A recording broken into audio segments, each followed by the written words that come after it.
Christopher Eaglebear. Here. Todd Herschel. Oh. Cowboy Wright. Here. Stanley Woodenice Jr. Oh. Michelle Hallhornbear. Royal Yellowhawk. Robert Evans. Oh. Charles DeBray Jr. Here. Bill Marshall. Here. Dave Becker. Emily Billy Blondra. Alvin Bearhill Sr. Sherry Wright Plaint. Pamela Wilcox here. Lila Kilsifite. Michael Bolt Sr. William Kindle. Here. Ben Blackburn III. Oh. Marion Little Thunder. Yeah. Well, we have a quorum. Phil, could you do our invocation this morning? Yeah.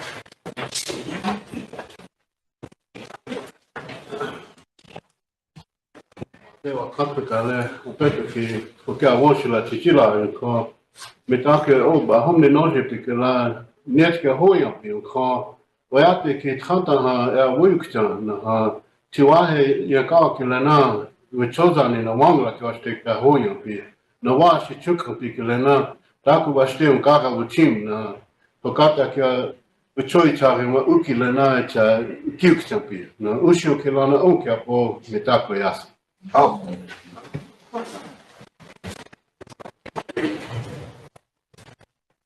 Anyone that needs to be excused today, Nicole? Sherry and Wayne, and then Emily's gonna be late, and Milo. Michelle. They are not coming. I think she's on the request. Well, Todd has to leave early. Todd, what time do you need to leave?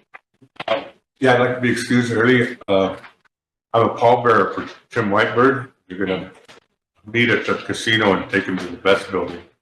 I'm not quite sure what time, but I'm gonna get picked up. Quite sure.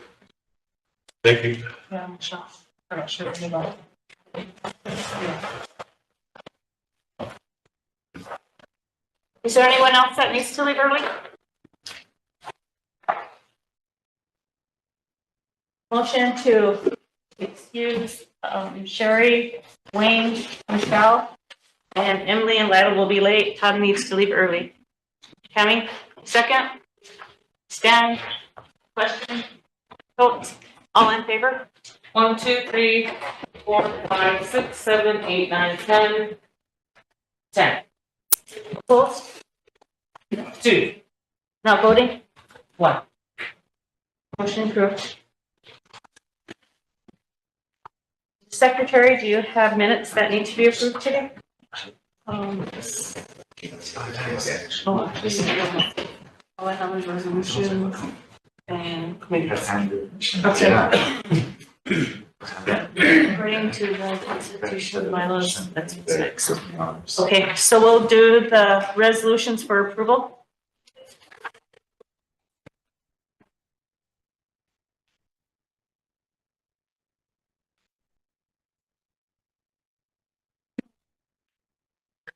Oh, yeah, I need a motion to approve the agenda. Oh, I got a question here. Yep. I'd like to add something to the agenda. I'd like to add to. I would like to add resolution 2024-274 and the vacant positions that we have open. I have a complaint on some sewer repairs in my community.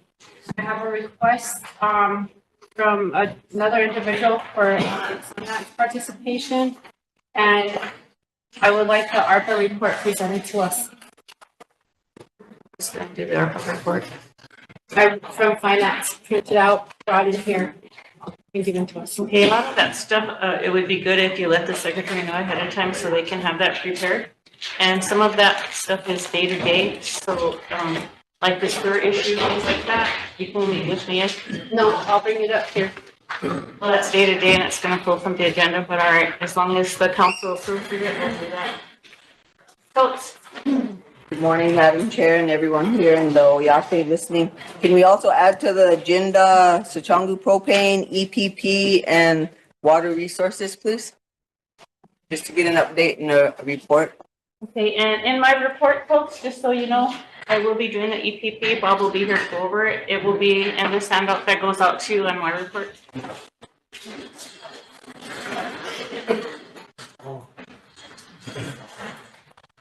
Madam Chair, in your report also is, when are we gonna get to the interviews for general ops, tech role, and, the chief of police? I will let our secretary answer that because I wasn't here when the general ops was put off for the tech row. And then I'll talk to you about the chief of police. You tell them about the general ops, we're waiting for general ops and tech row. General ops, are we waiting for HR to bring back the references? And I don't know about tech row, we just need a, Just need to set an interview date. yeah, set a date. Interview date. So both the tech row and the chief of police will set up interview dates, so it's. Thank you. Madam Chair, kokatti Juha Chantel sten pets up. Ja teki pakanchola one kam ni sona kun kamna hieni wa te chijakalo. Madam Chair, I'm going to speak the foreign language here that you guys will understand me. Why does not Redco report to the council? Somebody made a motion that, there was a motion made here. It's in their charter that they have a yearly meeting. So I think in, For yearly. either in November, it was, I'll have, It was November. in November, Representative Plank made a motion for them to only have to report quarterly. Yeah, it was quarter. So that means that if one of these council reps have a question for Redco, they can't go to Redco and ask questions because they don't, how are we going to know what their positions and policies are?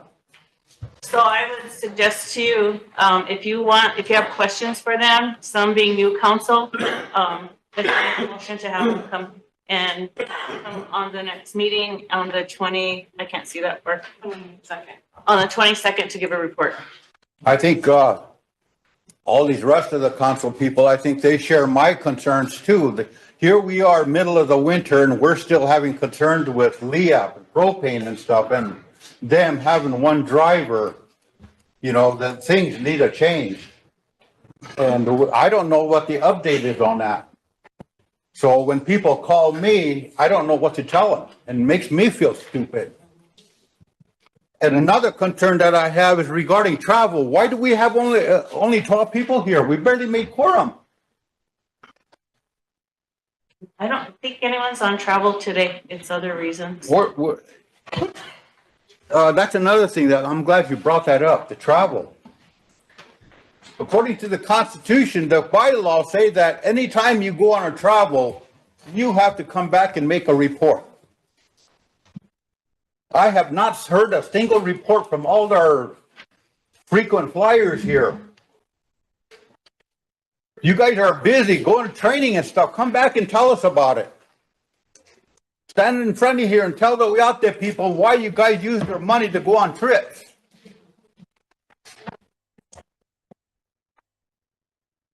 A little side note here, if you go on a trip, don't be posting pictures on Facebook. When you do that, people get the misconception of you guys partying and stuff. They come back and get on us for that. That needs to stop.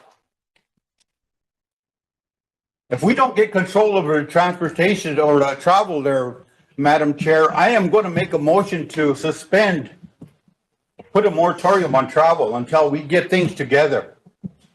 Mr. Treasurer, how much people owe money on travel? To give us a report. I'm not sure exactly. I can have a report for you. Okay. Now, policy states that, I know that it's with the tribal employees, if you owe money, you cannot travel. Mm-hmm. So how are some of these people, council people, owe money and they're still traveling? How did they bypass that policy? Because the only way they're allowed to travel is if they have an agreement in place. Yeah. See, one more thing I have is that when people owe money and they're no longer on a council, how do we reconcile the money that they owe to the tribe regarding travel? I think there should be a policy in place. When you got short-term left, we shouldn't allow any travel. Because if you guys owe money and you get voted out, you're gonna owe money to the tribe. How do the tribe reconcile that? Wachasa si chawanai taning yo taking text. And the mother skunky leader, ichachi job there. We're telling programs to buckle down on money because we're gonna have a hard time getting it. If the programs are gonna have to buckle down, we have to buckle down too. No more of these pleasure trips. There's a workshop, why does it take 6 council people to go? Have one go and come back and fill the rest, but we're not even doing that either because we're not living according to the Constitution. Constitution says you got to make reports. Every one of you guys swore to that, protect the Constitution and bylaws of the Rosebud Sioux tribe.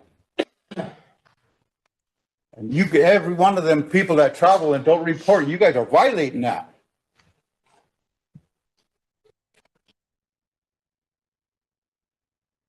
And then we got a new year starting and we should start it on the right foot. No, we touch our strong heel, take hey, one of the take mother skucky lee churchy chalk. There's a possibility they might do away with the Indian tribes. Keep that in mind.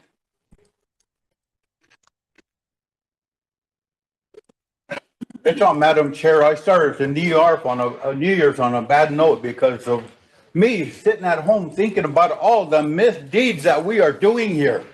That bothers me.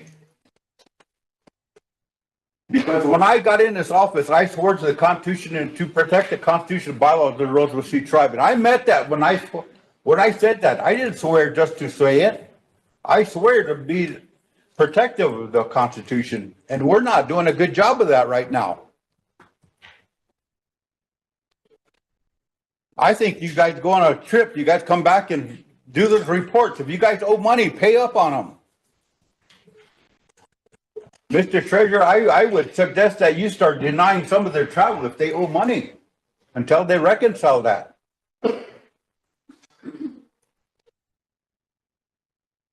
Or either if we don't get hold of this system, it's going to get out of hand. Hey, Chilo.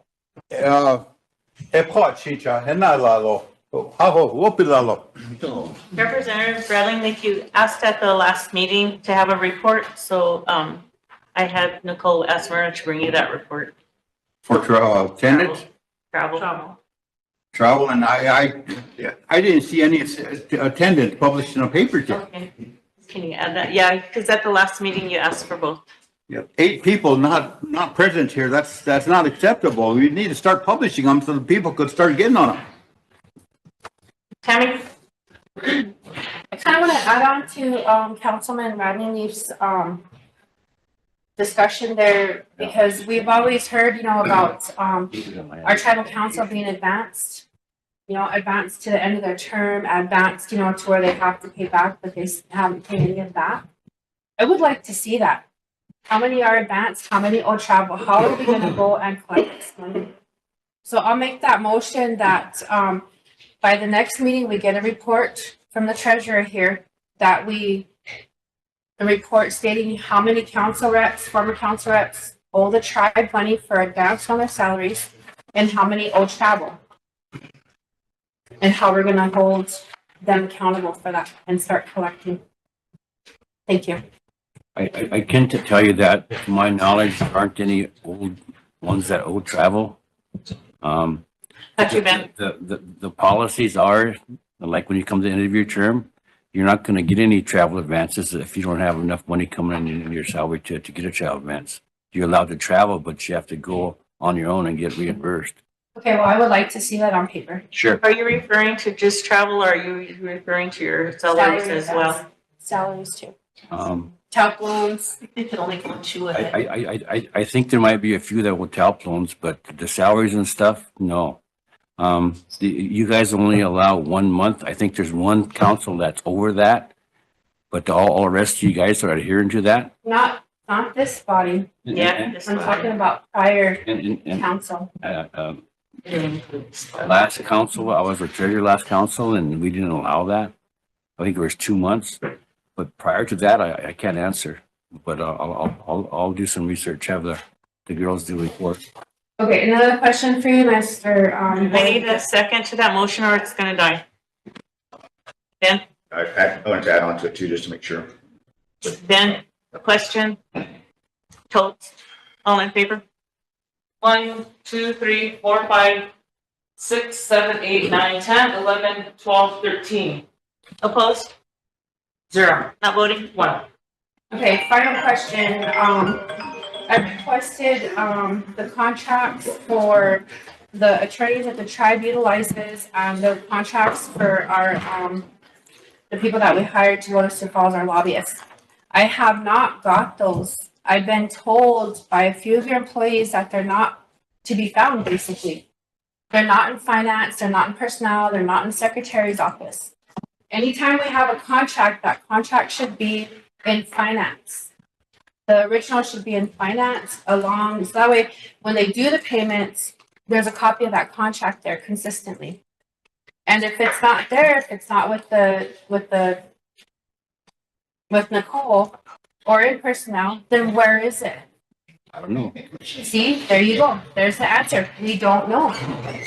You know, were these ever signed? Were these ever, you know, or is it just a resolution that was presented to this body to approve it?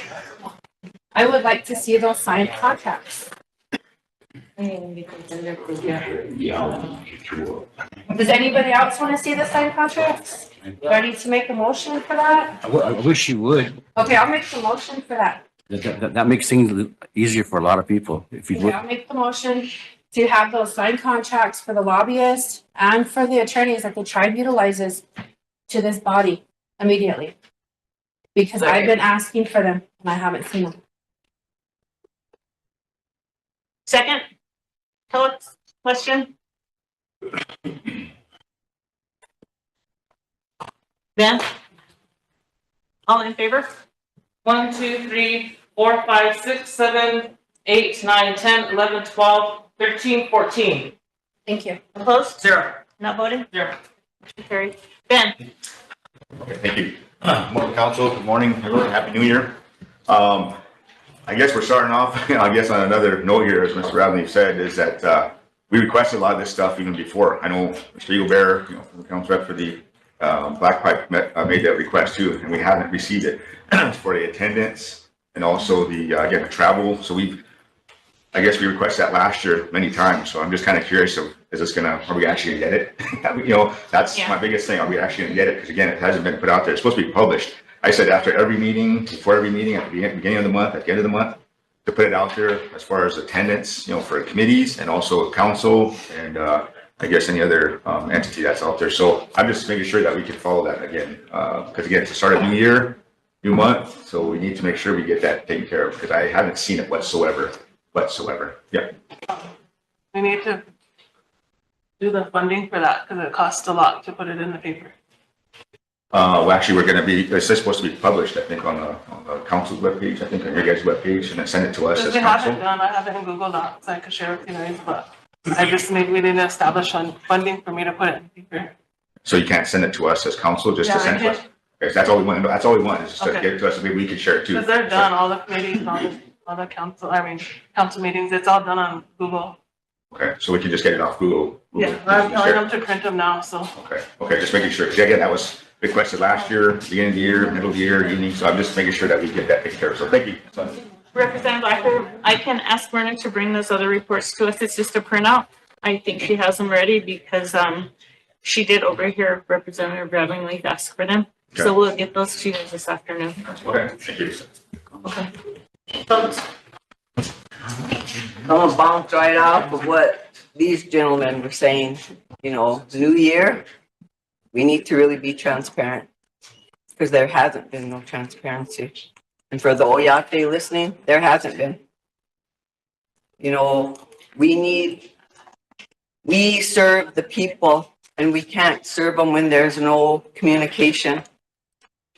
So we should be able to receive emails from you, Madam Chair, about important things, because we haven't been receiving any.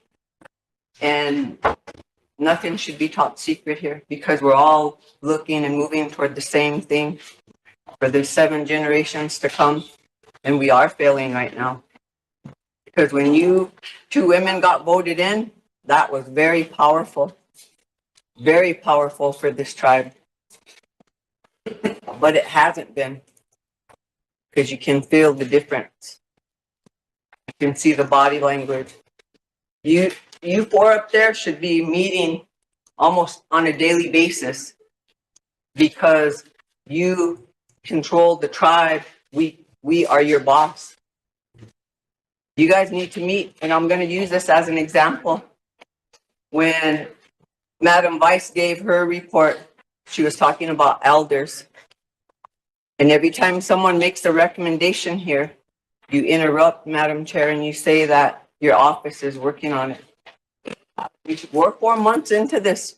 We're going into January. We've started a new year, and we know nothing, because there's been a breakdown in communication. Huge breakdown. You 2 need to work hand in hand for the people. People voted you in. They voted us in. So a new year starting, we really need to hold everybody accountable, you guys. We do, because we need to start making things happen.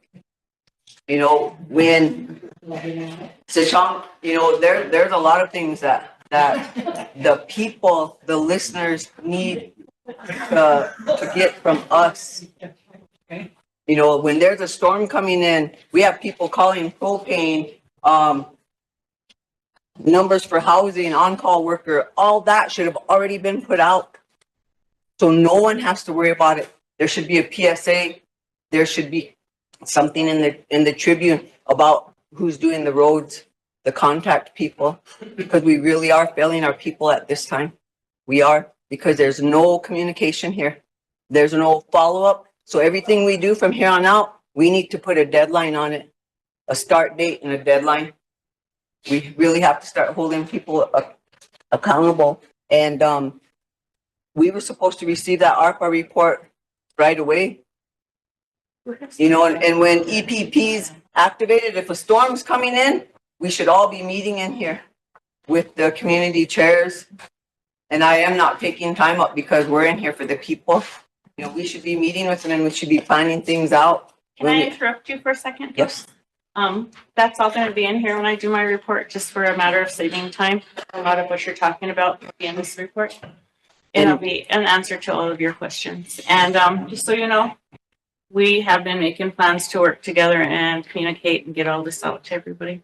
Okay, so the last 4 months, so we're moving forward now, because you were not in our thread, our council thread. We didn't know what was going on. Even when you went on travel, Madam Chair, we never received a memo. We never received a memo until your very last travel. Who was in charge? You know, whether or not, we don't want word by mouth. We want those memos sent out to us. We want to be kept in the loop, because when Dan Prue and them came and you were on travel, and they talked about, and we did make the motion, this body did make the motion to accept for the application for the new hospital. That's all we made the motion for. But when they came to us and they were like, this is the deadline, we got to get this done, in their packet, they sent you a letter the first week of November, and they were here right before Thanksgiving to get this done. So that's what I mean by sharing that information with us, so we can review also, so we know what you ladies are working on. So that way we're all in the same loop, so we don't get you know, and headlighted by anything. And I'm bringing this out because we're here for the people. So, you know, no body language or nothing, because we're going to start voicing strong for the people. We're going to start holding people accountable. We talked about evaluations for our people, because Bob said earlier, they might not take money away from us, but we sure as the heck ain't going to get any more either. You know, we have a new administrator coming in, and we have to fight hard for everything that we get from here on out. And it's going to take everybody working together. It's not gonna be this person making this decision and then say, well, we'll include this, and nothing's funny about any of this. So nothing behind closed doors should be laughed about and say, hey, we're gonna jump ahead of these people and do this and that, because we're in this together for the Oyate listening. Because I was gonna come in here today, Madam Chair, and I was gonna make a motion to suspend you due to the lack of transparency and all these questions that the people are asking all of us. Asking all of us. And when we activate EPP, we should all be meeting together on all of this, because it's not just one or two people making decisions. When we activate EPP, we shouldn't just activate wood and clearing the roads. It should be propane. And our employees should not be the first to get in line for propane and stuff.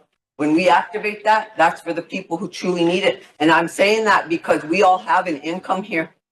We all have an income, and we should already know what our bills are, and we should already have things sustained. And yes, things do happen and they do change, and that's why we adapt really easy.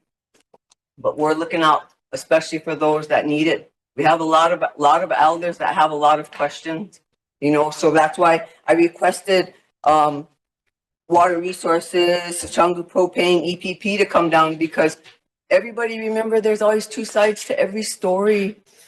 There is. And we're here for a reason. We're the people. So let's bring it together and work together for them. Thank you. Before I give Tammy the floor and Elvin, can we approve the agenda? Yeah. Motion to approve, Charles? Other questions. Oh, question. So solid waste and line and natural are to service to ideal winter area. I was just wondering if there's somebody we could, like SRD or somebody could help find to get them money to get their trucks fixed. Okay, we can talk about that after we approve the agenda. That's okay. Motion. Motion by Charles to approve agenda, second by Chris. Question? Totes, all in favor? 1, 2, 3, 4, 5, 6, 7, 8, 9, 10, 11, 12, 13, 14. Opposed? 0. Not voting? 0. Okay. Tammy and then Charles.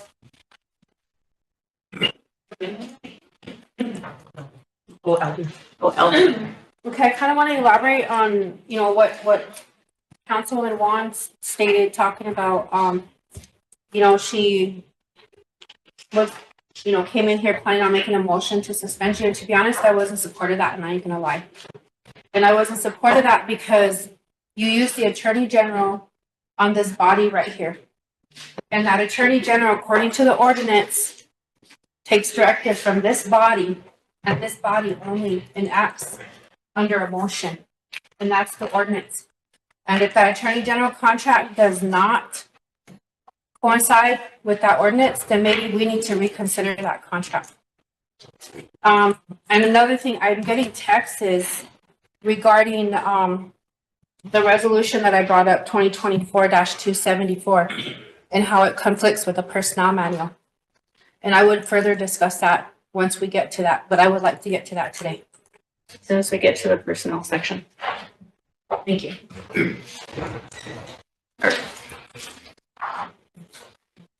We started with resolution. No, They're all in the book. Okay, we're gonna start with the resolutions. They're all in the book. the first ones just need to be ratified. All right. The first ones all need to be ratified.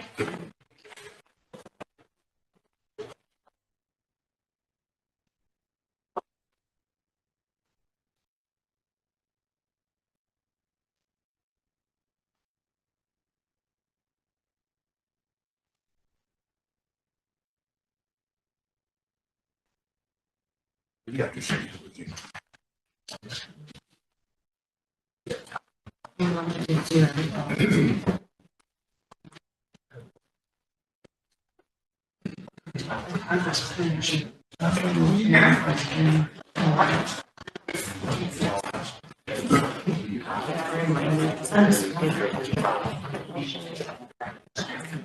Motion second.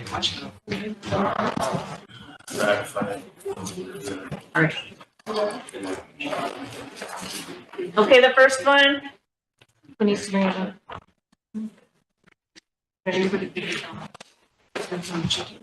Okay. For 2021-301, I need a motion. Someone to bring it on to ratify.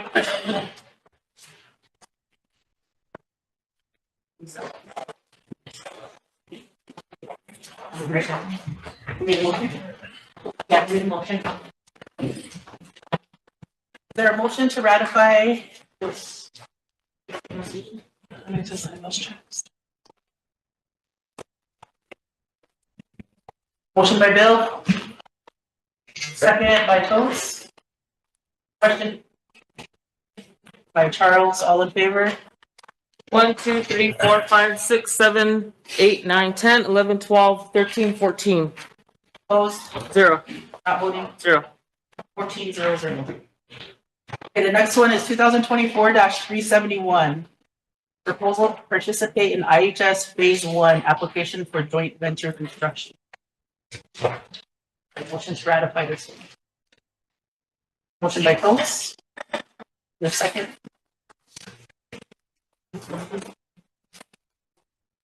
Second by Charles. Question?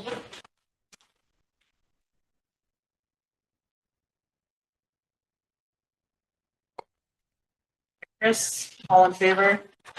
1, 2, 3, 4, 5, 6, 7, 8, 9, 10, 11, 12, 13, 14. Opposed? 0. Not voting? 0. 14-0-0.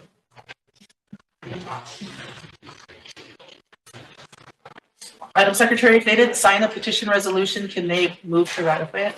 The next one is 2024-372. From the Rosebud Agricultural Services submit the Phase 1 application to IHS for 2024 joint venture construction project. Is there a motion to ratify this one? Motion by Coates. Second. Dan. Question. Annie, all in favor? 1, 2, 3, 4, 5, 6, 7, 8, 9, 10, 11, 12, 13, 14. Opposed? 0. Not voting. 0. Next one is 2024-373. Water Resources, 1.9 million for White River Nursing Home geothermal. Motion by Coates to ratify it. Or second. That's by Tammy, question by Charles. In favor? 1, 2, 3, 4, 5, 6, 7, 8, 9, 10, 11, 12, 13, 14. Opposed? 0. Not voting? 0. Okay, next one, 2024-374. Solo one-time BIA funding in the amount of $12,605. We have a motion to ratify by Coates. Second. Stan. Question. All right. All in favor? 1, 2, 3, 4, 5, 6, 7, 8, 9, 10, 11, 12, 13, 14. Opposed? 0. Not voting. 0. Next one is 2024-375. Enrollment one-time BIA funding in the amount of $12,605. Motion by Coates. Second by Tammy. Question. By Todd. All in favor? 1, 2, 3, 4, 5, 6, 7, 8, 9, 10, 11, 12, 13, 14. Opposed? 0. Not voting? 0. Okay, the next one is the Rapids, 2025-01. Our first resolution for the year. Rapids boarding school lands. Is there a motion to ratify? By Coates. Second by Charles. Question by Marion. All in favor? 1, 2, 3, 4, 5, 6, 7, 8, 9, 10, 11, 12, 13, 14. Opposed? 0. Not voting? 1. 201? Okay, good. Thank you. Lila's walked in. Morning, Lila.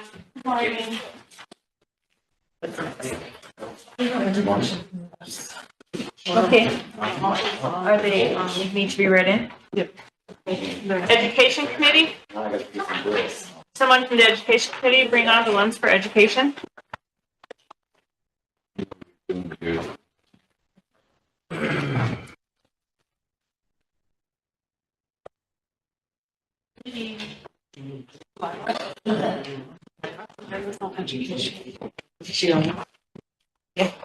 Lila, do you want to bring on the ones for education? Down your folder. As soon as I get you your folder.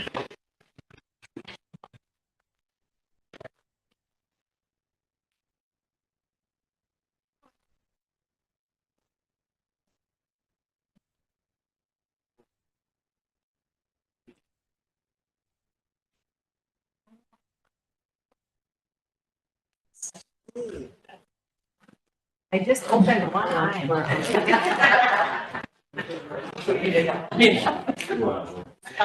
Yeah, almost.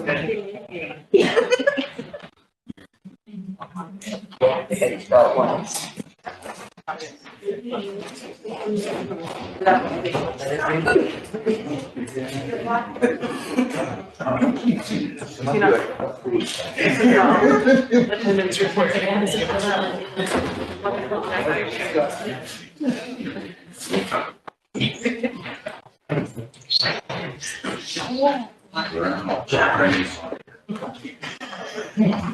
Motion to bring on RST Resolution 2503, and is this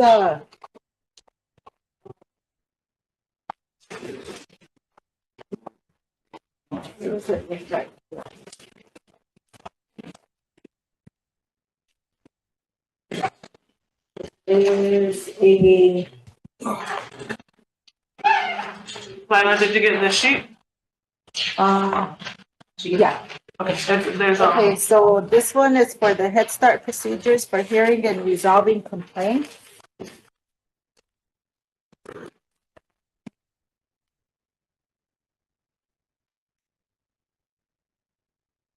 Motion to approve.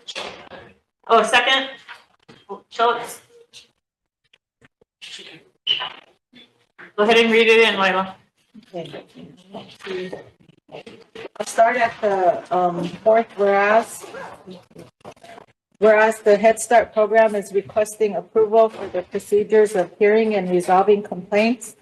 And whereas the Head Start Act 10 BB states programs must establish written standards and formal procedures for resolving complaints about the program.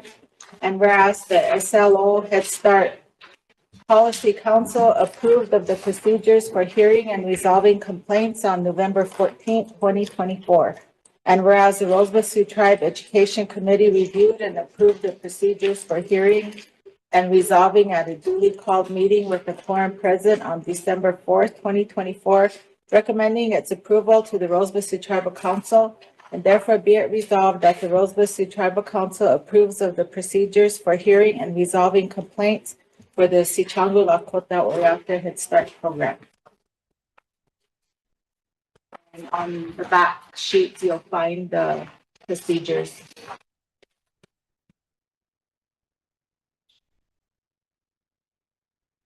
Is there any discussion? If not, we need a question.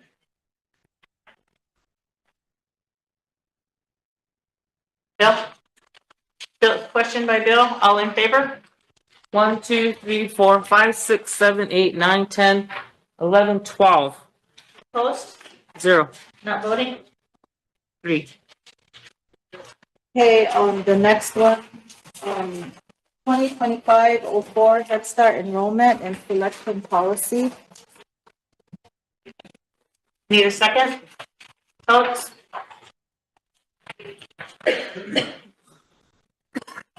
Motion to approve. Okay. I'll read on the 1, 2, 3, 4th whereas the Head Start program is requesting approval for the enrollment and selection policy. And whereas in the Head Start Act, Section 642, powers and functions of the Head Start agencies, governing body, C, responsibilities, Two, the governing body shall establish procedures and criteria for recruitment, selection, and enrollment of children. And whereas the enrollment and selection policy is utilized to determine enrollment acceptance of children in the early Head Start centers. And whereas the Head Start Policy Council approved the enrollment and selection policy on October 28, 2024. And whereas the RST Education Committee approved the enrollment and selection policy on December 4th, 2024 at a duly called meeting with the quorum present and has been recommended for approval to the RST Tribal Council. Therefore, be it resolved that the Rosebud Sioux Tribal Council does approve the enrollment selection policy for the Sioux Lakota Oyate Head Start program. And on the back, you'll see the policies.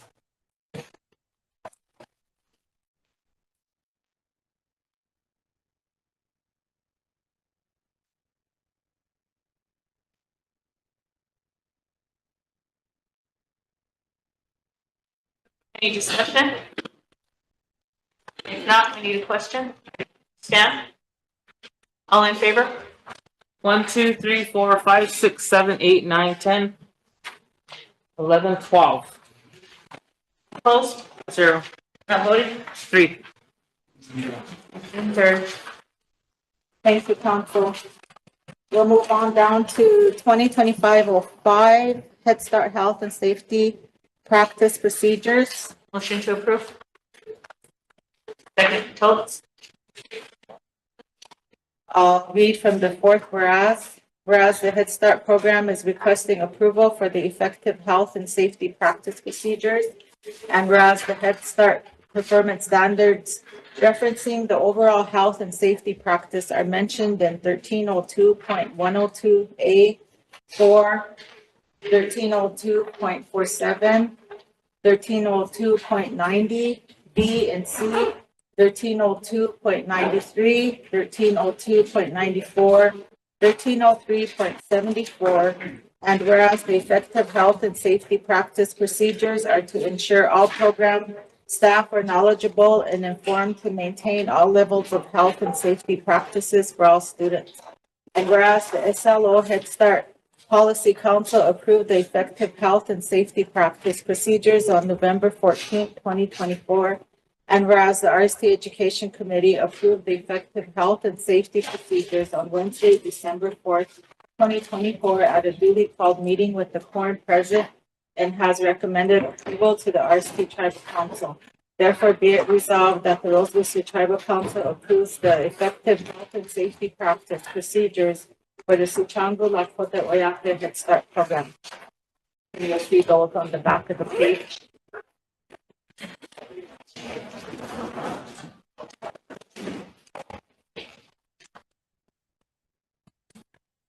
Any discussion? Any question? Charles? All in favor? 1, 2, 3, 4, 5, 6, 7, 8, 9, 10, 11, 12. Opposed? 0, Not voting?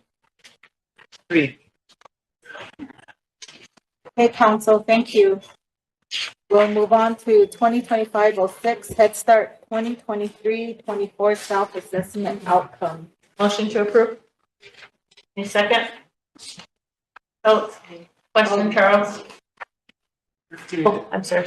Okay. From the fourth whereas the SLO Head Start Early Head Start program seeks approval for its 2023-24 self-assessment outcomes and recommendations. And whereas the self-assessment process incorporates internal evaluations such as ongoing monitoring, service area data analysis, classroom observations, and group interviews. And whereas Section 641A G of the Head Start Act mandates the approval of the self-assessment by the governing body annually. And whereas the results of the self-assessment guide, program staff in improving recommendations, setting goals, and planning for program enhancements. And whereas the Head Start Policy Council approved the 2023-2024 self-assessment outcomes and recommendations on November 14th, 2024. And whereas this resolution was reviewed and endorsed by the RST Education Committee at its duly called meeting on Wednesday, December 4th, 2024, with the quorum present and has been recommended to the RST Tribal Council. Therefore, be it resolved that the Rosebud Sioux Tribal Council approves the SLO Head Start, Early Head Start 2023-2024 self-assessment outcomes and recommendations. And you'll see the plans on the back, the attachment.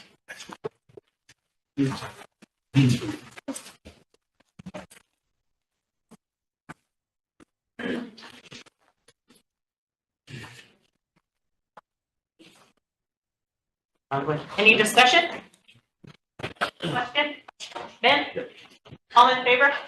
1, 2, 3, 4, 5, 6, 7, 8, 9, 10, 11, 12, 13. Opposed? 0. Voting? 2. Motion carried. Thank you, council. Next one is governmental affairs. Thank you so much for bringing that up. Chris? I know.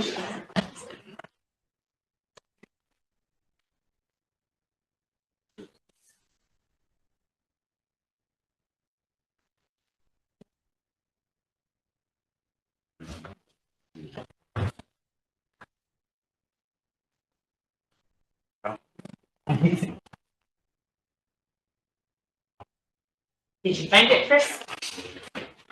Are you gonna bring it up? Oh, no, I'm governmental affairs. Oh, it's on governmental affairs. Bill? All right, Bill. Already have the numbers, but I need emergency. So motion to approve the number. Motion to approve 2507. Do I have a second, Coates?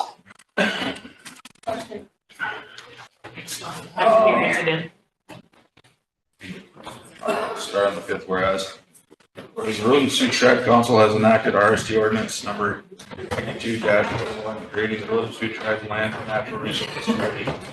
Develop and coordinate all aspects of natural resources of the Rosebud Sioux Tribe, and whereas the Rosebud Sioux Tribe Emergency Preparedness Program, RST EPP, and the RST Land and Natural Resources Committee has recommended to the Rosebud Sioux Tribe authorize a memorandum of understanding.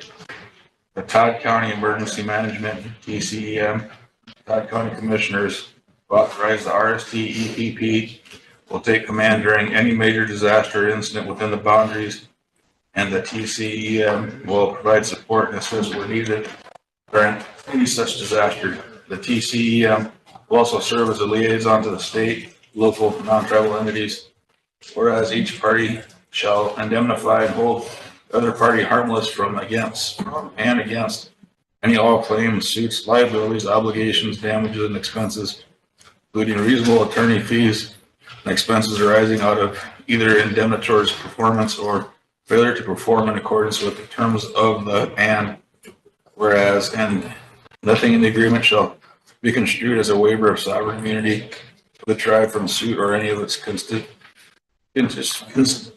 parts to claim any damages, attorney fees, costs, regardless of whether such claims arise out of the same transaction or occurrence or any other respect, and therefore be it resolved that the Rosebud Sioux Tribe adopts the recommendation of the Rosebud Sioux Tribe Emergency Preparedness Program, RST EPP, and RST Land and Natural Resources Committee, proposed Rosebud Sioux Tribe memorandum of understanding with the Todd County Emergency Management, TCEM, and Todd County Commissioners, and be it finally resolved that the President of the Rosebud Sioux Tribe is authorized to direct and sign, execute any and all documents on behalf of the Rosebud Tribe, Sioux Tribe.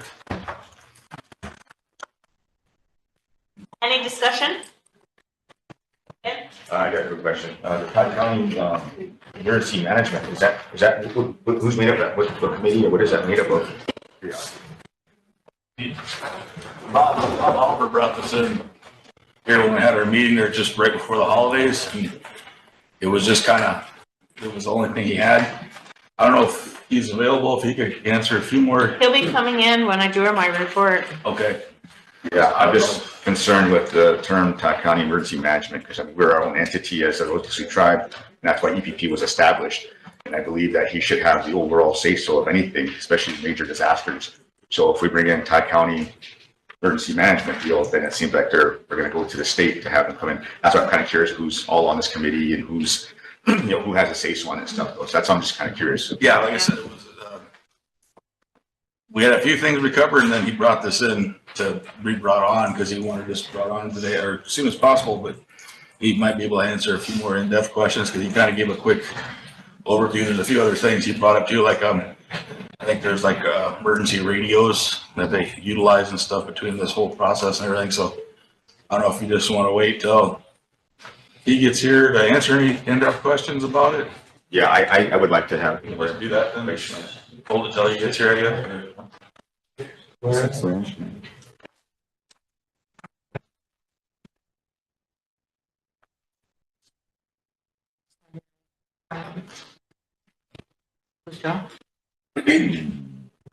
it. And table it until he Yeah, comes until later. That's that under, Okay. that work for you, Ben, then? Yeah, I mean, that was just my concern, but if we, I mean, it won't matter to me if we. Okay, you can probably give a little more detailed. Yeah. So, yeah, it was. Good job. Thank you. You have a big table that? Yeah. Because on the 7th, whereas, that's why it's really important that all these entities meet together, because in here it says each, that the parties are harmless are against any and all claims, suits, liabilities. Well, we better have our ducks in a row and we better start meeting with all these organizations so we can serve the people in a good way, the correct way, the right way. It's done right. And with that, that's why we need an inventory done on everything. We have purchase orders, so we need to get inventories, and that motion is gonna come with it. Thank you. Transportation Committee.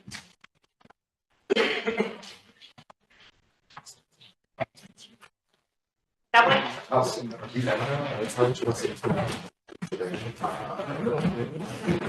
don't have a number on this one, so we'll go for motion for emergency legislation. It'll be the one with Kilgore Road.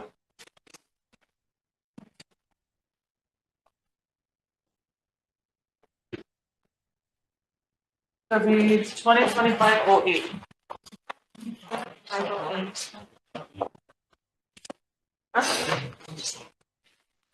That's your motion. Motion for emergency legislation, yes. All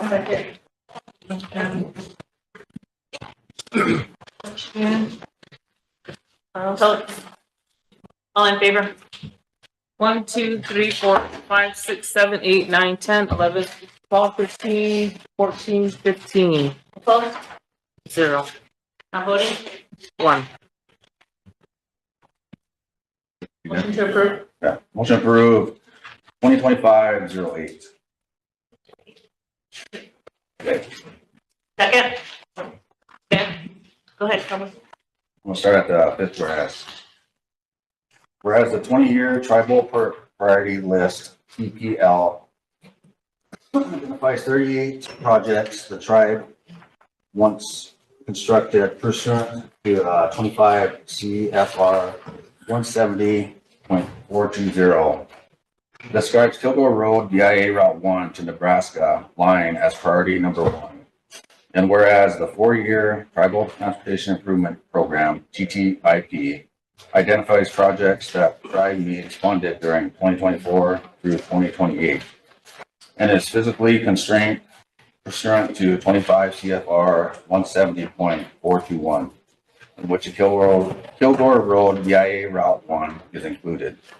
And whereas the U.S. DOT notice of funding announced and invited tribal governments to submit an application for a project BIA the fiscal year 2025 rate grant program, to which there will be no match cost to the tribe. Whereas the RST Transportation Program desires to submit the project to rehabilitate BIA Route 1, Kilgore Road, which is a north-south regionally significant corridor for the Rosebud Sioux tribe, providing access for residents and visitors to tribal headquarters, tribal services, employment, education, healthcare, emergency services, transit, and the airport.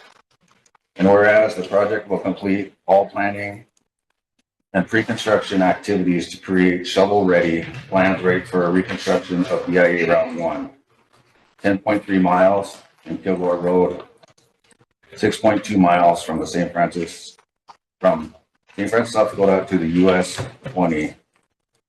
Highway 20 in Nebraska, and Warrior Road, 0.5 miles, that connects VIA 1 to St. Francis School. When we constructed, the project will improve safety, connectivity, and reliability, and therefore be it resolved, the Rosebud Sioux Tribe Council accept the tribal transportation committees, then go through committee, so strike that as amended.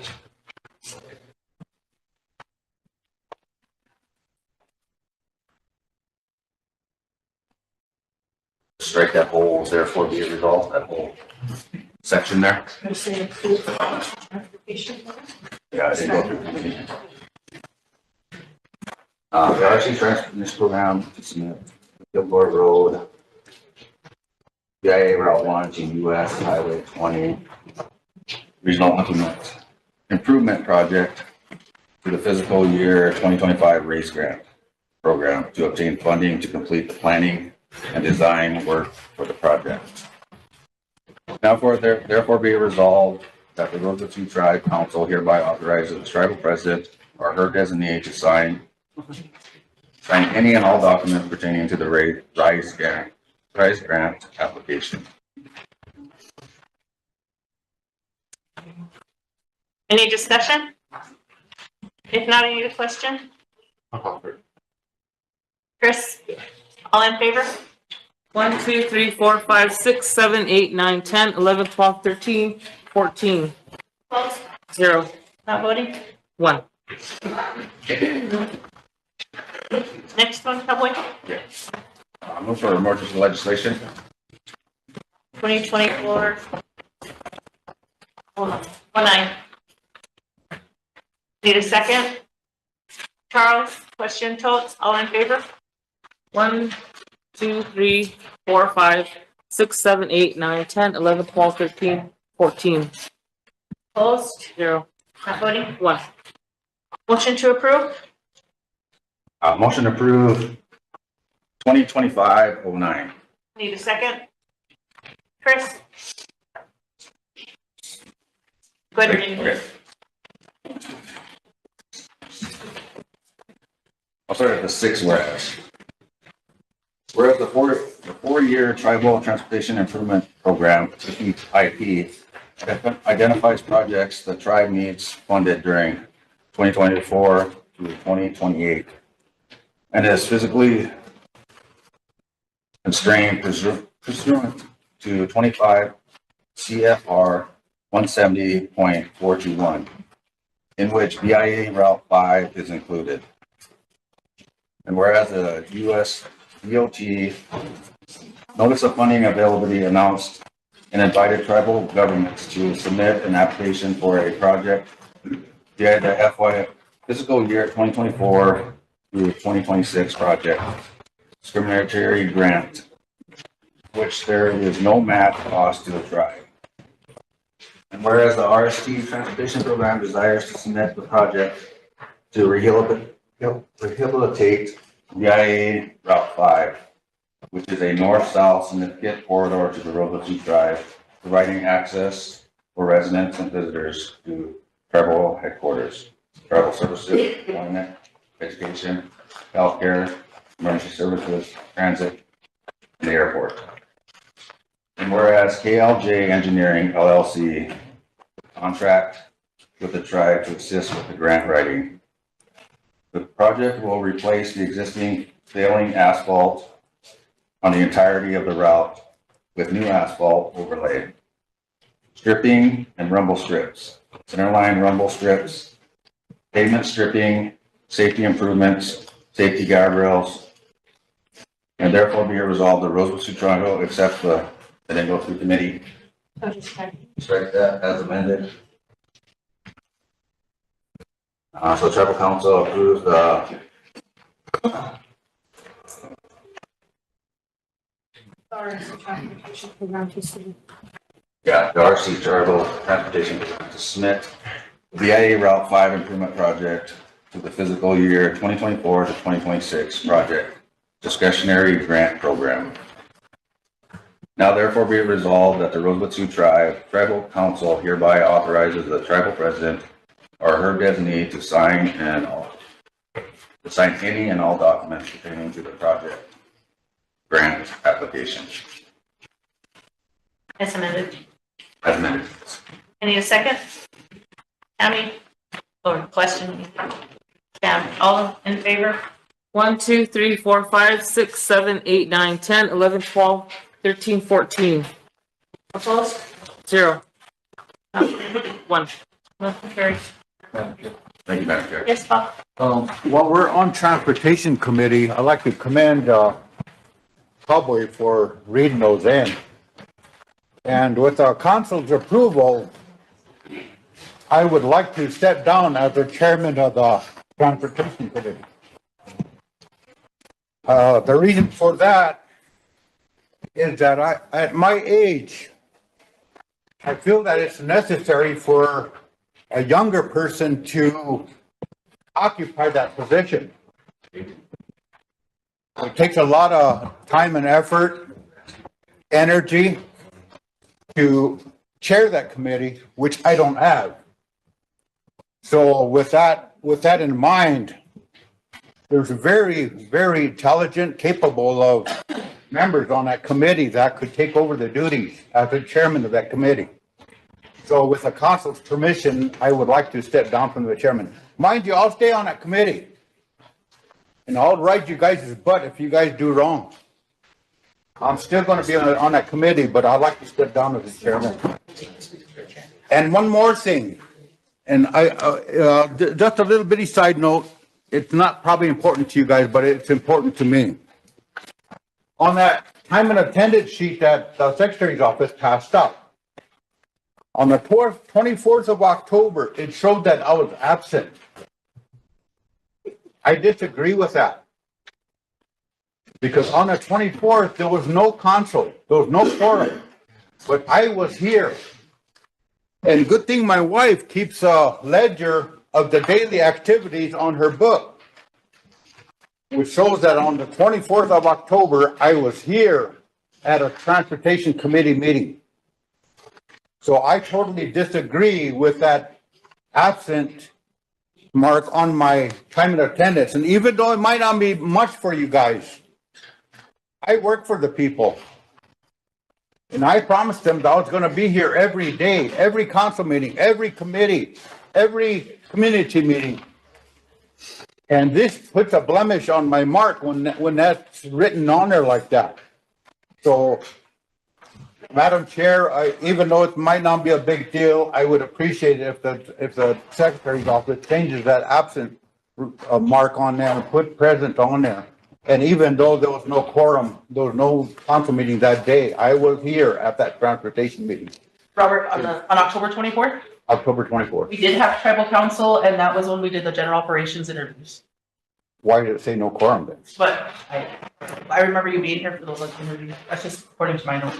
Well, in that case, even though, in that case, I would like to have you, Secretary's office, change that because that shows the public that I was not here and I was contributing factor to that no quorum mark on that. So, I totally disagree with that. Thank you, Madam Chair. All right, we'll make those corrections, Robert. Next, Shelley. There's nothing like this.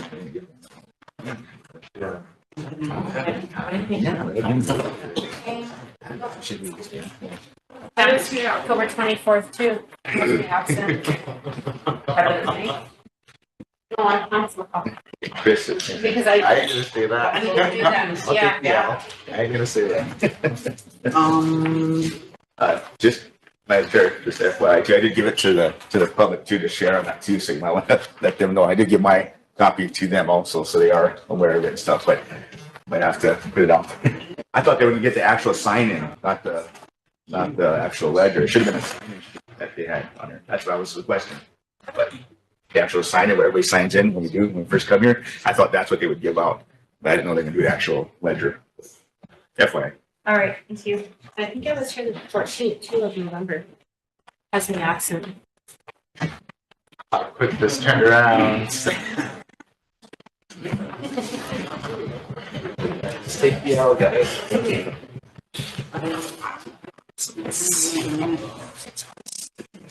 Is the minutes then? Not very good. That's, yeah. But they just didn't know. You guys want to eat that and go crazy?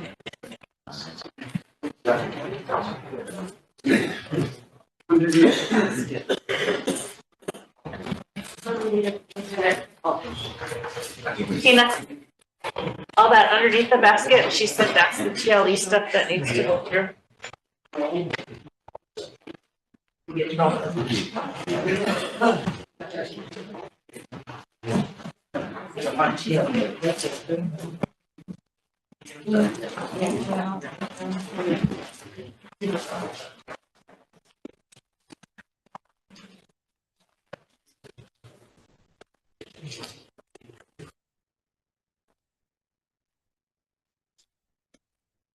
TLE.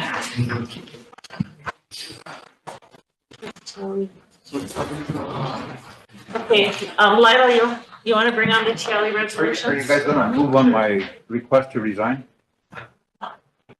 Sorry. I'll make the motion to accept Bob's resignation as the chairman of the transportation committee, but he's still gonna keep the seat. In a second. So, question? Ben, all in favor? 1, 2, 3, 4, 5, 6, 7, 8, 9, 10, 11, 12. Opposed? 0. Emily? Carried. And then on the committee itself, they can select the new chairman. Yeah. Thank you both.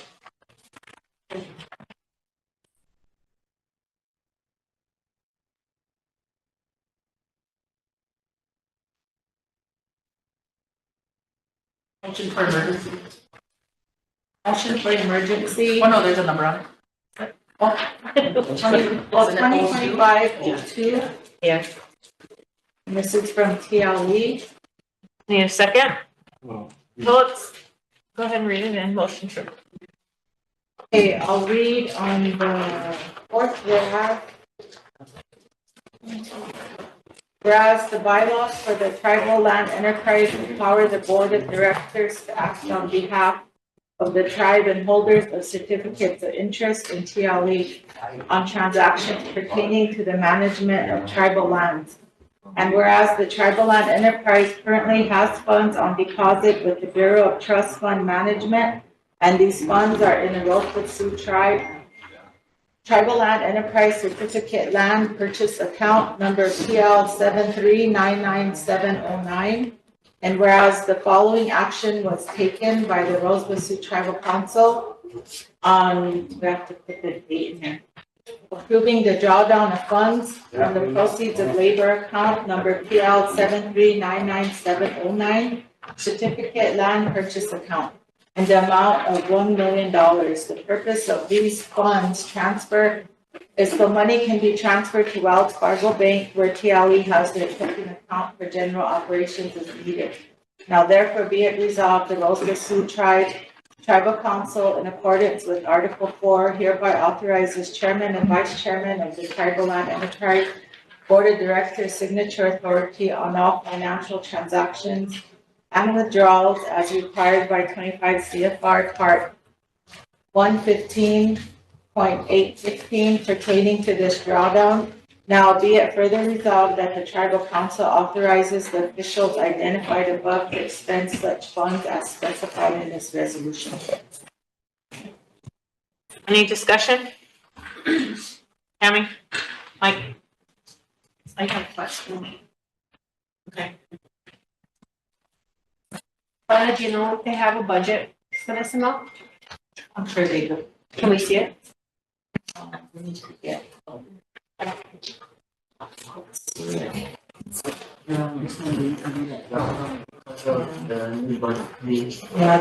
if you want to see it, I can have them, can we call, TLE and have Aisha come over?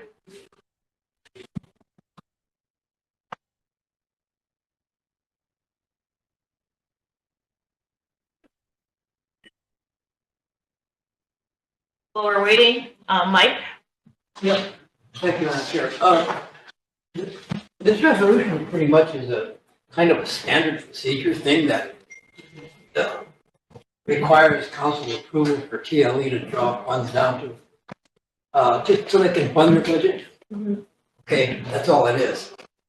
So they do have a budget in place, and the council has to approve the drawdown of funds in the IAM account.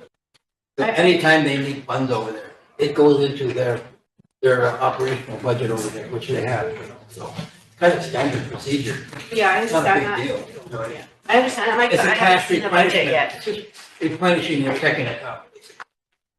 So, your hand up? I'm good.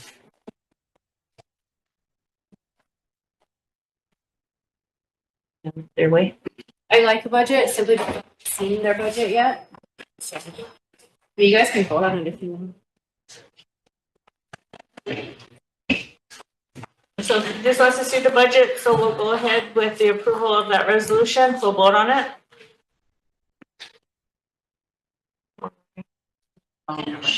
Question? Chris, all in favor?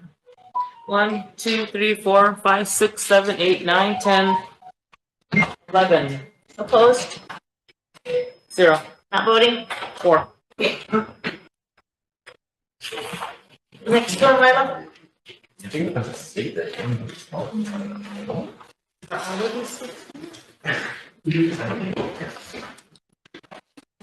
Yeah. Oh, she's gonna hand it out, Lila. We'll catch up here.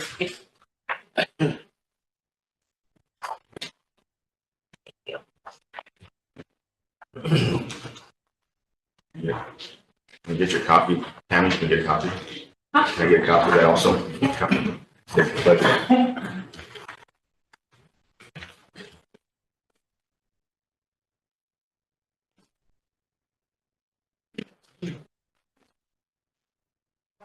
Bring on resolution.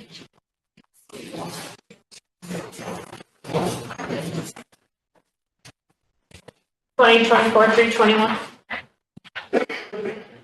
2024-321, Peter Trust by TLE for Luckenbaugh land. Need a second?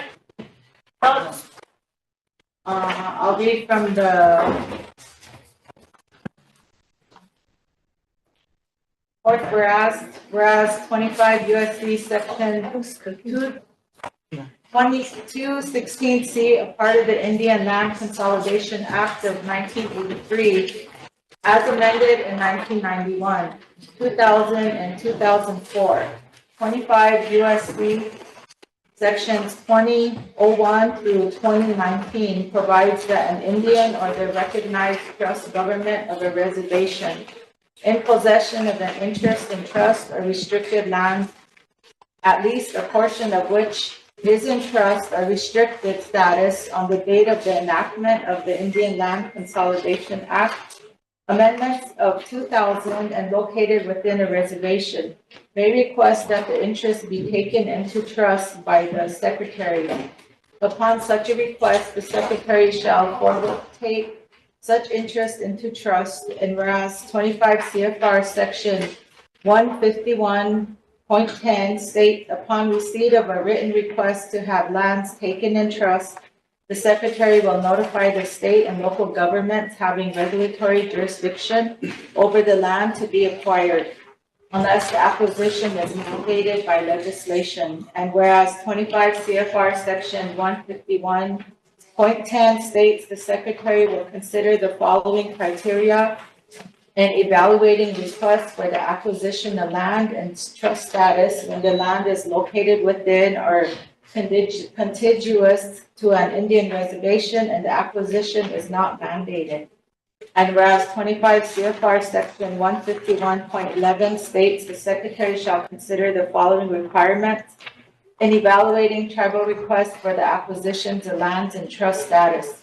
When the land is located outside of and the non-contiguous to the tribe's reservation and the acquisition is not mandated. And whereas trust acquisitions made for the Rosebud tribe under 25 USC section 2216C, a part of the Indian Land Consolidation Act of 1983 as amended in 1991, 2000 and 2004. 25 USC sections 2201-2219 are mandated within the meaning of 25 CFR sections 151.10, 151.11, and as a mandated acquisition, the Rosebud Sioux Tribe's acquisition of land is exempt from the notification requirement to state and local governments and from consideration of the criteria set out in 25 CFR sections 151.10 or 151.11. And whereas the Tribal Land Enterprise Board of Directors reviewed this request and recommended approval of this resolution at a Board of Directors meeting held October 16, 2024, and assigned Board of Directors Resolution number 2024-009 for purpose or for record, and the use of the land will be for other non-gaming economic development purposes. This parcel of land will be used for agricultural purposes. Now therefore be it resolved that the Rosebud Sioux Tribal Council authorizes the tribal president or tribal vice president and the tribal secretary of the Rosebud Sioux Tribe to sign deed trust documents on behalf of the tribe, and be it further resolved that title to the following real estate acquired by the Rosebud Sioux Tribe, generally referred to as the Luck and Bob, shall be accepted by the United States of America in trust for the Rosebud Sioux Tribe pursuant to the authority of 25 USC section 2216C, a part of the Indian Land Consolidation Act of 1983 and amended in 1991, 2000, and 2004. 25 USC sections 2201 through 2219. Undivided half interest in the southwest quarter, section 22, township 39 north, range 25 west, 6 Prime Meridian, Todd County, South Dakota. The subject property includes both surface and subsurface interests. The tract currently has 25% or 40 acres in trust status. Be it further resolved that the superintendent of the Bureau of Indian Affairs, Rosebud Agency, take immediate action to have the United States of America take the above described property into trust for the Rosebud Sioux Tribe as mandated by 25 USC section 2216C, a part of the Indian Land Consolidation Act of 1983, as amended in 1991, 2000, and 2004. 25 USC sections 2201 through 2219. And you'll see the map on the back.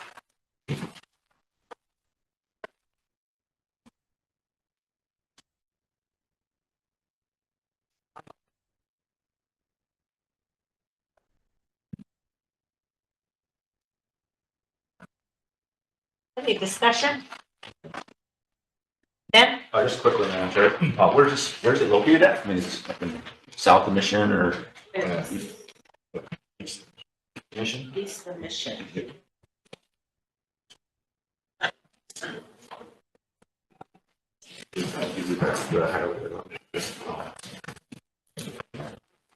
can see the map on the back there.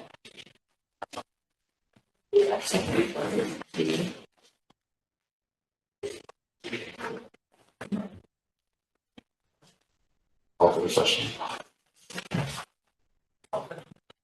Question by Chris, all in favor? 1, 2, 3, 4, 5, 6, 7, 8, 9, 10, 11, 12, 13, 14, 15. Opposed? 0. Nobody? 0. Motion carried. Next one, Tina.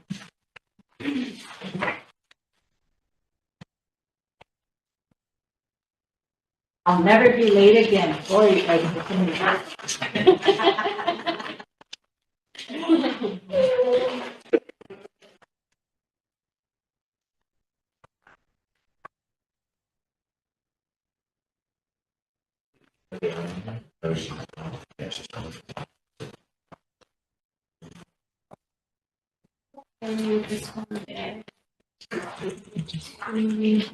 Okay, this one is 2024-342. Motion to approve.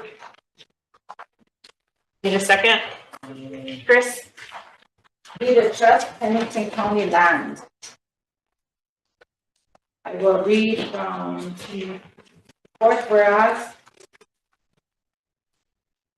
Tribal Land Enterprise, hereinafter referred to as TLE, was established by the Rosebud Sioux Tribal Council as a subordinate organization in accordance with Article 4, Section 1 of the Constitution and bylaws and other applicable tribal law.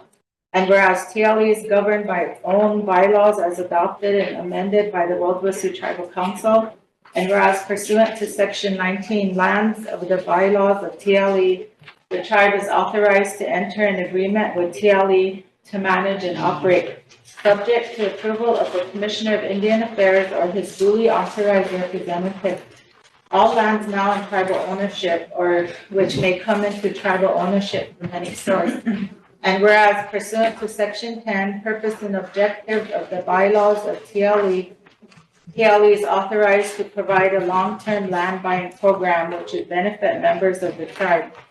Whereas the Rosebud Sioux Tribe, through TLE's land acquisition program, has purchased fee land in the name of the Rosebud Sioux Tribe, which fee land is generally referred to as Pennington County land, which is more particularly described below.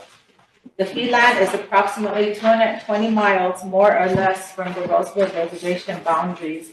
And whereas the Rosebud Sioux Tribe, by this resolution, authorizes the Tribal Land Enterprise to manage and operate subject property in accordance with Section 19, lands of the bylaws of TLE, whereas the acquisition of this land in trust status is necessary to and will advance tribal economic development and its ability to be self-sufficient, assist tribal self-governance and self-determination, and restore the ancestral tribal land base by replacing tribal lands lost through the allotment process.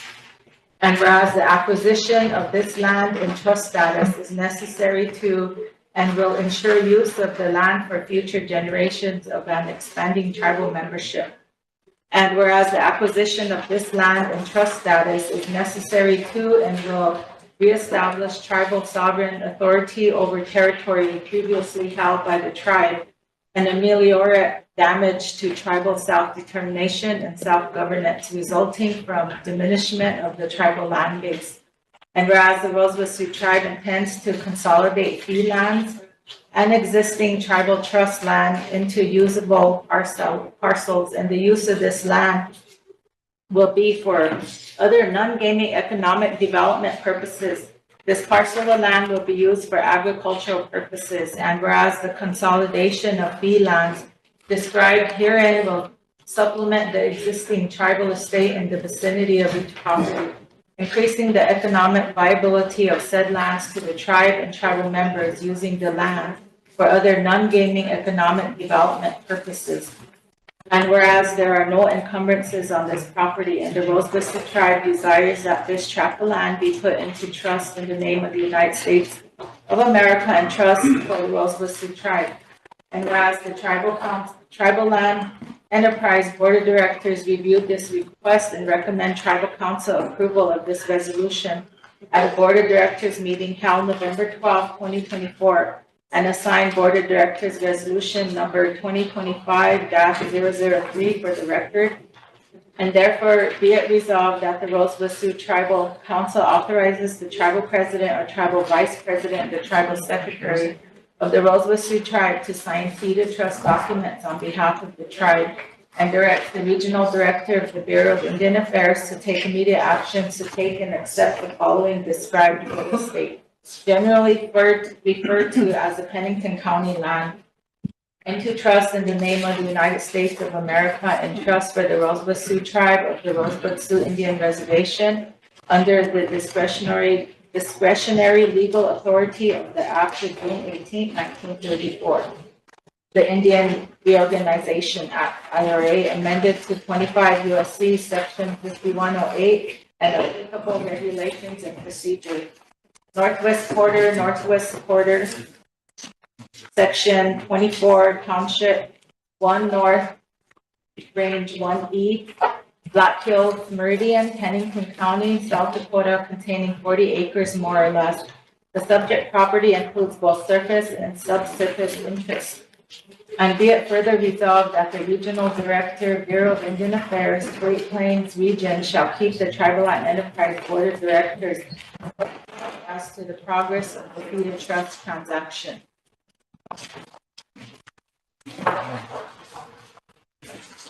And there's, you'll see the map attached way at the end.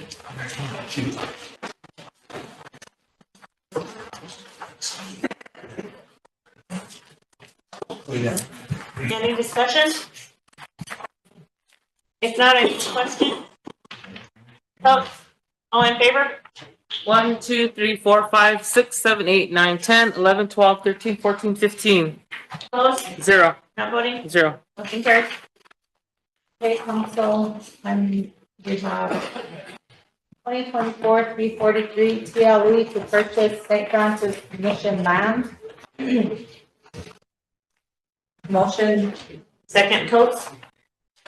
I'll read on the fourth whereas the following described real estate generally referred to as the St. Francis Mission land has come up for sale in Cobb County, South Dakota.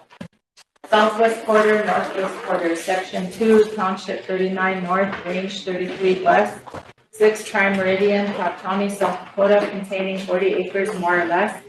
Part of the northeast quarter of section 32, township 37, range 30, 6 tri-meridian, Cobb County, South Dakota, containing 97.18 acres more or less.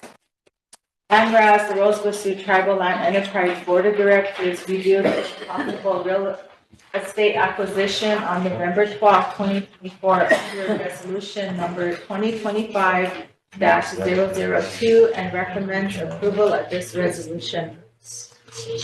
Whereas both the Rosebud Sioux Tribal Council and the Rosebud Sioux Tribal Land Enterprise Board of Directors is desirous of acquiring this real estate.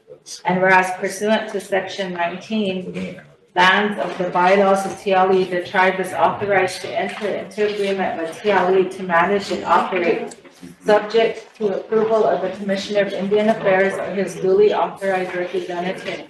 All lands now in tribal ownership or which may come into tribal ownership from any source. And whereas pursuant to section 10, purpose and objectives of the bylaws of TLE, TLE is authorized to provide a long-term land buying program to benefit members of the tribe. And whereas the Rosebud Sioux tribe through TLE's land acquisition program will purchase this fee land in the name of the Rosebud Sioux tribe. And whereas the Rosebud Sioux tribe by this resolution authorizes the tribal land enterprise to manage and operate subject property in accordance with section 19 lands of the bylaws of TLE, and whereas the Rosebud Sioux tribe will direct the BIA to take the above described property and trust in the name of the United States of America and trust for the Rosebud Sioux tribe. Now, therefore, be it resolved that the previously described real estate be acquired by Tribal Land Enterprise on behalf of the Rosebud Sioux tribe for a purchase price not to exceed $162,621.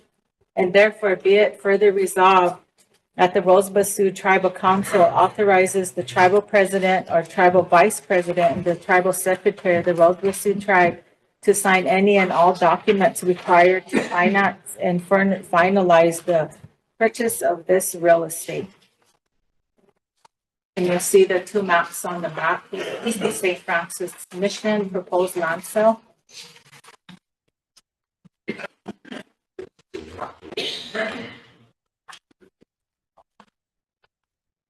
Any discussion? Royal. Yeah, is it for $1 or? I know, yeah, okay, so there was the pictures. Koche wagla ka ki hai, today crack up hai, and I honey. Walk here, Gagapi, Dwa church Kataha at Ushni Hata Hectare tribe, which I could cut as 20 hectare, Okolepsni Naha, 20 pasishni to hectare, her work to a chahapolo. I guess there's legislation somewhere where when the church does not use land, I think it goes back to the tribe. All right, Wayne. as far as, land at the church. I'm not a lawyer or anything, but I think it's gonna depend on how the land was acquired. If the land was acquired by the church under some of those acts, there are versions of that act. But if the nation actually purchased some land, I think that's different than the land given to them for religious purchases. So I think it depends on how the land was acquired. But again, I'm not a lawyer. Mike, you're next. Yeah, Madam Chair, thank you. In reaction to Colorado Chief's question over there, he's right to the extent that from what when we've encountered this situation before, when the black robes, that's the terminology used at the time, was given what was at that time tribal land to use, to develop their educational facilities. Okay, those particular lands, are covered by the legislation that my friend over there referred to. That they agreed that once they had no further use for that land, it would be given, revert back to the tribe. Subsequently, acreages that were given to Christian denominations to use for tribal lands, to use for cemeteries, for example, have been returned to the tribe, free of charge. So, if these lands were part of the original allocation or allotment, or whatever you want to call it, the government gave to the Catholic Church for their uses, for education purposes, then they are subject to that legislation. But as Wayne indicated, if these are lands that the Catholic Church purchased, from somebody else, and we're not part of the original, any kind of an original allotment given to them by the federal government, for their use. It was a temporary thing. So I'm assuming that research was done and that these lands were probably purchased by the church from an individual, or some other organization. Maybe some history on it would be. That was discussed amongst the TLE board and Lita, do you want to get some? It was discussed, good morning, council. It was discussed amongst the board, and there was research done by our data trust person, and the school did not, or the church or the mission did not give us how it was really acquired. And usually they are acquired. The BIA records would have that information. They're supposed to have that. So, I think we should wait on this until we get that information from the church to see how the land was acquired, because that is, something that we were aware of over there as well. Yeah, we did. Withdraw your motion. And then we'll, can you guys follow up on this? Yes, okay, yeah, all right. Thank you. Motion withdrawn. Mike? Now, in addition to that, I would think that county real estate records in Winter would, might have some history of the transaction. Okay. So I have 2024-2222 TLE to purchase the Prue land. Motion to approve. Motion to second. 1, 2, 3, 4. Fourth, whereas the following described real estate generally referred to as a Prue lot has come up for sale in Todd County, South Dakota. Lot 109 Miller's Acres Addition, Village of Oak Creek, located in the southwest quarter, section 10, township 39 north, range 26 west, 6 prime meridian, Todd County, South Dakota. Whereas the Rosebud Sioux Tribal Land Enterprise Board of Directors reviewed this possible real estate acquisition on October 16th, 2024, under resolution number 2025-001, and recommends approval of this resolution. And whereas both the Rosebud Sioux Tribal Council and the Rosebud Sioux Tribal Land Enterprise Board of Directors is desirous of acquiring this real estate. And whereas pursuant to section 19 lands of the bylaws of TLE, the tribe is authorized to enter in an agreement with TLE to manage and operate, subject to approval of the Commissioner of Indian Affairs on his duly authorized representative. All lands now in tribal ownership or which may come into tribal ownership from any source.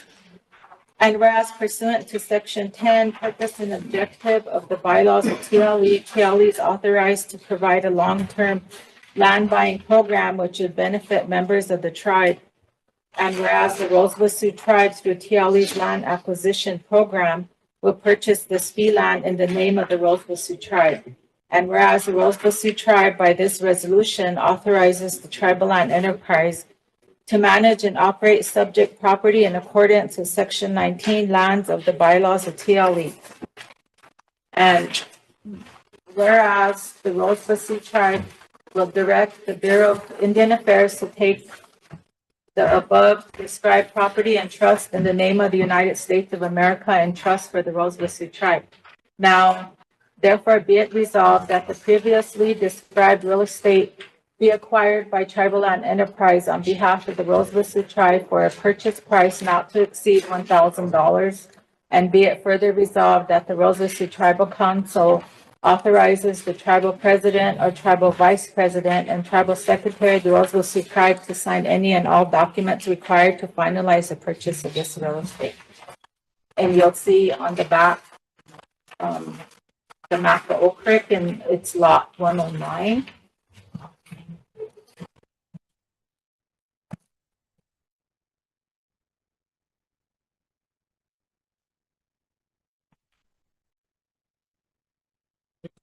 Is that the only lot that the tribe is known as acres?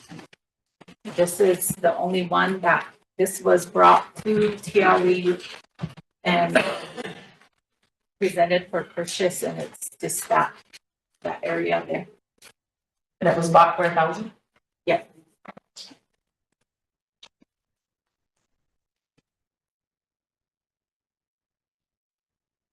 Any discussion, further discussion? If not, I need a question. Jill? All in favor? 1, 2, 3, 4, 5, 6, 7, 8, 9, 10, 11, 12, 13, 14, 15. Opposed? 0. Not voting? 0. Thank you, Council. Area there.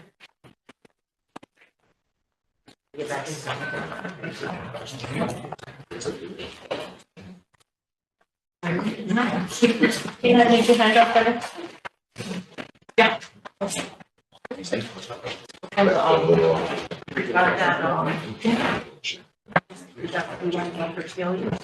Other, number one. Other, where it has 2024, 324? It's not up here.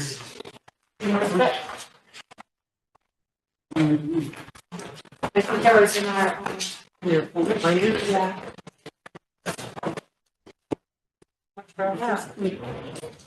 What is it?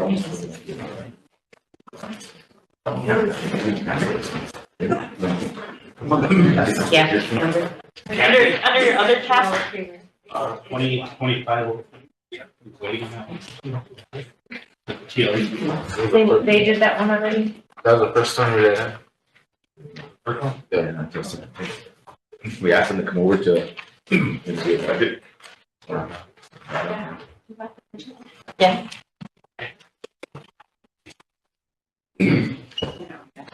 Oh, yeah. I think they voted on it. They passed their. You voted on it, but you wanted an explanation of the. Yeah.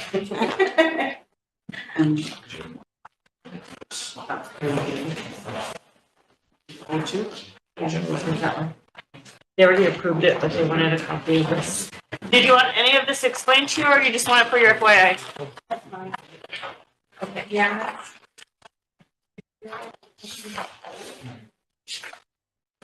Just, the top page is the cash flow analysis, and that's usually what I do when we do a drawdown, to show what our needs are for that time. And then the whole fiscal year budget attached to it. Thank you. You're welcome. Do we have someone here from Tax Commission?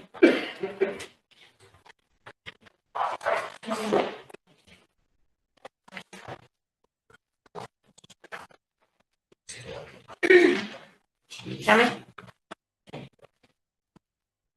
I'm not from Tax Commission, but, this resolution 2024-320 or 2024-324. I'm going to, move to table this because it pertains to our Attorney General contract, which we have not seen a signed copy of. And if it's not in compliance with 8801, the Attorney General ordinance, then it needs to be reviewed and amended. It's attached to that. It's attached to it. This ain't the contract. It's on the way. But each is on the way. All they're asking for is a name change in this. However, in reviewing that, contract, it was conflicted with the Attorney General ordinance. So in my opinion, either their contract needs to be amended to be in compliance with the Attorney General ordinance, because they're asking for a 1-year extension. So I'm gonna move to table this until we can get that. Yes. Yeah. It's our Tax Commission. Are you Mike? I'm not really as active as I should be, but I would inquire as to where the conflict is at. I think this came up as a recommendation from the Tax Commission, so I don't know if you want, Whitney to come over and explain why they chose them, or. Who did they choose? The same law firm that's the Attorney General. So this isn't for the Attorney General. It's for the revenue. It's for the revenue program. I don't know whether or not. Whitney's coming over to Maybe it might be a conflict of interest somehow. I think maybe Eric should address it. Other than that, Tax Commission's always been free to hire legal counsel. They do need legal service. Well, both of the next two are from Tax Commission, so there she is. Whitney, you want to come up front here, Whitney? There's question on the 2024-324 and the next one. If you want to explain those two. Oh, the numbers again. Good morning. On these two, because there's nobody up from the Tax Commission here to read them.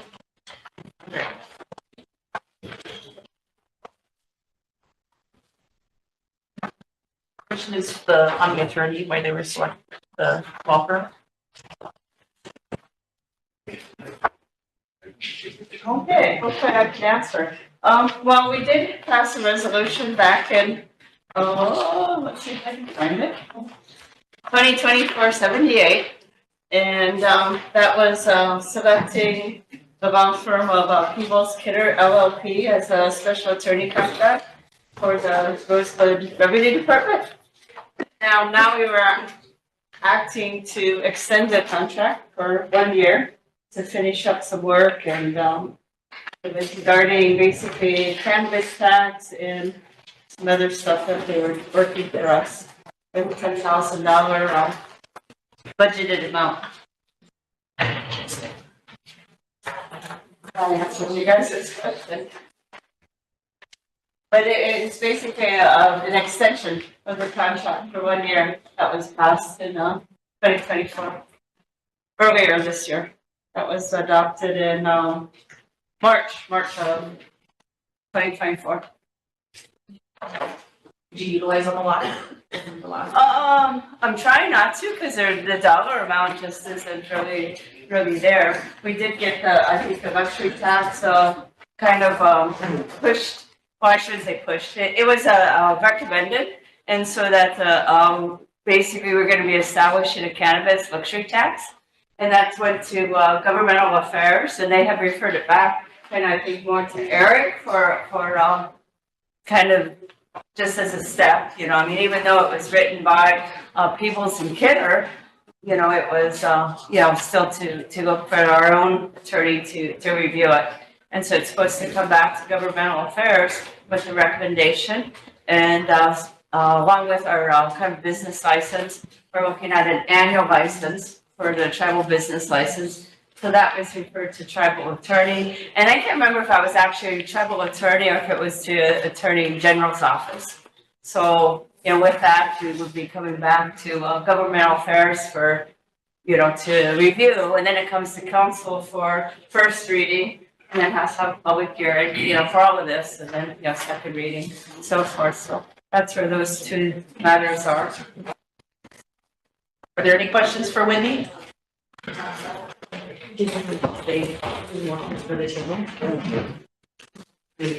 One second. Okay, for Tammy's motion to table 2024-324, I need a second. I'll withdraw my motion because it only pertains to that. I thought it pertained to the overall contract. Okay, thank you. So it needs to be read in. We don't have anyone here for the tax commission. Somebody want to volunteer to read these two resolutions in?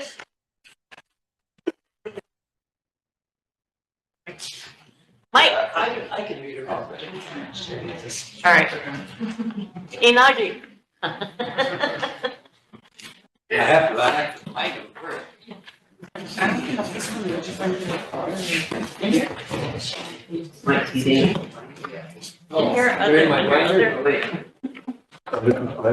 you find it under other, Mike? It's in the binder. Unless we're in my binder, yeah. Up on back under. Okay. So after this, then I'll do the minute.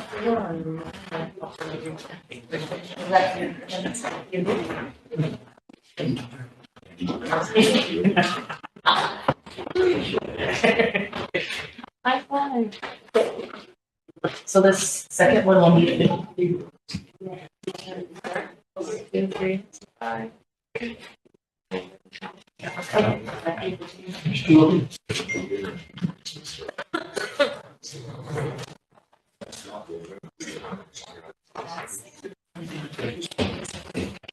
Do you know what?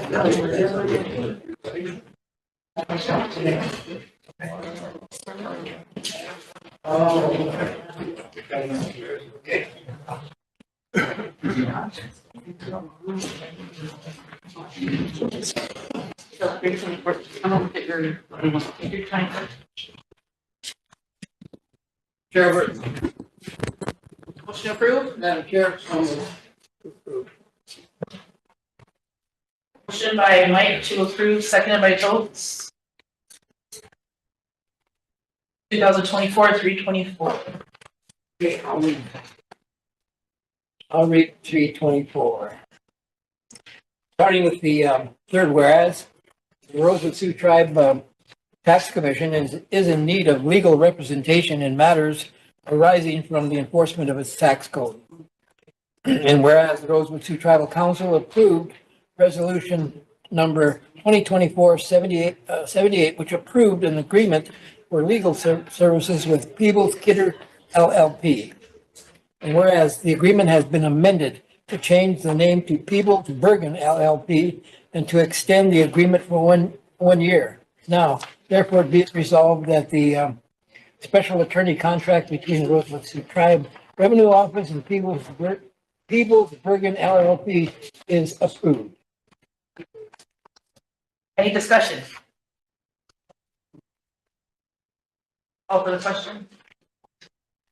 Bill, all in favor? 1, 2, 3, 4, 5, 6, 7, 8, 9, 10, 11, 12, 13, 14. Opposed? 0. Not voting. 1. Okay, the next one we have is the tax commission's amendment to the law and order code for the luxury tax on the cannabis. That's gonna need 15 council votes in favor for it to pass, and there are 15 here. Do we have 15? Do you guys want to address it today, or do you wait till more council reps?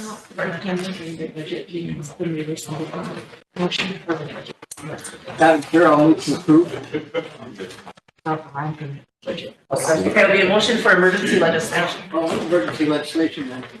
Motion This by, comes from, motion by Mike, is there a second? By Choates and question by Rochi. All in favor?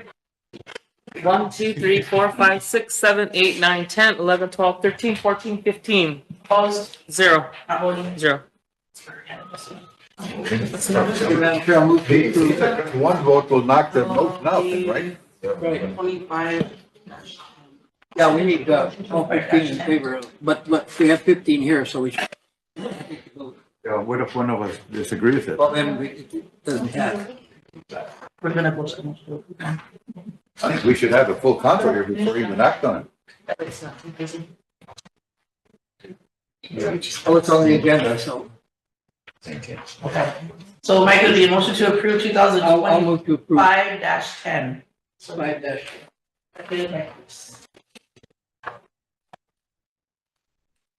We have to which one? Third whereas.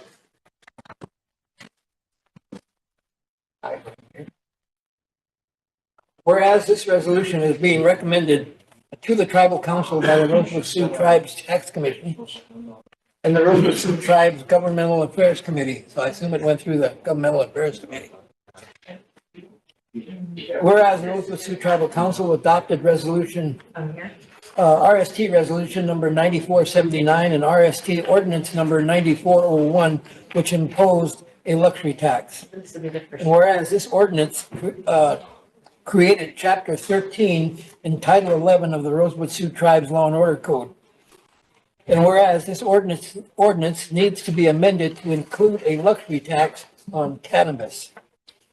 Now therefore be it resolved that the Rosebud Sioux Tribal Council approves this amendment to Title 11, Chapter 13 of the Rosebud Sioux Tribes Law and Order Code. Any discussion? Ben? I got a good question, Madam Chair.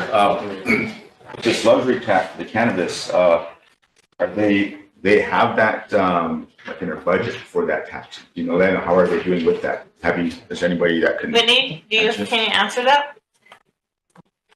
Again, good morning. I guess what I could say is that we did meet with Redco or Pejico, and that they were allowing for, the additional tax, because cannabis would be subject to sales tax. And then it was said that the maximum amount of the tax would be 10%. So that's why the difference, in the luxury tax from alcohol to cannabis is kind of two figures. So I think they were allowing when it first opened, and I guess you would have to actually ask Pejico, what's being charged, but they were going to, before, I guess, have this amount, and they're going to call it a fee, so that it wouldn't change, once this is adopted, then it would just become luxury tax. But really that's almost a question for them that should be answered, or asked, how is it being handled right now? But that's what they told us is how they were going to do it. Then we can request that when we have the meeting on the 22nd, that they come and give a report. Okay, yeah, because I'm just kind of curious of that. I know I just want to make sure that we have at least their input about what they can, what the taxes could be possibly when they do it either annually or monthly, whatever the case you want to put it on. So I'm just making sure, all aspects are covered. So thank you. Thank you. Mike? If I'm understanding the intention of this resolution, we shouldn't be approving anything like this unless there's an actual tax amount. Because that's our jurisdiction, that's our authority. We can't just approve the imposition of a tax and then later on decide what the tax is going to be, that's not too smart. So, with that, I withdraw my motion. Okay. The record motion has been withdrawn. Refer it back to Further the information. committee. Refer it back to the tax commission, back to the EGICO. Yeah. Well, actually, it's the tax commission that should decide the amount or determine, or really it's up to here. But this resolution, and I'm assuming the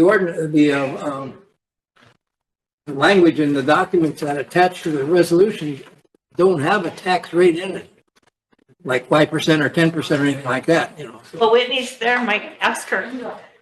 Does it? Oh, well. 10%. Then we're all messed up here.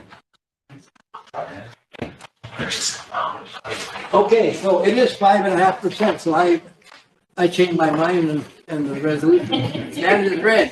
What the resolution should specify, amendment that the luxury tax is 5.5%. Okay, if there's no more discussion, we need a question. I have a discussion. Totes and then Tammy. I think we should wait till they are here and we can talk to them. Because this conversation should have happened a long time ago instead of now. Because none of us were even offered to go to the soft opening. It seems like everything's been a hush hush over there. So I think that it should be tabled until they are here. We can ask them questions and go from there. That's just my recommendation. Tammy and then Mike. That's what I was gonna say. I agree. I wanna wait. Mike. Well, Madam Chair, I don't know. It's really not it's the council that decides and imposes tax.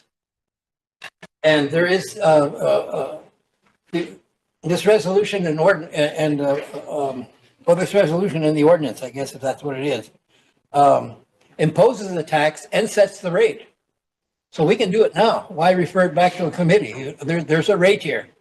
And it's imposed at the point of sale, just like a sales tax. So there's going to be a sales tax probably and an additional luxury tax every time Ben buys a joint, I guess. Are we collecting tax off of them right now? Are we collecting tax off of them right now for that soft opening they had? And what, is it at 10%? Again, I guess I would have to say the sales tax would be in place because it's broad. Sales tax is imposed on the sale of any good and services. So sales tax, would be there. Yeah. And, this would have been an additional tax. Right. So we have everything in front of us that we're going to have to do at some point anyhow, so.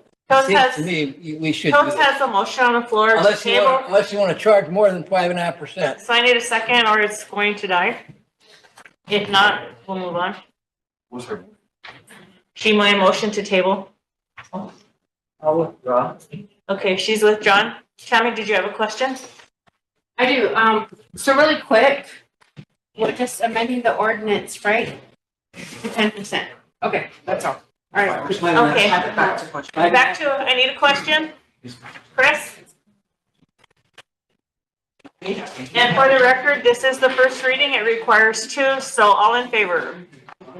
1, 2, 3, 4, 5, 6, 7, 8, 9, 10, 11, 12, 13, 14. Opposed?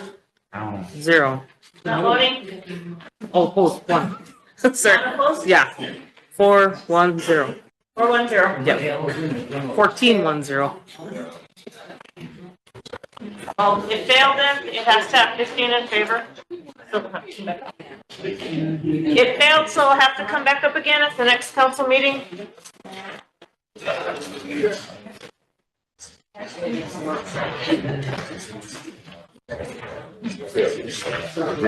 What was the other one now? I don't know. Can I say I guess we'll the drawing board. Thank you, everybody. One more. Thank you, Whitney. Thank you. One more, the one in particular down. You don't mind me saying real quick, I'm not gonna read it. I'm just gonna complain again. I'm hoping that this is our last resolution. These are for the operation of the programs. And I think it's really rude for us to invite different people in this room to hear if they have any concerns, if they have any report to give. I think we should take care of these people first before we start taking care of the daily operations of the programs. Because I really think that it's rude to do that. And another thing that I'm really for, and we always harp on it, transparency. We should listen to the report from the constitutional officers first before we do the daily operations of the program. But I really hope that this is the last resolution that is being read before we go to these, these people should have been taken care of first. And I think this body is very rude to be doing daily operations of the program and let them sit there and wait and listen and wait. So I would move to see that they get heard. Okay, Robert, the agenda is under the ordinance 8613, and under 8613, that is how the agenda is set up. And so if we want to do that at the beginning of the meeting, we have to make a motion to divert from that because it is an ordinance. We never do follow the program, do we? But we're trying to get back to it. The ordinance is always shot to hell all the time. Yeah. What's the sense? So as long as somebody makes a motion at the beginning of a meeting, we can divert and bring the other parts of the agenda. I think we should divert from the ordinances because the Oyate people put us here, and if they're here to lodge a complaint, then we should take our time to be listening to them. I'll second that motion if you make it. It needs to be done at the beginning of the meeting. We'll do it. Michael? Yeah, I'm confused. I thought there was for the regular council meeting, there is a standard agenda. Yep, and that's what this is. So how do we, Robert's got a point, how do we end up? I mean, we will get to the people that are sitting here if we follow that standard agenda. Because somewhere they're on that agenda. Right? Basic OB. So under 8613, number 8, recommendations and And report. if we don't want to spend time on anything that's on the standard agenda, we can, we don't have to.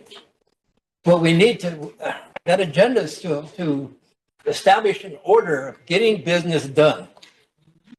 Otherwise, this is nothing more than a special council meeting.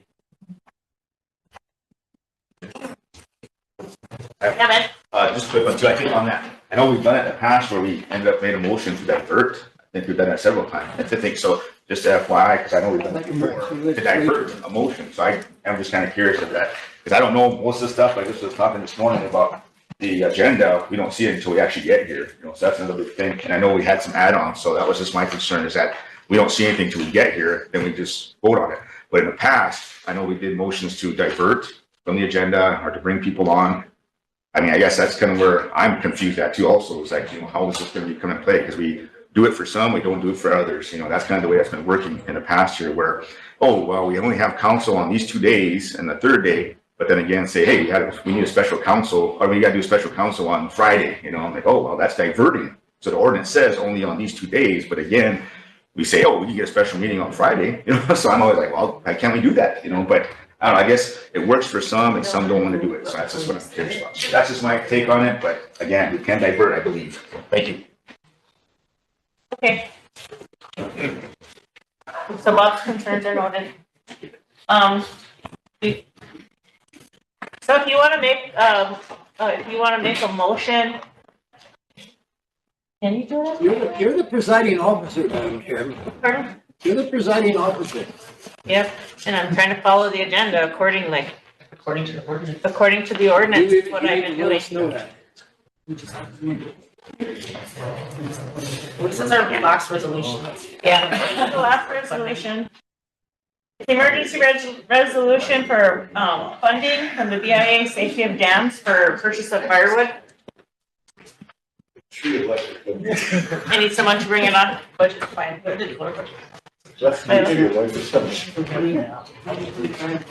Emergency legislation, I'll bring this on. It doesn't, now what's the number on it? 2511. 2511. Okay, council, motion to approve. No, emergency legislation. Emergency legislation. Second by Totes. Question by Bill. All in favor? 1, 2, 3, 4, 5, 6, 7, 8, 9, 10, 11, 12, 13, 14. Now, Layla. Start on the fourth, whereas the Rosebud Sioux Tribe Safety of Dams Program requests approval to submit. Charles got it. Okay. Oh, you want it? You want to read for me? I'm on a roll. We needed a second. No, you're still. We just needed a second for it, Layla. Hey, Charles. 1, 2, 3, 4. Whereas the Rosebud Sioux Tribe Safety of Dams Program requests approval to submit proposal requesting one-time funding in the amount of $16,188 to the Bureau of Indian Affairs to support the purchase of firewood for winter weather preparedness, and whereas the RST budget. That can be straight. It didn't go to committee. You can strike out that whereas it's emergency, so it didn't go to committee. Oh. Okay. Which part? Oh, okay. So. Then start at the next whereas. Okay. I'll just put the, whereas in a letter dated September 24, 2024, the Bureau of Indian Affairs Rosebud Agency has informed the Rosebud Sioux Tribe of the availability of one-time non-recurring funds in the amount of $16,188 for costs associated with the purchase of firewood for winter weather preparedness. And therefore be it resolved that the Rosebud Sioux Tribal Council adopt and approves the recommendation of RST Budget and Finance Committee authorizing the submission of a one-time funding request in amount of $16,188 to the Bureau of Indian Affairs on behalf of the Rosebud Sioux Tribe Safety of Dams for costs associated with the purchase of firewood for winter weather preparedness for, and be it further resolved that the Rosebud Sioux Tribal Council adopt and approve the recommendation of RST Budget Finance Committee authorizing the acceptance of one-time non-recurring funds and approves of the attached budget in amount of $16,188 from the Bureau of Indian Affairs for the Rosebud Sioux Tribe Safety of Dams Program for the purpose of purchasing firewood for winter weather preparedness. Be it finally resolved that the President of the Rosebud Sioux Tribe and his or her authorized delegate is authorized and directed to sign any and all related documents to submit a proposal to the Bureau of Indian Affairs. And letters on the back, and you have the scope of fund, the scope of work for the funding. Any further discussion? If not, we need a question. Okay. I'm just curious because good morning everyone. Good morning. I have to keep touching dog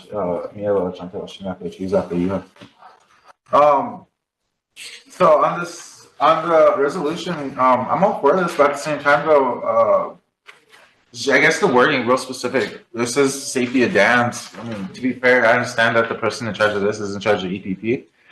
But if this was for EPP, they should say that on here instead of safety of dams, because they don't need wood safety of dams, the EPP does. So if we could modify or change that, amend that, or Amend it to include that language. yeah, so that we know where it's going to EPP. Lane can respond to it. But the reason why safety of dams is contract. BI money has to go to the 68 contract, and we don't have a contract with EPP. So that money is going to go into safety of dams, but we use for EPP. You can see that in here, but the money still has to go to safety of dams. When the money comes from 638, it has to be to a 638 program. So I have a question. Bill, all in favor? 1, 2, 3, 4, 5, 6, 7, 8, 9, 10, 11, 12, 13, 14. Opposed? 0. Not voting? 1. Motion carried. I have a question. This last one too, Chair, the treasurer, does that language have to be in there too for that? I mean, for the safety of dams money to go to that safety of dams money so it can be diverted into over to BIA? Because EPP don't have that account stuff, so we have to make a separate motion or separate deal to have that going in? What this here is end of the year money, it's money that have not been obligated to anybody. So with the recommending is that they use this to purchase firewood, we've been doing it. So in order to do that, we have to put it into a 638 contract. And because Bob already does EPP and does the safety of dams, they agreed to put it into the safety of dams contract by this for you. So in other words, we're just putting money into safety of dams and they're just purchasing it? Yes. Okay, but that's what I'm saying too, do we have to divert anything because it's to the purpose of EPP, but you're just gonna say it's just part of safety of dams? No, it's for the purpose of purchasing wood. The resolution says. Yeah, I'm just saying it's gonna go into the EPP or in the safety of dams budget, but it's for EPP for the wood, right? Right. Okay, so tribal wise, it's for EPP. Right. But 638 wise, it's for safety of dams. Correct. Okay, that's something. All right, thank you. Phillips and then Chris. That's a lot of wood. Can you see the plan and how it's gonna be the distribution of it too, because, or how it's gonna be divided as needed or It what? just went out through the EPP. That just the activation we just had. That's where some of this wood just went out to. It'll be in a report. Yep, we'd like to hear from Bob too. Yeah, he'll be here to do the All right. report. And then, so I guess with this, question for Ray, one-time funding in amount of $16,000 from BIA for the safety dams at the end of the fiscal year. I know that there's been a lot of programs that are actually looking for money like that can help out, especially with the endeavors that we're going into or with the journey that we're getting ready to take with the new administration coming in. I know that a lot of our programs could really really benefit from stuff like this. So I'm curious if you're also, I don't know, looking at our other 608 programs to. We did give money to like, without corrections, that was like 135,000. Yeah. And a couple other programs that, we kept talking about. I think there's like 4 or 5 programs that we gave money for from the Rosebud carryover funds for 24. Yeah, it's not just safety dam. Yeah. It's like 4 or 5 other different programs.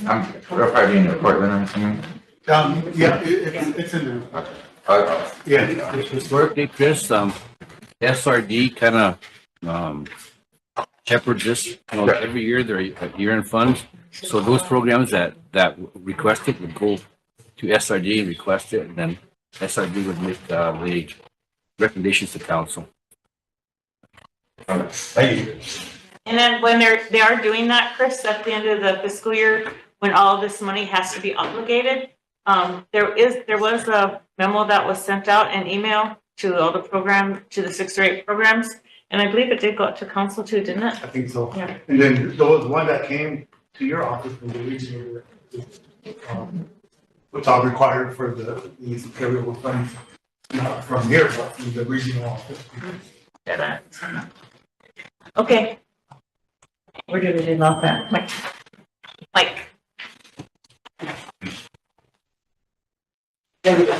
You know, on this issue, this notification from the BIA came out in September. And we're just now getting to, buy the wood. The winter has been here for a while, and it's been colder now. And people in my community have been without wood. And it's hard. So, God, can't we be a little more imaginative or innovative? I mean, if we knew we were going to get this money in September, why didn't we start buying the wood then and then reimburse ourselves when this money was available? That way we would have had wood available here, in the last month or so when it's really gotten cold. Just a suggestion. Bob, Do you want to answer? Somebody will probably tell me it's not legal, you know, but I know when if there's a will, there's a way. Put out a ESA earlier in like August, September or sometime. But we've been purchasing wood and I don't think we got any contractors coming in until like maybe November. And we're going to get 48 quarters before this storm happened. Now during the storm, we had other contractors coming in. And I think we purchased another 38 quarters. So we're probably back up to about 55 quarters again. So if we again, we will have it. Thank you. Okay, Ben. Ben?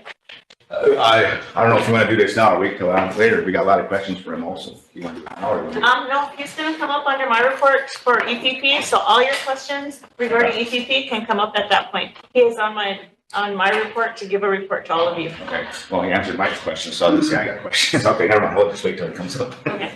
Because we're trying to get along to the agenda and all those questions can be handled at that point in time so that we can get to the other people that are here waiting. The last thing that's on the agenda that the secretary gave me is the meeting minute approval for December 11th and 12th. They're in your packet. And they were also emailed to you.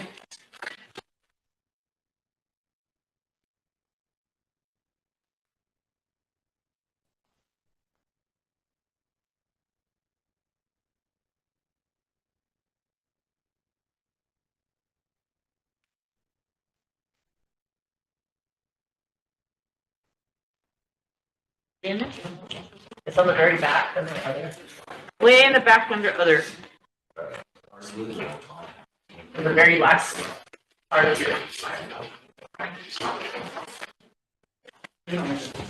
If you can get them up.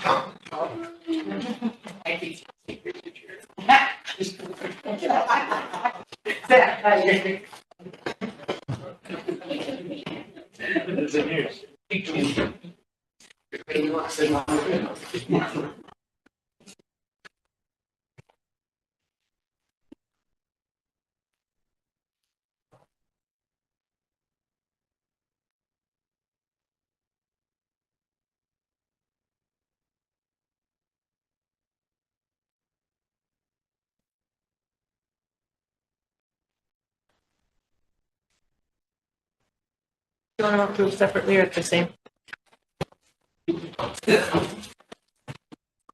When you're done reviewing, I'll need a motion to approve December 11th and December 12th.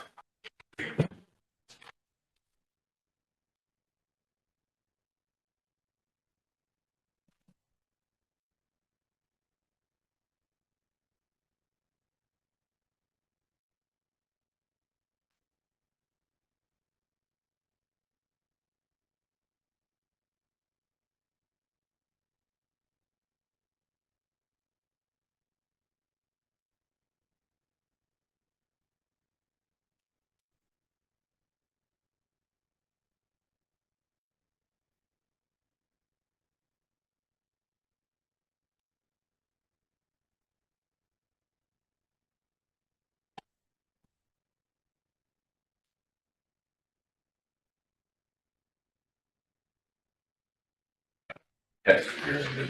Do I want to make an announcement? On the wood, fine. This is free wood that we have access. They must be listening on YouTube. Okay. We can do that. Well, You wanna say it, or you wanna do it, or you want me to while they're reading?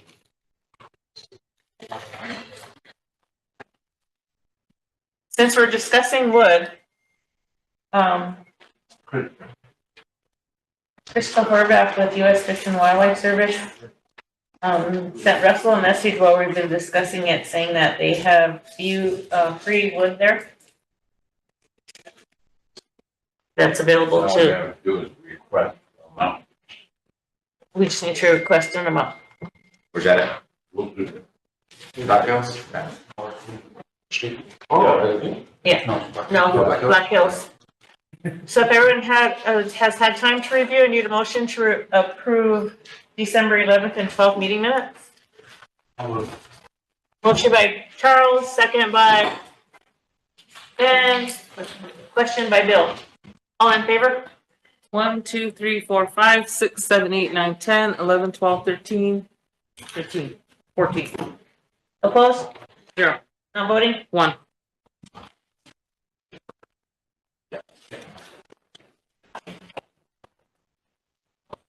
So we can either take a lunch break or I can do my report.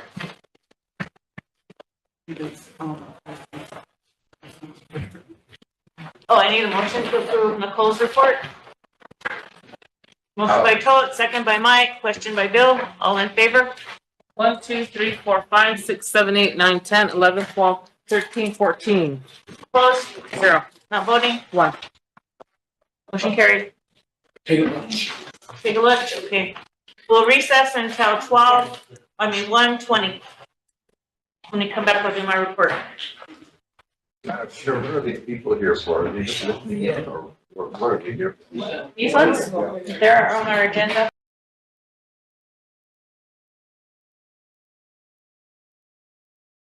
Get a budget approved. Budget? Yes, I mean, on with communities. Yeah, they'll be coming under the community report. They're on there.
Tina handed out my tribal council report.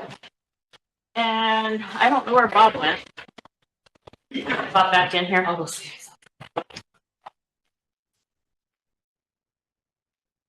On January 4th, we activated he and I and Jerome and law enforcement met, and that's the procedure is that I talk with them, they give me their reports and from their road reports, from weather reports, etc. We make a determination whether to activate or not activate. That's something that's been here historically, how it's been done. And so I had them meet with me. Bob activated on January 4th at 5 o'clock. We deactivated January 7th at 5 o'clock. Inside of that folder you just got is the Rosebud Sioux Tribe Emergency and Snow Removal Response Plan that he brought.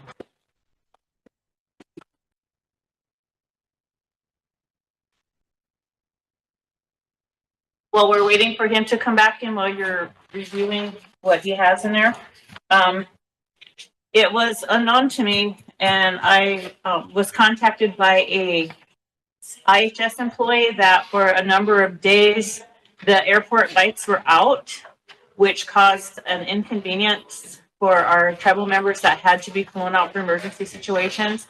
The ambulance service needed to go to the IHS, pick up the patient, run them either to Valentine or Winter to be flown out at their airports.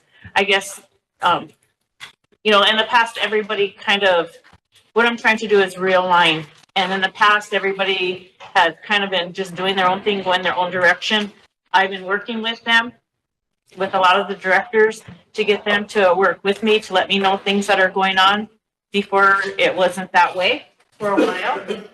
So in the interim of time that I've been here, we're starting to build that trust, that relationship, and that commitment to each other to get things to me so that I know, so I can get that information to you. A lot of the stuff that has gone on in the past and that has been going on, I haven't been privy to all of it, just like you.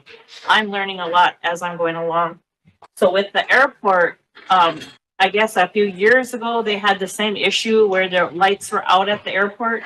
I immediately, as soon as the IHS employee contacted me, started asking whose responsibility was this. Years ago, I ran for the lagoon to move it in order to do the airport. And at that time, Bob Long was the person that always took care of the maintenance of the airport. I found out at that point in time that Shorty Jordan is now the person that's responsible for the upkeep. He said that there was a part that was damaged, and it had been like 7 or 8 days that the airport had been without lights. Muth Electric, Shorty, even as far as some of the pilots, searched and found the equipment that they needed to replace. I got the report from him yesterday. The lights are back on. They had to replace like 69 bulbs along the runway. So now it's back up. There's another part that needs to be brought in. Health admin had maintenance funds. They paid for some of the work. And talking with Wayne, when we have to get the next part, the tribe will cover that other part of it to make sure that airport stays open. Because during the day it was fine. Emergencies, higher level care could be sent out. But during the evening, they had to fly them out. Had to transport them to Winter or Valentine. On the Rosebud Elementary, we've been working, this is something else that I came into that I wasn't aware of that was going on. Sherry and Wayne neither are here. They were kind of involved in it, but it involved the Rosebud Elementary, the tribe, Golden West, but our IT worked with them, and they're supposed to be able to get Rosebud Elementary up and running so that the kids can transfer up there. It was at a standstill due to some fiber optic issues. It's a long, detailed process that we're still going through with Golden West, that it may be litigation, so I can't speak the entirety of it here at council level, but I'm just reporting that to you for your awareness. Bob, you want to come up front, Bob?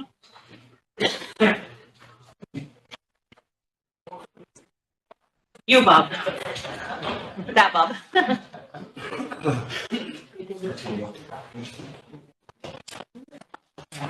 Last, over a week ago, I met with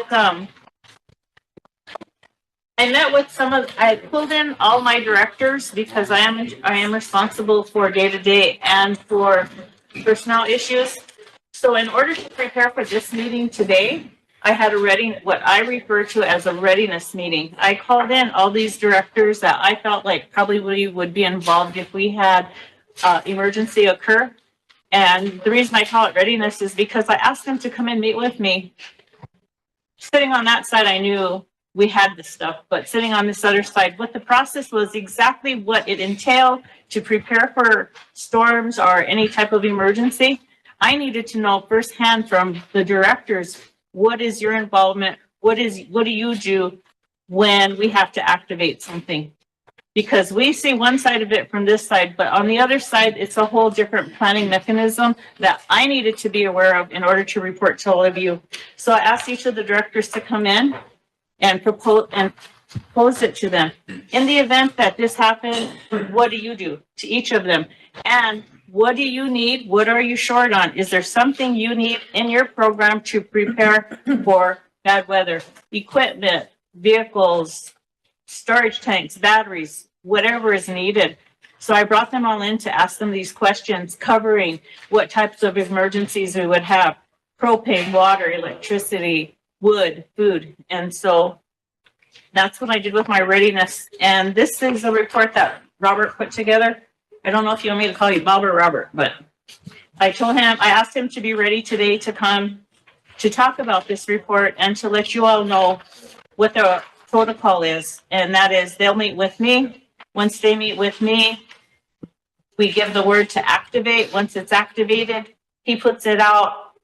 At the same time, I was never a part of a call list with the council until last week when somebody from me said, we need to add Wayne, Lisa, and Kathy to a group so that there's better communication. I was never on the last council. When I was on council, I was not on a group text. I was not included.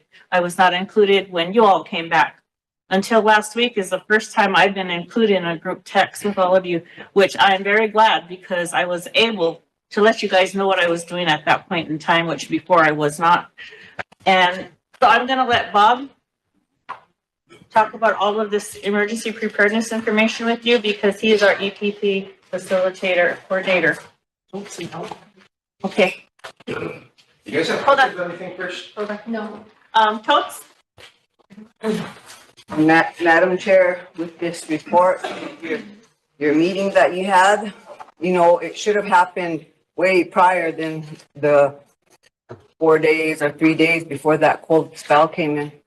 Because this body was asking for a meeting with all these programs, with EPP, with water resource. We was asking for meetings with them to come down and explain to us. And when we ran for council, we knew what we were getting into.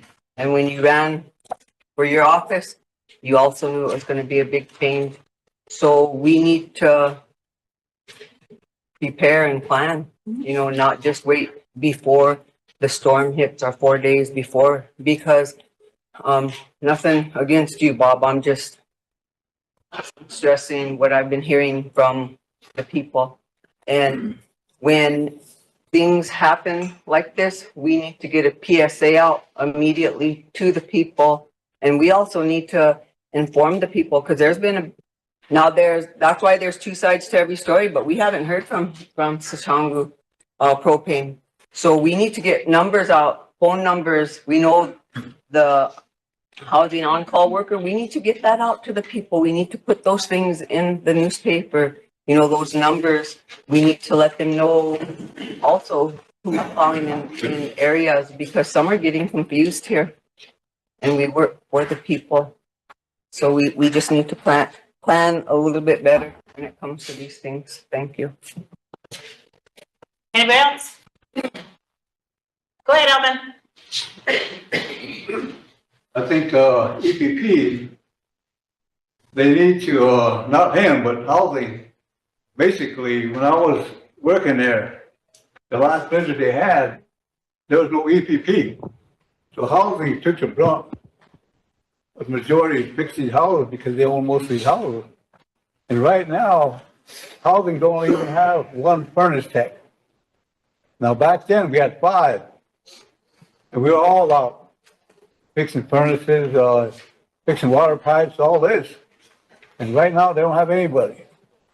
They need to, they got a place in Mitchell, take classes for 4 days, they will certify you in 5 different types of furnaces to repair or replace. I think some funds should be given to Bob, so if he has a crew, he can send 4 people or 5 people to have that training, so you can have that on hand. That would really help, because there's a lot of furnaces that's been out. And I think the 16,000 isn't enough. If it comes again, I think it should be given more. That's all I gotta say. Thank you. I think something like that, maybe TechRo can be involved in that, because I think they could probably set up some type of training like that and bring people in to do some sort of certification. That way we know it's more legit, and if we get people coming in here, we find some employee who's gonna go. We can probably get confident with the job, but if we do it with the public, the people who want to learn how to do it, and be able to make some cash on the side with that certification, it'd probably be better than what we kept. It's back, right? Yeah. And then, I'm gonna have the secretary's office look for it because I don't remember whether it was October, November, one of those months. I did have EPP on the agenda, but I'm not sure what happened, why he wasn't, I don't know if the meeting got canceled or what happened, or if we lost quorum, but I did put EPP on our agenda. We were supposed to have a meeting with just the council reps at one point in time. Kind of go through this plan and go over some other stuff. Waiting. So you wanna explain your report? Yes, Ben. No, go ahead. Yeah, I'll explain quick. I'll do it afterwards. Sit down, the public can't hear you. Or you need to sit down. Or else. How about now? Everything like to. Well, it's those guys too, so you gotta remember that. Hold the mic if you have to. They should be able to hear me. But we activated, I think Kathy was getting a hold of me that morning, Saturday morning, and about 11 or so, maybe sooner, I kind of slept in, but then that afternoon, she said we better get something going, so I took off, and I have a text group with everybody who's involved. I sent it out there, and I said, you guys be on standby. Probably about 2 o'clock, I told them to be on standby, and to the office about 4:30, and everybody started showing up, and I told them what we needed to do. And then I sent out that activation deal. I sent it to Kathy, and then I put it on the emergency management website or Facebook page.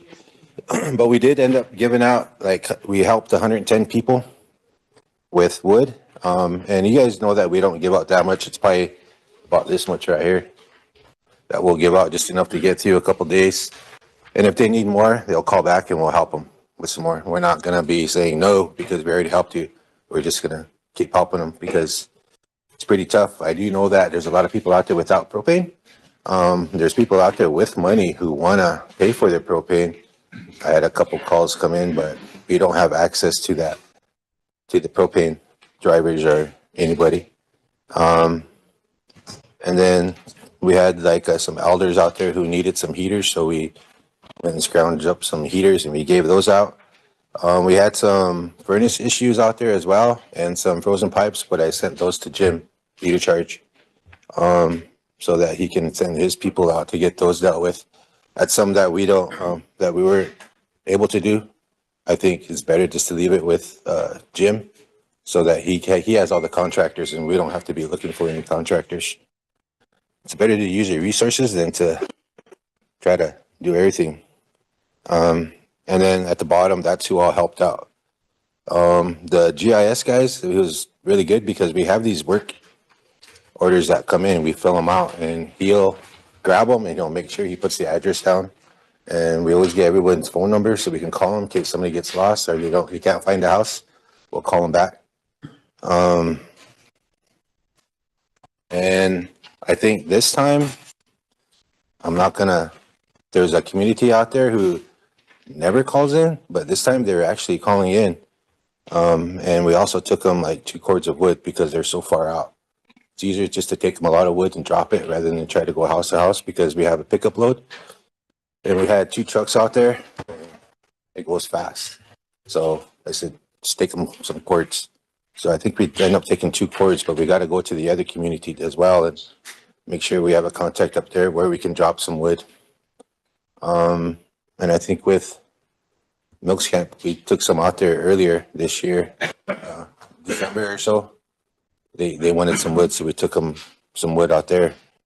And I know out there was probably about 3 or 4 people that usually burn it. And I think the guy who we were mainly helping, I think they moved him into some better housing in Gershom.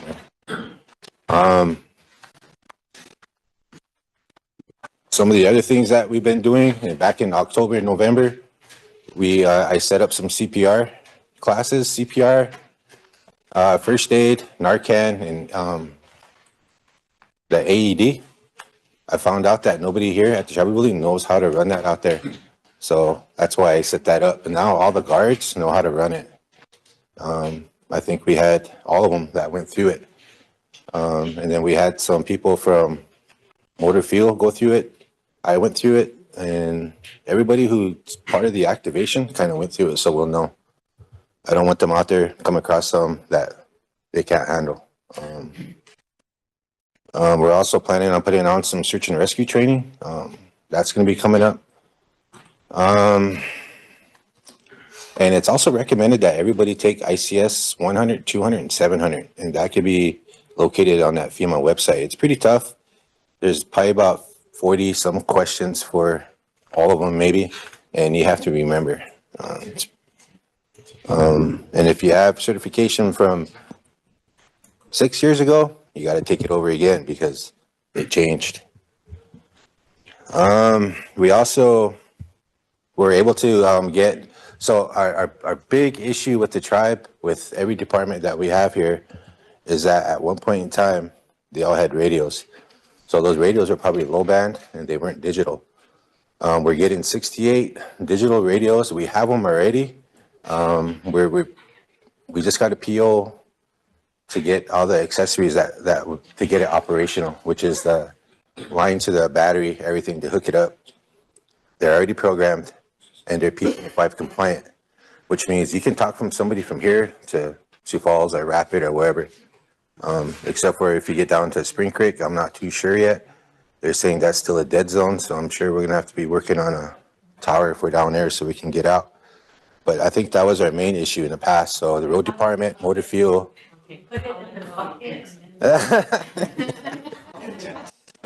So Spring Creek, our motor fuel, road department. We got the volunteer fire departments all radios. ARPA is going to have radios in their vehicles. I think the road department, I already said them, but they're going to have radios in their Sanders, everything, so we can stay in contact with them. Who else is there? I don't know. There's 68 radios that are out there right now. 3 of those radios we can convert to base stations. We're gonna have one for the EOC, and we got it hooked up, and then we're gonna be able to plug it in the wall, and it's gonna work.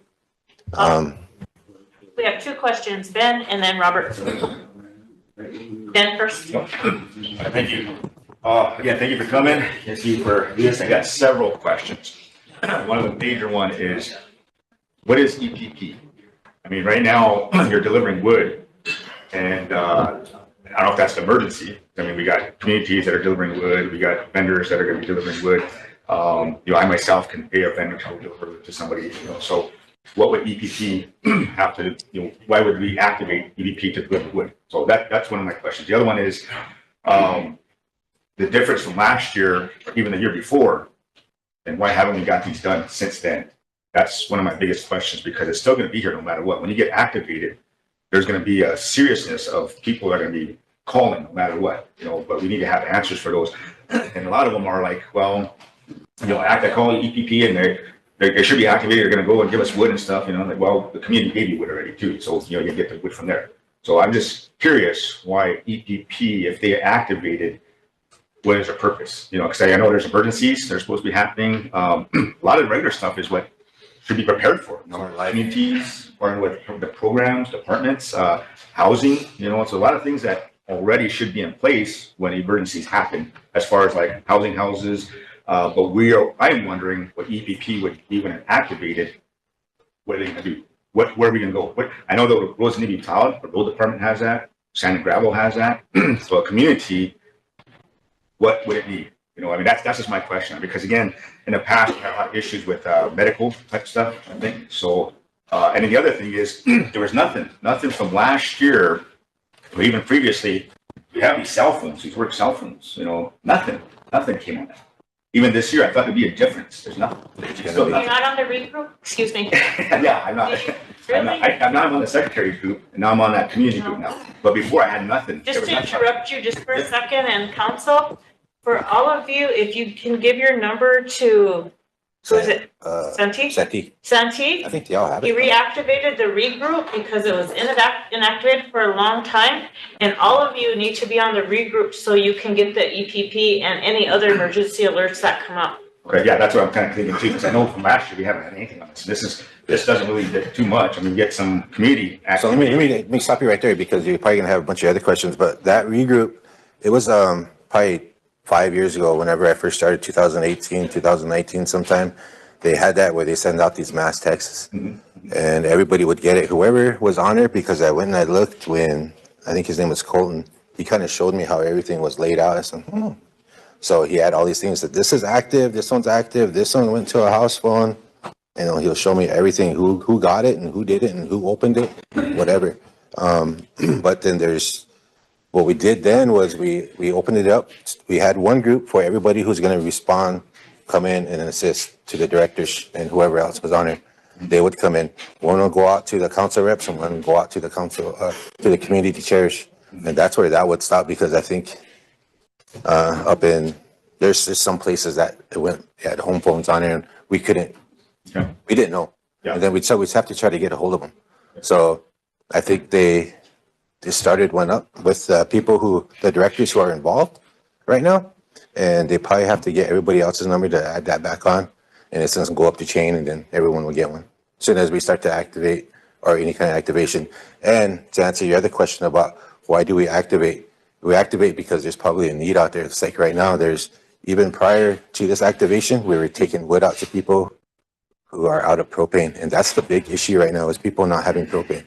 So there was a few people that don't have propane, but they had a wood stove, and we were taking it. And that's why they have, you should explain, the reason, like, Coach had that question, and I think you did too, about why would, because everyone is aware that Sioux propane was down a truck, down drivers, everyone on this reservation has been struggling with 2 to 3 weeks behind on propane orders, which also interfered with our local surrounding vendors, because Sioux propane was behind. It put all other vendors behind as well. And so we couldn't offer propane because we're already behind on propane. So what he put out was what services we could help with wood, with heaters, water. Like he said, we help with septic, whatever we could actually provide that emergency assistance with is what he put out, and that's why it didn't include. Well, the reason why I said wood, because last year, former president did have a big load of wood up there at Water Resources. He said if you're able to get it with a truck, you can take it. And so that's what was a lot of the communities were going after. Now, of course, that did a lot of issues where EPP said, no, you guys can't take this. This is for certain people. then you've got that conflict. It's But for the other whenever thing- we activate, because we give out so much, and so that way it'll last. So that's why I'm saying before when I was here, we had like about 47 cords. If you go up and look at that shed, it's a 2-car garage. So one side we had wood left, the rest of it was gone until we start filling it back up. So when you go up there now, it's like, holy crap, man, we can help out a lot of people this time, but then we have to ration out. Otherwise, we're gonna. And that's the same thing too. So communities would actually have that same problem of like, well, you got to order wood. We're going to do this. Now the other thing too is like with EPP. I think before it gets activated, we know there was a cold front coming in. Everybody's going to turn up their dial in their house to higher heat. It's going to be cold. Now, of course, propane is going to run out.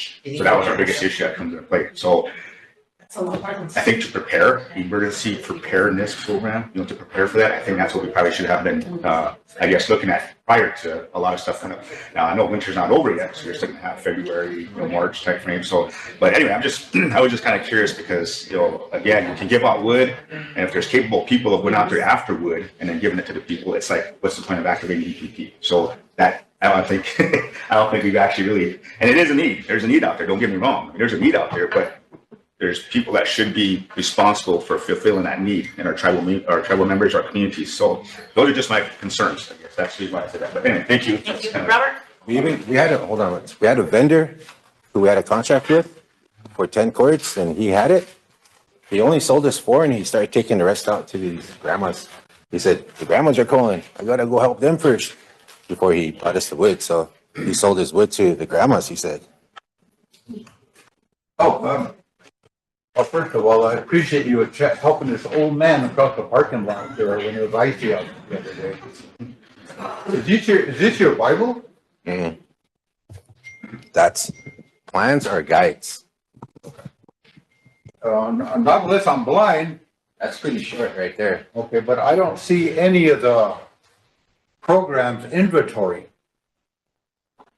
of who all got what. What do we have that we don't know here? Those are annexes. I heard that we had a snowcat. Where's that at? Service. And then I heard we had some side-by-sides. We have 4 UTVs and we have 5 snowmobiles. See, where are they at? They're sitting up there at the water resources building. Okay, because we use those only whenever we have to go off-road. We can't just. Last year, we took like 14 people off the back roads because they chose to take a back road and they got stuck back. We had to leave their vehicles. We just picked them up and brought them back in and took them home. Okay. I was looking through this and on page 3. Oh yeah, that's the transportation. You gotta change those. Yep. Those 2 individuals are no longer with us. This is where I started using all the. That was in my packet that you gave me. Yeah, this was from whenever I came to transportation. Yeah, you're just trying to confuse me here. But that's one of the annexes that we. I think the council people here need to know the inventory of the tribe. We have no idea what's out there. We don't know who has snowmobiles. We don't know who has 4-wheelers, side-by-sides. I didn't even know we had a snowcat. So I think it's essential that some of these representatives know what we have out there. And each specific program that's participating in that emergency situation needs to submit an inventory and what their capabilities are. We need to know whose trucks have 4-wheel drive trucks, whose programs have trucks with winches on there. We need to all keep that updated and then keep it stored somewhere so we'll have an idea of what's going on. Now, when you declare emergency, do you have the authority to take over a community building? I have never had to do that yet. I How don't know many if do I you have that authority? I think it's up to the communities So because Horseshoe we're community separate. to tell you to not be there, and you can't be there, right? On emergency situation. Yep, because we tried borrowing Rosebud community, but they said no, so we did Why it. is it like that? Don't know. Isn't that the property of the tribe? If there's an emergency declared and it's below zero out there, you guys should have the ability to say, hey, that, we're gonna take over that tribal building, that community building, we're gonna use that as a safety zone. We actually used Grass Mountains community when they had the fire down there. That was incident command post for fire. Okay. So they use that because they have no cell phone service down there, but they have Wi-Fi. Yeah, and that siren system you have down there, that don't do nothing other than wake me up all the time. If we didn't have it, then I don't know, man. But I think that in our community, we got the community building, we got a great big old generator that operates on propane, but we don't know how to run it. Nobody knows how. So it's just sitting down there dormant. Why can't somebody from here, the tribe, go down there and show somebody down there how to turn it on? As soon as the power goes out, it should kick on. Yeah. As long as you have propane. Last time the power went out, nobody, it was. And we had a guy come down in November or December. It took a while. I don't know why. I think because of the new fiscal year coming, so we have to redo the PO, but we paid RDO. They deal with generators. They came down and they serviced 11 of them. And yours is part of it. Yours is one of them. Yeah. So it is working. It's functional. Even Wood, we had him go out, check out Woods too, just in case. But I talked with him. He said it was working, but they went out and looked at it anyway, because a lot of them, when they stop operating, it's because they don't have propane or they don't have any, what's that stuff called? Norris is another place that we have that doesn't have a generator, but we're working on getting a bigger generator for them because it's all electric. And we went in there and we looked, the guy who came down, he's an electrician. He deals with the generators, and we have to get him like a 30 watt, 30K or something generator for out there, which is, we have to set it inside near the building because it's going to be pretty huge. And we're wondering, we don't know where all the wires are because there's 2 meters there, but when you go inside, I think there's 3 different panels. Now, here's a scenario. What's going to happen if the electricity ever goes out and there's an emergency declaration and there's an elderly with medical problems? How do you identify it? You go down to housing or whatever. How do you know if there's an elderly with emergency situation that's sitting there without emergency? How do you know that? Majority of the time, we have a lot. We have a lot of the high risk people already mapped, and we're using Leroy Morrison with the PD. He maps everybody out. So if there's any high risk people, they're already mapped out. And if there's any issues, they can call us and we can get them. And if there's a shelters open, Mission always opens. St. Francis opens, but I don't know about any other. I think Parmalee opened one time, but they didn't get any people, so they shut down. So it just depends on the community. Was that several years ago, I made a suggestion that APP goes out and whoever the elderly is that's got emergency problem, put a big reflective sign on their door, so when you shine a spotlight on it, you'll be able to know. But then that rules of law changed now. Now that's a target for the criminals. Now they're gonna know where the elderlies live and they'll be picking on them. At one point in time, somebody said it's a HIPAA law, but I don't know if that's really HIPAA, because we're not identifying any kind of medical conditions. Okay. Well, bottom line, park one of those snowmobiles down at my house. And Bob, just so you know, what we're going to be doing is the EPP, what is it called? Command Center has always been at Water Resources, but there's an issue with phone lines. It's going to be relocated to being right here at the tribal building.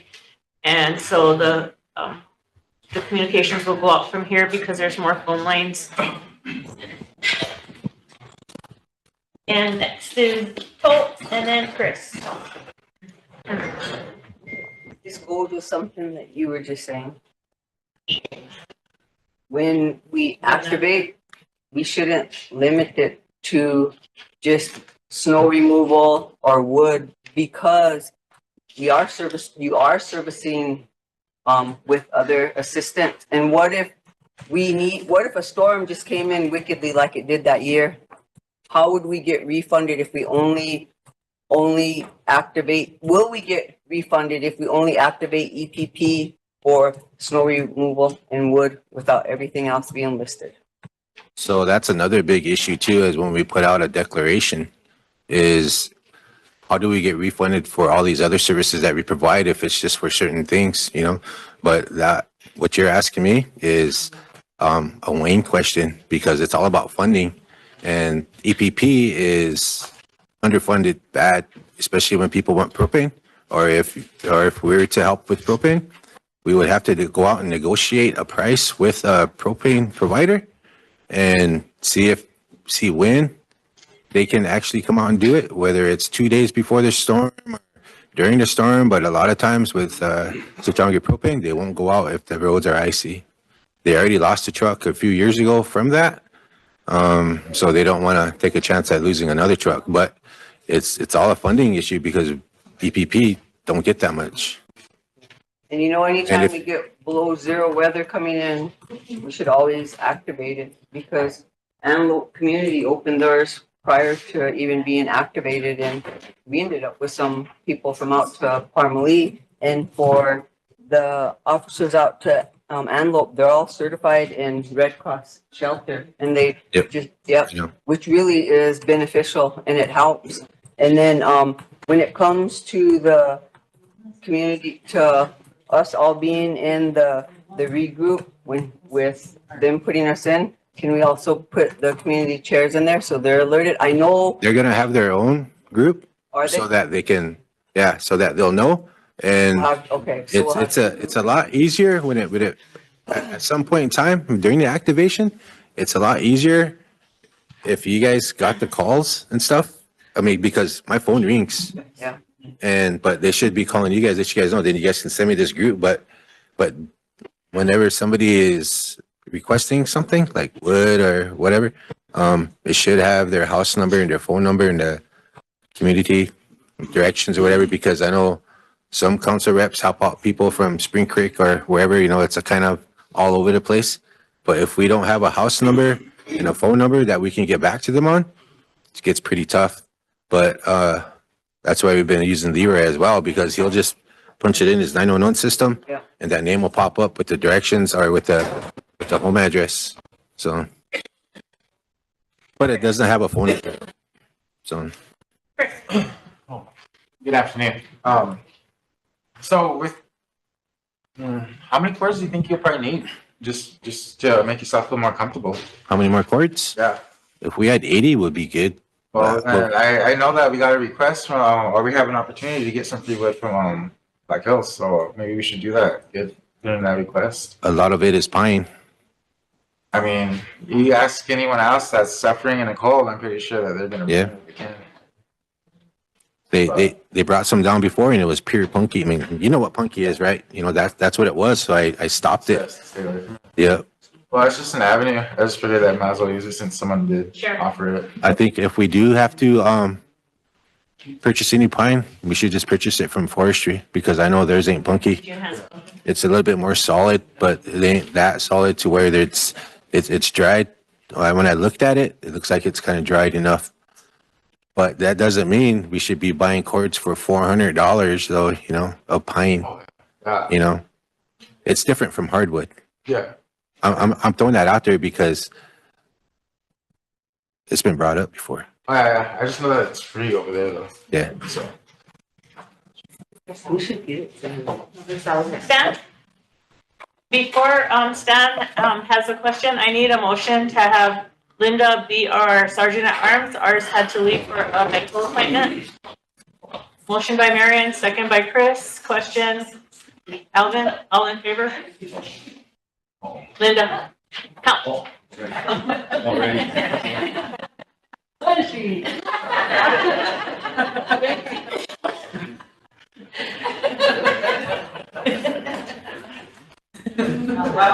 I had my hand raised. Opposed, because she's too mean. How many? 16 opposed? One? No. Not voting? I had mine up too. Mine was up. Sorry. Zero. Motion carries. Okay, now Stan, now you can just do your thing when you need it. I think, I'll let you guys know too, we had, oh yeah, go ahead, Stan. I just want to comment on, in regards to Councilman Alvin. I worked with Alvin at the Housing Authority as a housing electrician for 8 years, and we, on emergency calls, housing, I was always the ones, we were the maintenance department of the one after, we had to be out there 24 hours or however long. And I couldn't believe that there's hardly anybody out today for this calls. So I think that maybe we should activate, or train some people, maybe like through tech or something, to get some people on standby. December 30th, I received a call from an elderly lady down in Spring Creek. And she said she had electrical problems. So I responded, I went down there and she said, I got money, I'll pay you. I said, no, you don't pay me because I serve on the council. I can't accept any money, but I'll see what your problem is. And I come to find out her breaker box wasn't working like it should be. Still producing 240 volts, is still not 120. And the main breaker wasn't doing its job. So I came back and next day I had a council meeting on the 31st. So I kind of told a few people, left messages. And as of about 2-3 days ago, nothing has been done yet. They said,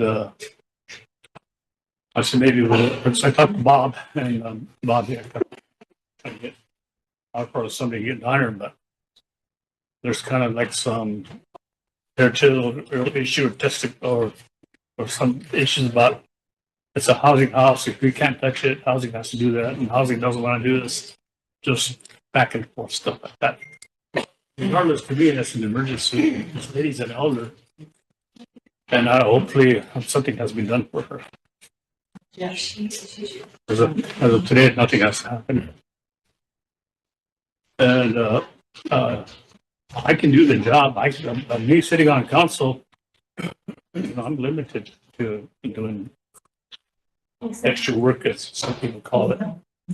So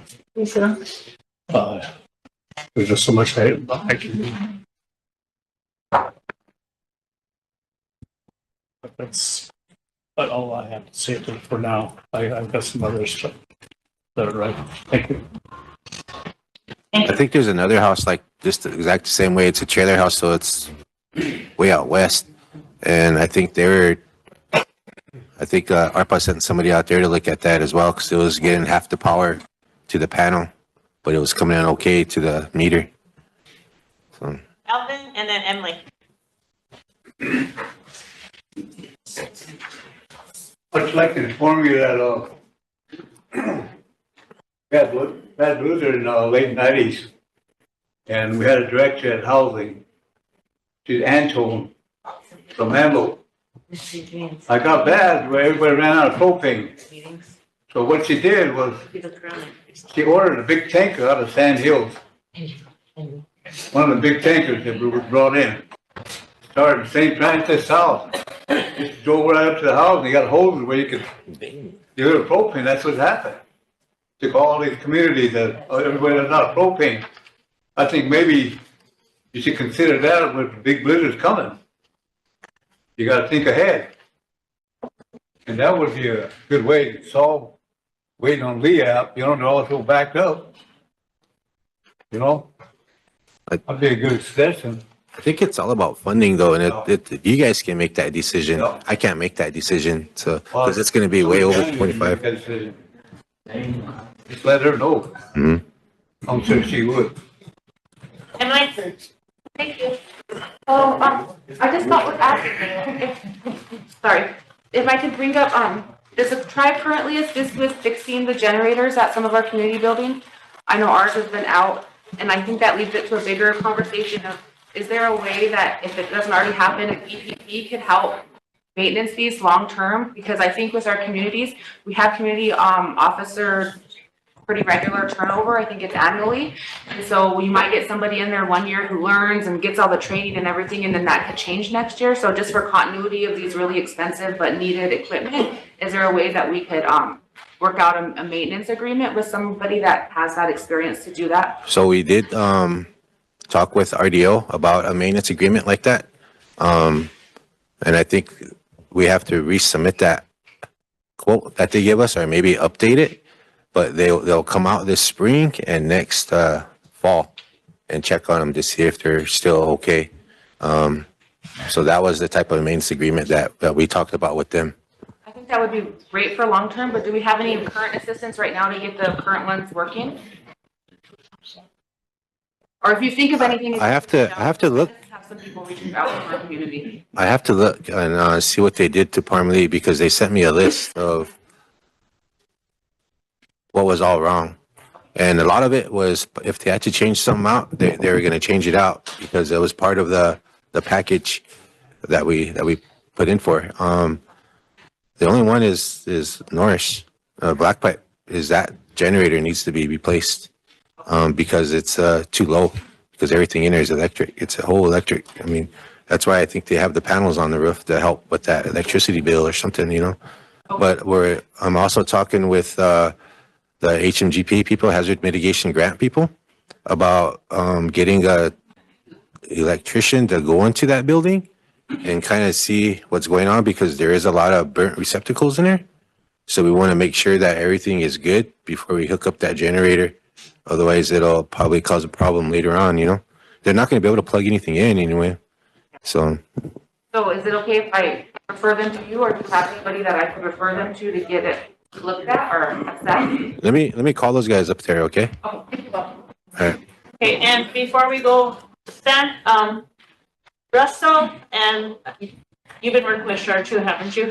The Charlene? Russell, Charlene, what's her other name? Red Fox. The one from Spring Creek? The one from Spring Creek who's furnished. I want Stan to know that we have been trying to help her. That's who he's talking about. The one person? Yeah. The one person that we're trying to help. So, do you remember what they said's wrong with that, so we can't get it fixed? Do you remember? Yeah. Or do you? I hate to repeat it, but, that's the guy, yeah, some of our son, if they choose up.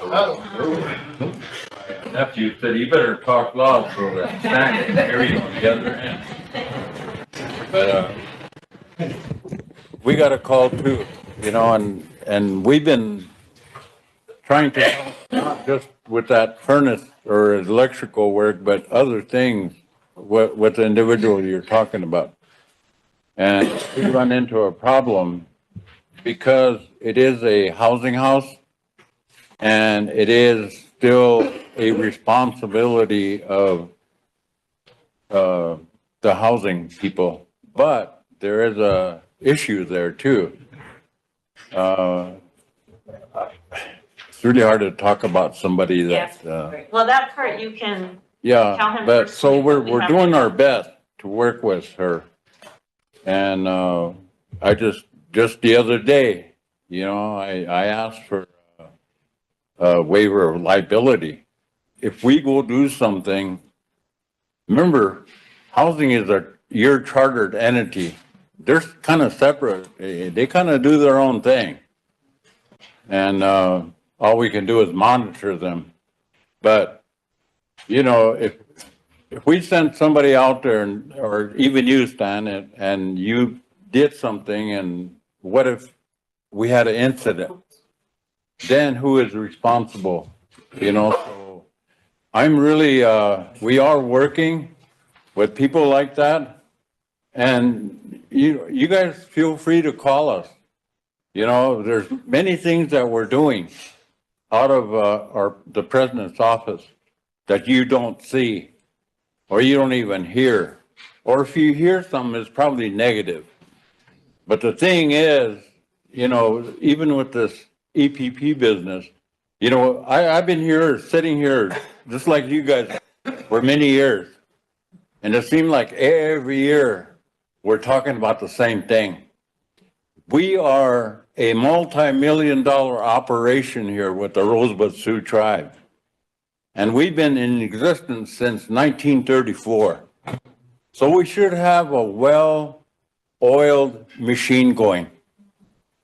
I remember same conversations here. years ago, when ARPA came and we had bucks, right? Millions of dollars. We had problems in those communities. We even bought equipment for them. Some of the, like Black Pipe and Corn Creek, for example. There's a stretch of road that's totally neglected most of the time. And none of you probably don't know, but we own that road. State won't maintain it, county won't maintain it. So we finally allocated some equipment so we can take care of our own road up there. We never did receive that. As soon as I left the council, man, departments went in different directions. Equipment went into different directions. Some of you sitting here are probably aware of that. But, you know, these things happen. Every year we're sitting here either chewing out the chairman or the vice or even Wayne Boyd for not doing something, issuing checks. But we are working with our people. You know, somebody mentioned that earlier, our people. And I think we all need to think alike and do the things together. You know, we are always in a crisis mode, everything that we do. And that there is a whole process that we have to follow. Just like Stan said, you know, he went out there on the 30th and it's the 7th now, nothing's happening. No, there is something happening. But it takes time. And I'll tell you, we have to work with all these programs that are involved with Bob, EPP. And I'll tell you, we should be a working machine, but we're not. You know, when we got hired on by the president here, we came into that office and that office was totally broke, nothing. You know, and it was cleared out. I think Willie probably had a hand in that, but you know. And we had to kind of struggle to get on track. And so we are open, you know, and we have phone numbers. And if there's something going on, call us. Maybe she don't. Maybe we didn't consult with her at that particular time, but we are in a working mode. You know, there's so many things going on here with our directors, our entities. You know, we all need to work together. You know, we are a Rosebud Sioux tribe, but we get criticized because we're not doing this or doing that. And I think that needs to stop. And, you know, somebody said that earlier. You know, we're going to go through some hard times. Right now, we're okay, but we are going to, Mike should know. Mike's been here since 1920 or 30 or But, you know, we should be all working together. And we are doing our best. You know, we are working with Vice President's office too. You know, we coordinate our activities, or if we're needing help somewhere, we ask. So, you know, you guys don't see that. You just hear it out there. But we are doing things.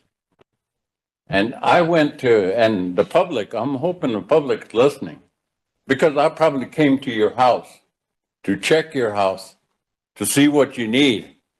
And our people are really in need right now. Some have furnaces that don't even work. Some are living off heaters. You know, when we were growing up, we went out, our grandparents made us go out and cut wood and be ready for the winter. Our people used to be ready, but we're not today. We can call you guys, and then you guys, I used to sit there too, so I know. After we get on somebody's case, you know. That shouldn't be like that.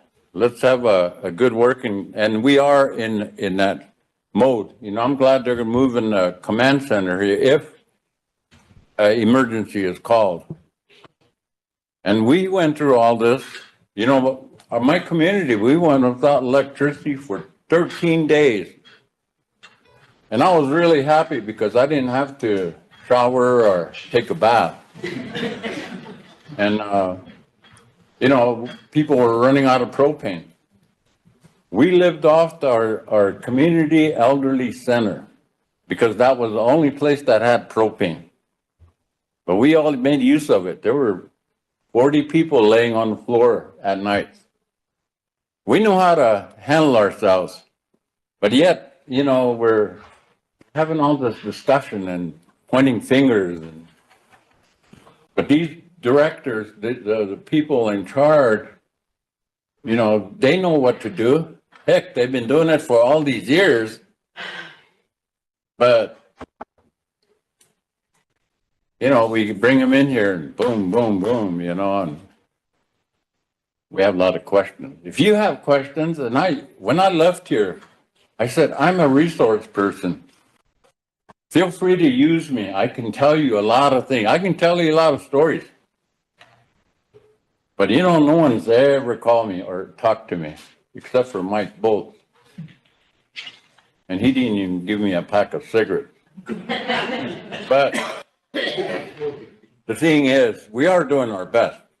And probably part of the report here, but since you called me up here, I thought I'd share some words with you. But feel free to call us or talk to us. You know, I'm really happy to work for the president. You guys, the people are, the Constitution said you cannot run for council anymore. So I had to exit here. I left here in a good way. And I was in retirement, living off of my small income that comes to me every month. And Kathy came in and asked me if you want to come and work with me. So I said, yes, I'd be happy to. I like this arena. And I think I'm capable. I'm considered elder. Somebody called me a grandpa out here just a little while ago, and that kind of put me to that level of thinking like a grandpa because I thought I was still young and healthy, and I want to be just like you guys. But anyway, I can go on and on, but I'll give it back to you. So is that? Yep, thank you. I'm the one that called you. Sammy and Todd. Gotta keep these two awake.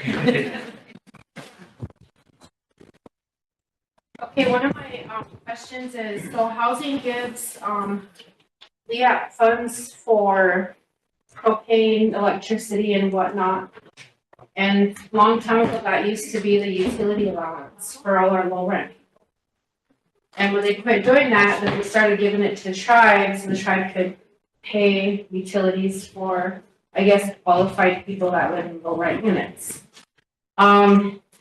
Maybe like what Alvin suggested is that they get, you know, a tank or whatever with those funds, some of them, and go out and help these low rent units. And I know doing work to housing units that is specifically housing maintenance that should be doing that work on those units. Maybe when they come down here, we can address those concerns and find out why, because it is cold out. People do need, you know, their heaters working and whatnot, but that's just something that I wanted to suggest and bring up. Thank you. You know, we all ran for this office for a reason, for the people. And don't take a deep breath and sigh, Madam Chair, because I'm going to keep voicing for the people. I am. And that means we need to make people be responsible, because we do have hard times coming. And there's always two sides to every story. So for the Oyate, you need to start writing your concerns down instead of verbally giving them to us. Please write them down. That way they can be addressed, because verbal is just not going to cut it no more. And we're all here for the same reason, for the people. So we need to be held accountable. And that means starting with everybody all around here. And we do need to start making our directors be accountable. Everybody does. And we are all working hard. We are. But now from this day forward, we have to do the communication. We have to be transparent. You guys are in the thread now, so we're communicating better. There wasn't any before. Are you listening, Madam Chair? Yes, I'm listening. All right. So we need to start working for the people, and it needs to be together.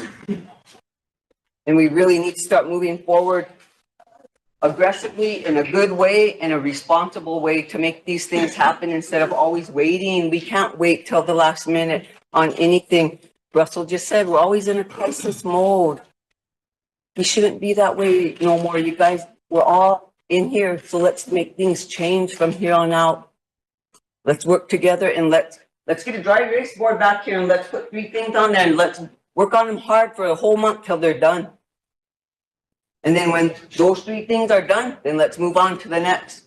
Because we have hundreds of things that need to be addressed. Look at meth. Everything. I just wanted to say that much. Thank you. Ben, Lila, Stan. Ben, Lila, Stan, Mike, Elvin. Thank you, ma'am. That's right. I just want to say, I think with Bob, I just want to request, I guess when you're activated again, a request, I think, you know, I'd be directed to the committee, but if you're activated, I would like to see when the first snowfalls, well, I've never seen the first snowfall, but when it comes down and get some snowfalls, that we get like means you're going to activate this. I would like to see this next activation with IT is a map of where these plows are going to go, where they're first going to be going out to, when you guys are going to contact them. Only reason why I say that is I think during New Year's, they had the New Year's plow up in St. Francis. And I drove from St. Francis over here. It was snowing out. And I drove from St. Francis over here to Rosebud to get some stuff at the whole stop here. Every place in here in Rosebud was all plowed out. Every place this way was all plowed out except south. You know, and when I went south, even into St. Francis, there were still cars trekking over to go to plow. I went to go check to see if the plow was still going. It was going. There was like probably 30 cars there, and there were still cars going there. But there wasn't a plow in sight going south. And I hate to imagine what it was in Spring Creek or even in Grass Mountain, but I was kind of concerned. I said, man, this is the reason why we went to ditch, because there were no plows there. But if we had a map of where these things are going, I understand we want to make sure that our main highways are clear, but that's part of our main highway too, south. So to get activated, I would like to see that on these things as a map of where the plows are going to be going, you know, and what you guys are going to be doing to help, I guess, wherever. My community, again, we do have, a wood, so they do delivery unless you guys have something else in there that somebody else wants to get some wood, that's a different deal. But so that's just my concern is that if we're going to make some change, if we're going to be accountable, I would like to see this at least have something to say on it from you. I know you sent out emails about the weather. That's great. I mean, that's awesome because we all watch the weather too every day. But I would like to see some activation of what we are doing as a tribe and, of course, as representatives to make sure people understand what's going on. That would probably alleviate some pressure off you and also the chairman's office on that. So that way we have some idea of what's going on. So they can say, well, what's going on? Where's the plows at? Well, they're up north. They're going to be doing that first before they come down here. I know that was asked several times, I think last year and before, but it hasn't been done. I haven't heard anything about it.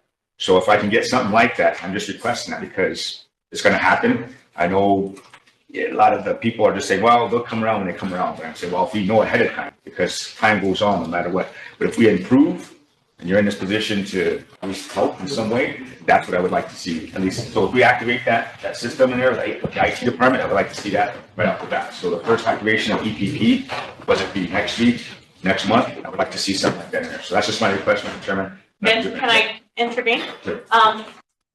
It's not in my folder, but I will give you guys all the route with the numbers. But what I ask is that the other information that I'm going to give you, you need to leave it with you guys contacting me or him, because when other people get involved, people get missed. Yep. There's miscommunication. So when we put it out there and he puts who the contact people are, like with that last communications that I finally got to be a part of, I let you guys know if somebody's calling you, then let me know, because then I let him know.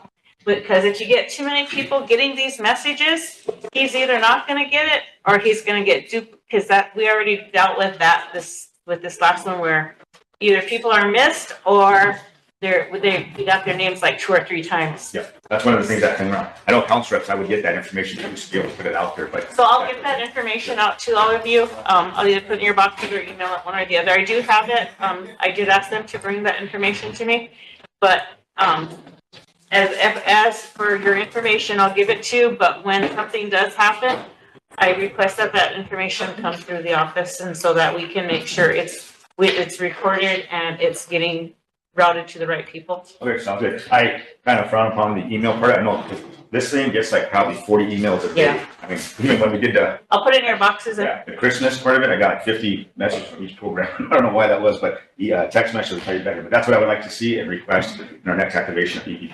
Thank you. Thank you. Lila? Thank you, Madam Chair. This is a question for, Bob. Do you have communication with the CPA, people? And do they have or give you numbers of which people in their community use wood and use propane? Do you have any documentation like that? I don't. You don't? Usually they just contact me. Spring Creek usually contacts me and, Antelope, they said they can handle their wood problem, but then whenever people call in, we still deliver wood anyway. That way they're not, their whole community is not depending on them whenever we have it.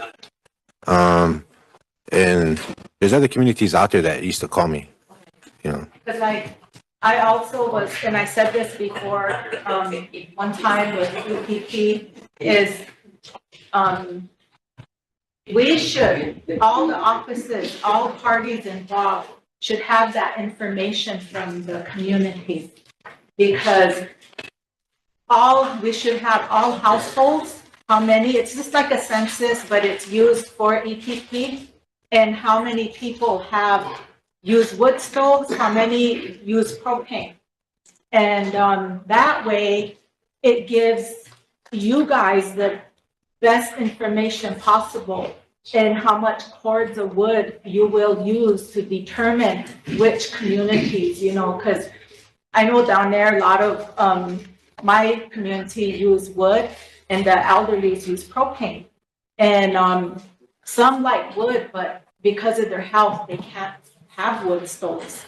So that way we can use those numbers, bring it here, take it to budget and finance, and, did you see that? You know, look at how we can come up with some propane dollars, because we all know that people need propane. You know, wood and then propane. So you're kind of, you know, working with one thing, and it's the wood. And how our council, how are we gonna get together and, you know, look at those numbers and bring that to us? And, you know, with Mike, we can take it to budget and finance, work with the treasurer and look at that, because our elderly, they shouldn't have to worry. They shouldn't have to be calling us.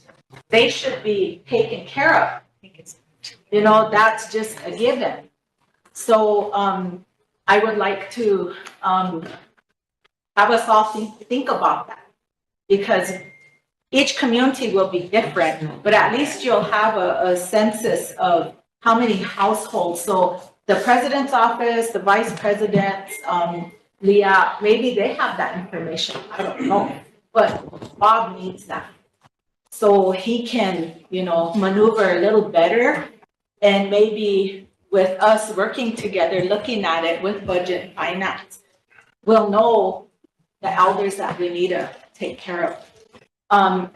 You know, and to me, I look at it this way as well, is that, you know, there's a lot of young families on Stepschnick, they don't know how to do things, you know?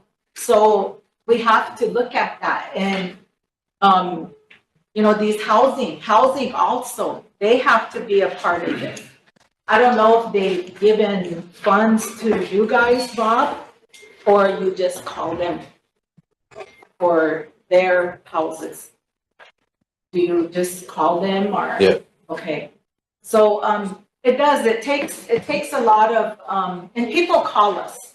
They call council because it seems like, when we make that connection, it gets a little faster for our people.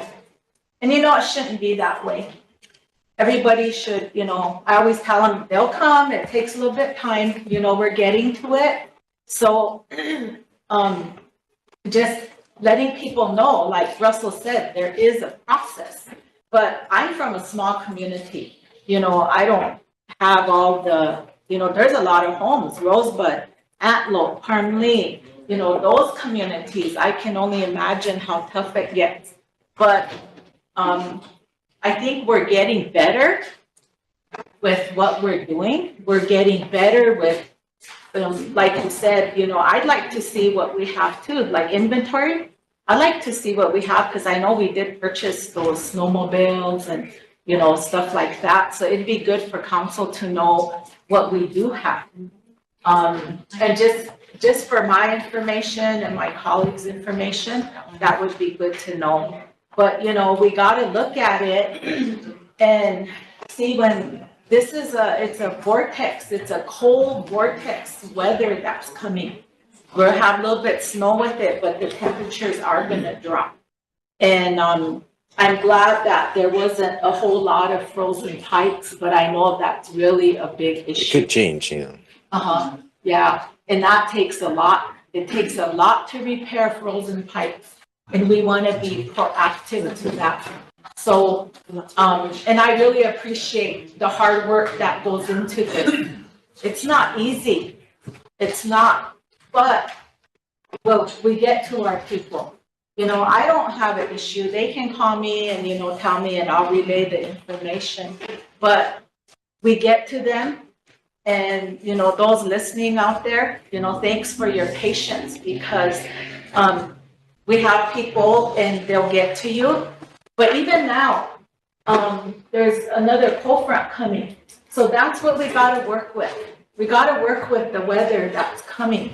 And we were told that it's going to be a cold winter.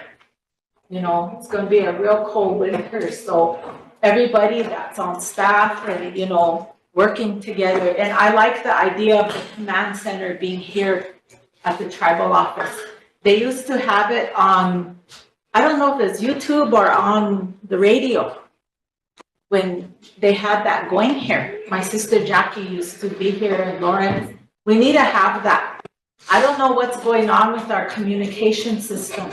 That's something that needs attention, because we're all about, we don't say transparency, but if we don't have our communications going, our TV, our radio, our people like to listen to the radio, we got to have that there so they can listen. And, it's about communication. Because when we don't communicate well, it affects everybody. It affects everyone. We get panic. We panic. Grandmas panic. Oh, gee, wanna lao snicha, cha maniche, so who do I call? And communities have the ones that need the wood. And I know some of them will call here. And it bothers me that, we have to have so much no's with this, my community member. And it shouldn't be like that. Somebody should pay for that box. I don't know why or where, but we should find funds, maybe split costs, however we have to, because it's I'm scared her house could burn. I don't want that. And so if we can look at that, Madam Chair, and, kind of see how we can collaborate with that, that'll be good. Okay, well, thank you. Dan, Mike, Elvin.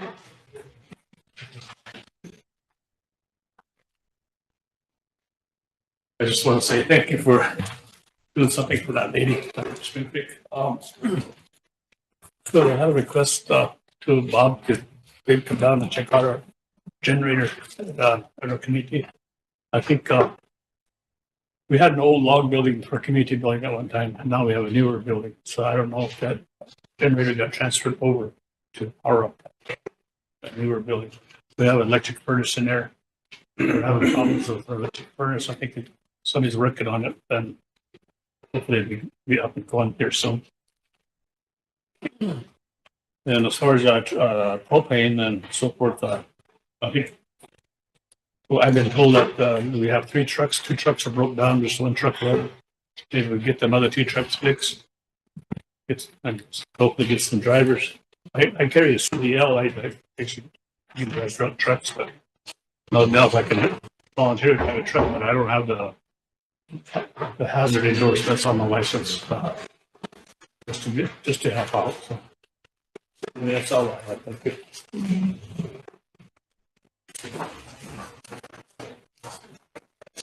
Mike, Alvin, Royal. Thank you, Madam Chair. Stan over here kind of touched on what I was going to mention, is that I needed to, right before this cold spell, I needed to help a family get some propane. They were out, and I did help them get some wood, but I called Sioux Propane, and they couldn't help me because they were 3 weeks behind on delivery.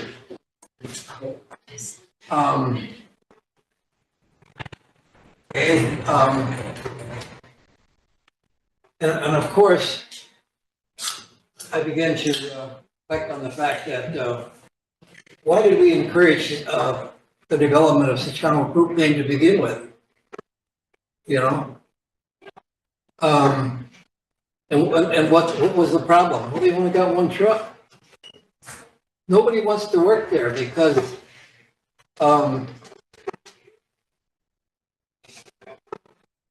it's you get a lot of abuse. Now this is stuff I hear, you know. I don't know, you know. What I do know is the fact that they've only got 1 truck. And we knew early this fall and last summer, they only had 1 truck. They had a second truck sitting waiting for a starter. Okay. Well, since I've been here, we probably liquidated something like $2-3 million here. Put that all together and that don't register with me. Do you get my point? I mean, we're not a well-oiled machine. Far from it, as McCullough Russell, you know, reminded us. So I hope the situation in Redco, we probably can't do anything about that today, this week. It's too late. But there's next fall, next winter coming. I also tried to access propane from one of the other vendors. Well, that's pretty tough to do because they're so tied up and so busy, you know, and if you don't have an account with them, or the person that you want to get the propane for doesn't have an account with them, well, good luck getting in line, you know. It shouldn't be that way. You know, when you consider the fact that why did we get into the propane business to begin with? You know, I mean, and I also noticed that on the chatterbox, the phone that they give us, you know, I hear council people talking about not being able to get propane either, you know. And I thought people were kind of fired up about that today, you know, but until we here mentioned it, you know, not a peep. So why is that? You know, what brings us to this point? Well, the only thing I can think of is, well, that's Redcoat, you know. They get paid to do that. They make their own money and all that stuff. Well, yeah, that may be so, but they're still part of us. You know, they're still part of the tribal family. And in a situation like this, you know, we should not have allowed it to come to the point where they can't deliver propane. And our people need it. I don't know, enough said. Think about it. Alvin, Royal, Totes. Alvin.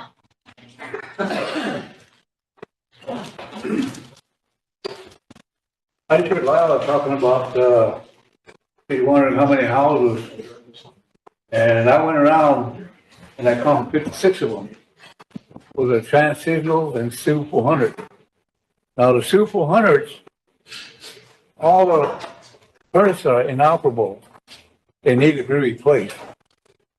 And the Transitionals, the older ones, elderly like myself that can't cut wood anymore, deserve a council heater with propane line and primary regulator and a pigtail. Well, 15 of those is 32,000. I think you should council think about purchasing some of these councils for what Lila is talking about for the elderly, and I think that'll be a good deal. But I got the estimate from Ward's Plumbing and Honey. They got it down there. I got a copy of it, but they're gonna submit it to you later. Thank you. Well,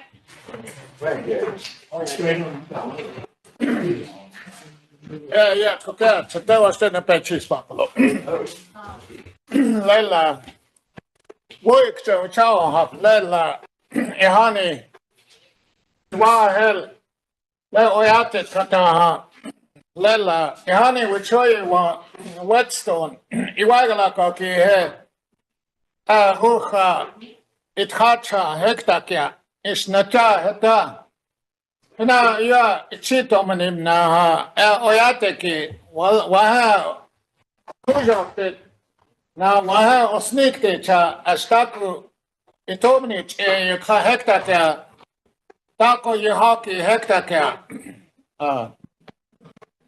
Whetstone head na tako te na weyokha min scambo yeki cha heta lecheta uki ka hekta ka we hena Washichala, Akichita, Hana, Una, Iglushaki, Chale, leadership, ki Hana, Lay Huniki, Hana, Takukti, Woki, Yuka Hektakia, honestly, chap, Chahektakia, Wikchaki, Le Huknakaki, Le, Takomani, Le, Shihani, let one Nakoki, na Ehani, who.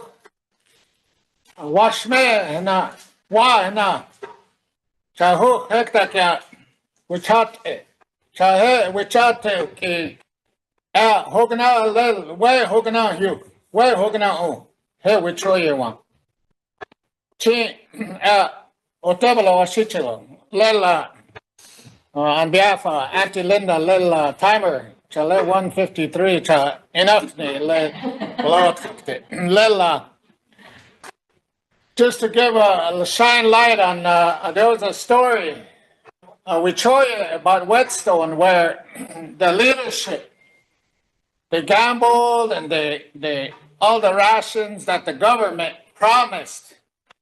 The tribe leadership is responsible for anything that happens to the people. And I know there was a big snowstorm.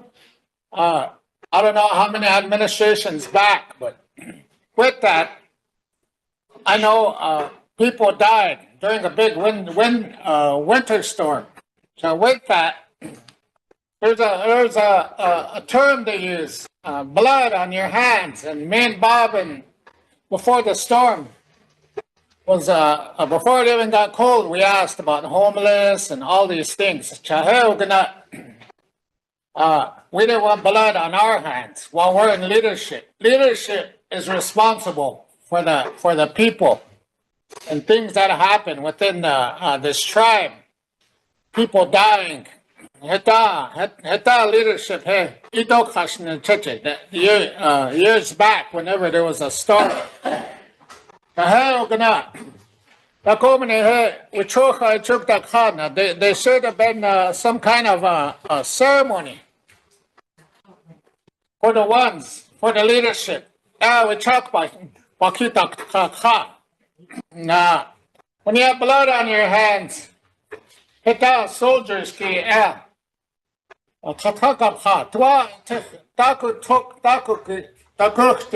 Hana akip faki, hana you how manage. Hell gonna there was things that are way that our tribe govern themselves. Where who gonna Napa tao be hata teki what teki echa. Waka kintelo. Loya polo.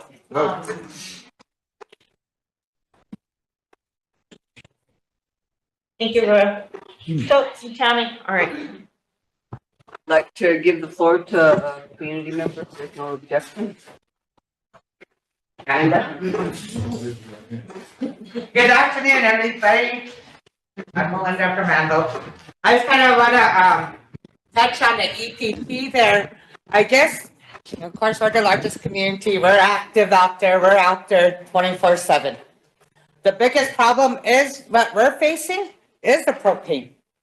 I guess there was a lot of propane heaters and kerosene heaters that was distributed last year during the storm, so that's another issue we're dealing with right now. I guess I didn't know the tribe gave out kerosene heaters, so I've been going around trying to look for kerosene fuel, and we couldn't find none at Ace. There's none at Ace.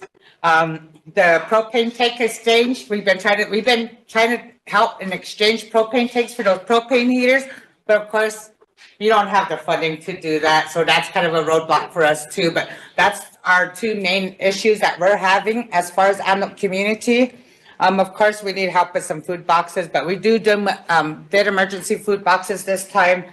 We did help with water. We helped with wood. We do have some heaters we did help assist with. I do a report after each time we close shelter. We open up, and when we close, I do a report on the daily activities, what incidents occurred during that time, what we utilized, how much people we helped with wood. I guess I just break down my report. I give a support, I get it submitted to the tribe here as far as when we do reimbursement. So you can see the activity and what we do as far as the community and working with Bob as far as EPP. You know, we do have a good relationship, and Bob contacts me right away when it comes to Antelope community. And I don't know if that's a good working relationship with the other community chairs, but I just want to throw it out there that me and Bob do keep in contact, and I do inform him on, you know, who we help with wood and everything, and I do inform him when we activate. We do have a standing motion in Antelope community that if we feel that we need to activate prior to the tribe activating to get the people off the street to start the safety, we initiate as far as the community, and we start pulling people from the streets, and we start doing head counts on our homeless. Another issue we have is probably, you know, the winter gears for them is what I'm searching for. So I just wanted to throw it out there. This is what we do as far as Antelope community, and we do work good with Bob, and I just want to let you guys know that. Thank you. You guys have a good meeting. And Melinda, we did, at our last meeting, I did suggest that, they the other communities follow what Antelope does, because I know you guys are always prepared. And we do work with you as well. Can you let us know if certain elders aren't getting assistance? Thank you. Gotta go back to my list. Oh, it's Tammy.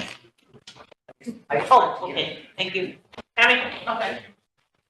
I just got a text and they recommended that when EVP has activated that Bob give updates on channel 93, and maybe since it's a command center here that they can go live. Yeah, and we did do Magic, and we did Can I, but we can reach out to Magic 93 as well. Is there any more? Oh, Tammy. Magic 93. Okay. Russell. And so. I just wanted to, I know you guys are having a good conversation. And this is a new year. You know, our people know that there is a one issue, winter time, wetu, loketu, and sayatu. We know that system. That's how our people used to live. They follow the pattern of our seasons. So, you know, we need to kind of re-educate our own people, especially the young ones, about what to do. And I think that's our responsibility, or you as council leaders of your community. You know, you need to really get back involved with your community and educate our people how to prepare themselves. And so, but I can go on and on. When I was outside, there was a bald eagle flying around here in circles. To me, as understanding my culture and my way of life, to me, that's a good sign. And I'm hoping that things get better for us. You know, there are so many people out there that need help right now. But you do, just like Mike said, you guys have chartered energy. You have a housing. That's chartered energy. They have their own operation. You have Redco. You know, propane. We talked about propane. You know, years ago, we had the same problem. So we built that compound out here, two-strike. It posed a lot of propane. So we were gonna, our intent was to fill those propanes up so that the truck can have access. Huh? Never go without. Yeah. So anyway, that's there. We don't have to reinvent the wheel. But again, it depends on a chartered entity to deal with that. And, you know, we have all these other chartered entities. You know, how do we communicate with them, work together with them? You know, they can come in and tell you, and I used to sit here, and we used to have people come in and tell us all the good things they're doing, right? I'm on the flip side, and now I see that it doesn't work that way. Everything moves so slow, you know, and it's like, you know, I can't ask housing to do something because they have their own rules. And somebody mentioned that earlier about it's a two-way story, you know. And so when we hear our people here, and then we hear the entity telling us, "Hey, wait a minute, you know, there's a story behind it," and I understand that now. We can't go and do the things that are expected of us because there are roadblocks that the people created for themselves, and so it's kind of hard to you know, work with individuals out there. But I think we need to really prepare ourselves. You know, we know this is winter time. I mean, this isn't going to go away until springtime, and then summer, and then the fall time. So it's like we need to be ready and prepared for that. Not just Bob doing emergency, because that's what we're talking about today. We need to, you as council need to go back to your communities and start talking to your people, communicate with your people in a good way. Because they're the ones that can live in a good community if they choose to. We're dealing with so many things. Homelessness. We were concerned about that. We're worried about homes. People are not, I'm sorry, I didn't want to get into your report. But, you know, we go out and look at some of these houses that our people are living in. They shouldn't be living in that condition. They shouldn't be. And it just, and we have to say, call the director of ARPA, hey, how can you help this person? And they do to a certain extent. But, and then the report comes to you guys and say, oh yeah, well, we have a project, we're trying to hit them, get them done. And yet somebody calls us up, make us do other things. Well, we didn't know that process. And I know there's still my aunt Phil over there. He just got a brand new trailer. It's not, it's up on blocks right now. Doesn't have electricity to it. He's living in his old trailer, needing electricity work to that now. So he can have burning the heat. And we're kind of in the middle of that. And it costs money to do things. We don't have the resources to help our people in a good way.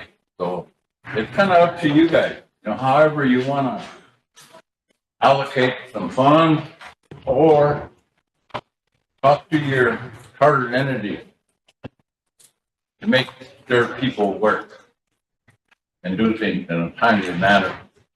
And I'm sure, you know, all the directors, you know, they're aware of what's going on. Majority of them work in a good way, but we do have a few that, you know, they've kind of been doing their thing all these years, so they're used to that. I see that now. You know, before when I was sitting with you guys here, it didn't appear that way. But you do need to, if you're going to charter an entity, make sure they give you a proper report in a timely manner. I just wanted to emphasize that eagle that was flying out here. You know, and I watched it.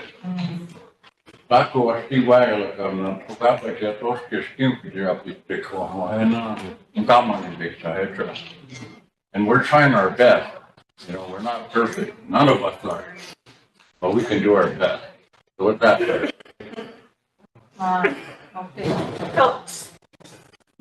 Madam Chair, when EPP is activated, can other employees and other people come volunteer to help answer the phone and go through that process?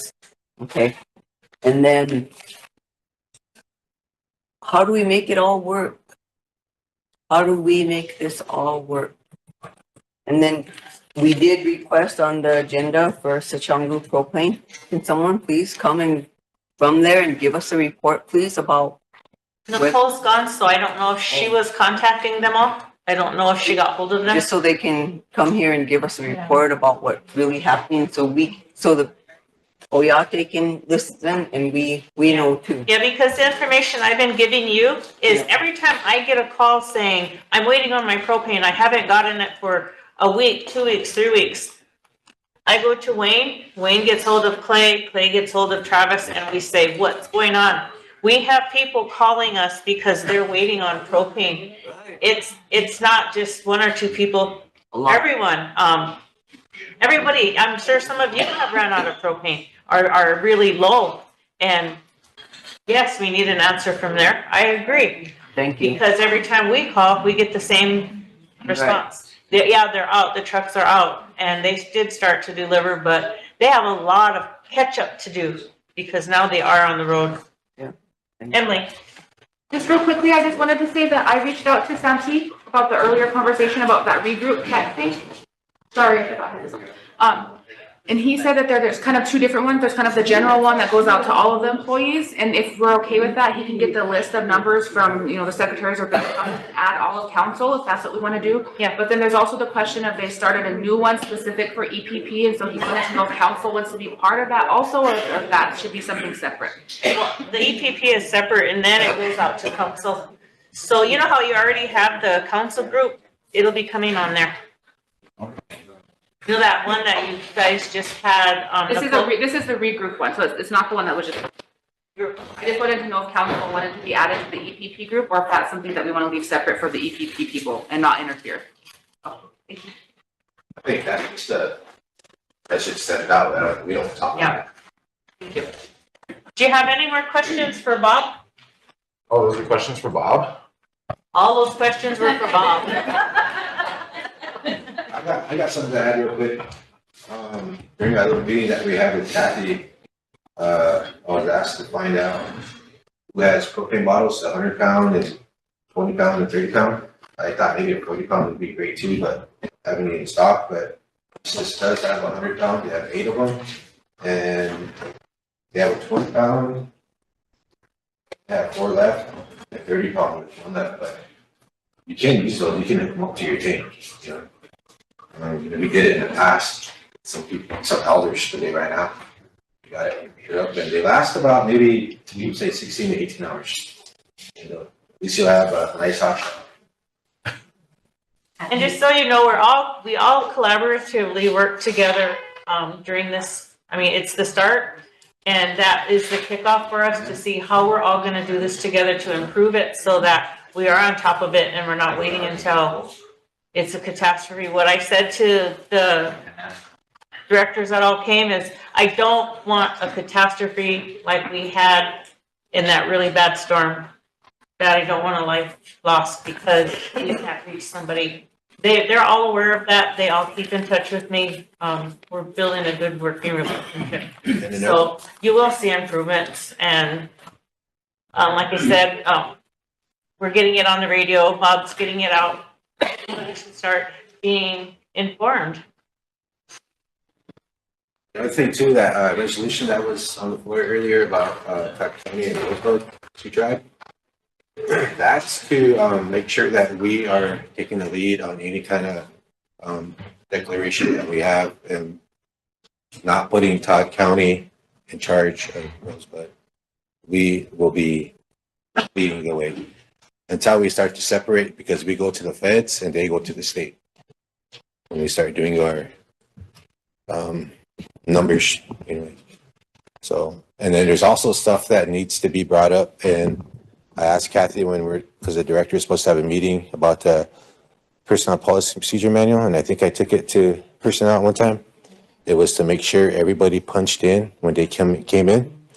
So that way, if it does become, we do some kind of declaration, that we get their time and the amount of time that they put into the disaster. And that'll go towards the inclined, so.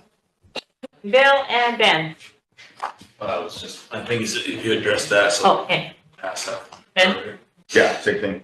Same thing with that question, I guess. Yeah. If that's all for, is that any more questions for Bob? If not, we need to move on to my report. I'm just stuck on my report. Well, we just need to vote on it now. That was just a table. I guess if we. Yeah. What's the number on it, Bill? I've lost all my stuff. 2507.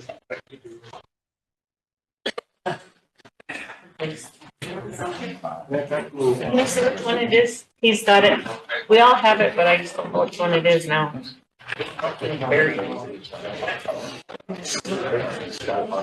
go on. We'll do it after I'm done. The next thing on in my report is our IHIP program. We didn't want people to be confused, because you've got the ARPA that works with HIP. You have SWI's program that works with HIP. This is that money that had been sitting here for 10 years that we took on in our office with meeting with the BIA, meeting with the SWA for us to be able to help people. And we entitled it IHIP, which is Indian Housing Improvement Plan. And to differentiate between all the other ones, that's what it's called. But I have the staff, everybody's a part of it, and Sherry did a report for us. As of January 8th, our office has distributed approximately 1,200 IHIP applications. We've done this through a mass mailing, individuals coming into the office, and our office personnel personally handing them out. We have 60 completed and 45 that are turned in with just a few documents missing. We have contacted them and let them know what documents they need to complete their application. Interest has been high, and I see more applications being turned in. As the deadline of January 17th approaches, our staff is available to assist and answer any questions. These have to be put into a TAM. Is it TAM? Oh, TAPR. Then into a TAPR system. The TAPR system helps us to track and for the approval process to go through. It does have a waiver, so we will have more people eligible than expected. This has been sitting there. The applications weren't being updated. They were supposed to be updated every 3 years. They weren't. So as they're coming in, Sherry has been entering. Did you do? Yeah. So our goal was to get at least 1,000, and so far we've got 1,200 out. We're just waiting for them to come back in. As they come back in, they're getting entered. A lot of people are asking us about it. It is for private homes like super hundreds, transitionals, trailer houses, the old self-help mutual. Those are the those are the homes that this program can help. And this is tribal. This is not a part of ARPA. This is not a part of SWA. This belongs to the tribe. And we are on a deadline to get this expended because it's sat there for 10 years. It started off as 8.2 million and it dwindled down to 7. We're at 2.1 with it. Okay, 2.1 because SWA had it. They had started it, but it wasn't properly being worked with. So we took it on in order to help our people with its renovation, repair, and replacement. Those are the categories for it. And I did hand you all out the application that we use. This application, the staff wanted to redo it and just have our own, but however, this is funding that came from the government. So we have to use the form that they told us we need to use for this project. I don't know that much about the form because I rely on my staff that work with the public to explain it to them. So it's in here. If you have any questions after the meeting, you can talk to Sherry or Tanya. They both went through the training. BIE did come and do a training. We're hiring 2 more positions. The applications are in. We just need to finish the interviews and then they will help do this. We'll have one that's like a construction manager and an intake specialist. Right now, 2 of the staff have taken this on as an extra responsibility. Do you have any questions on the IHIP? Willie? What would you do for contractors?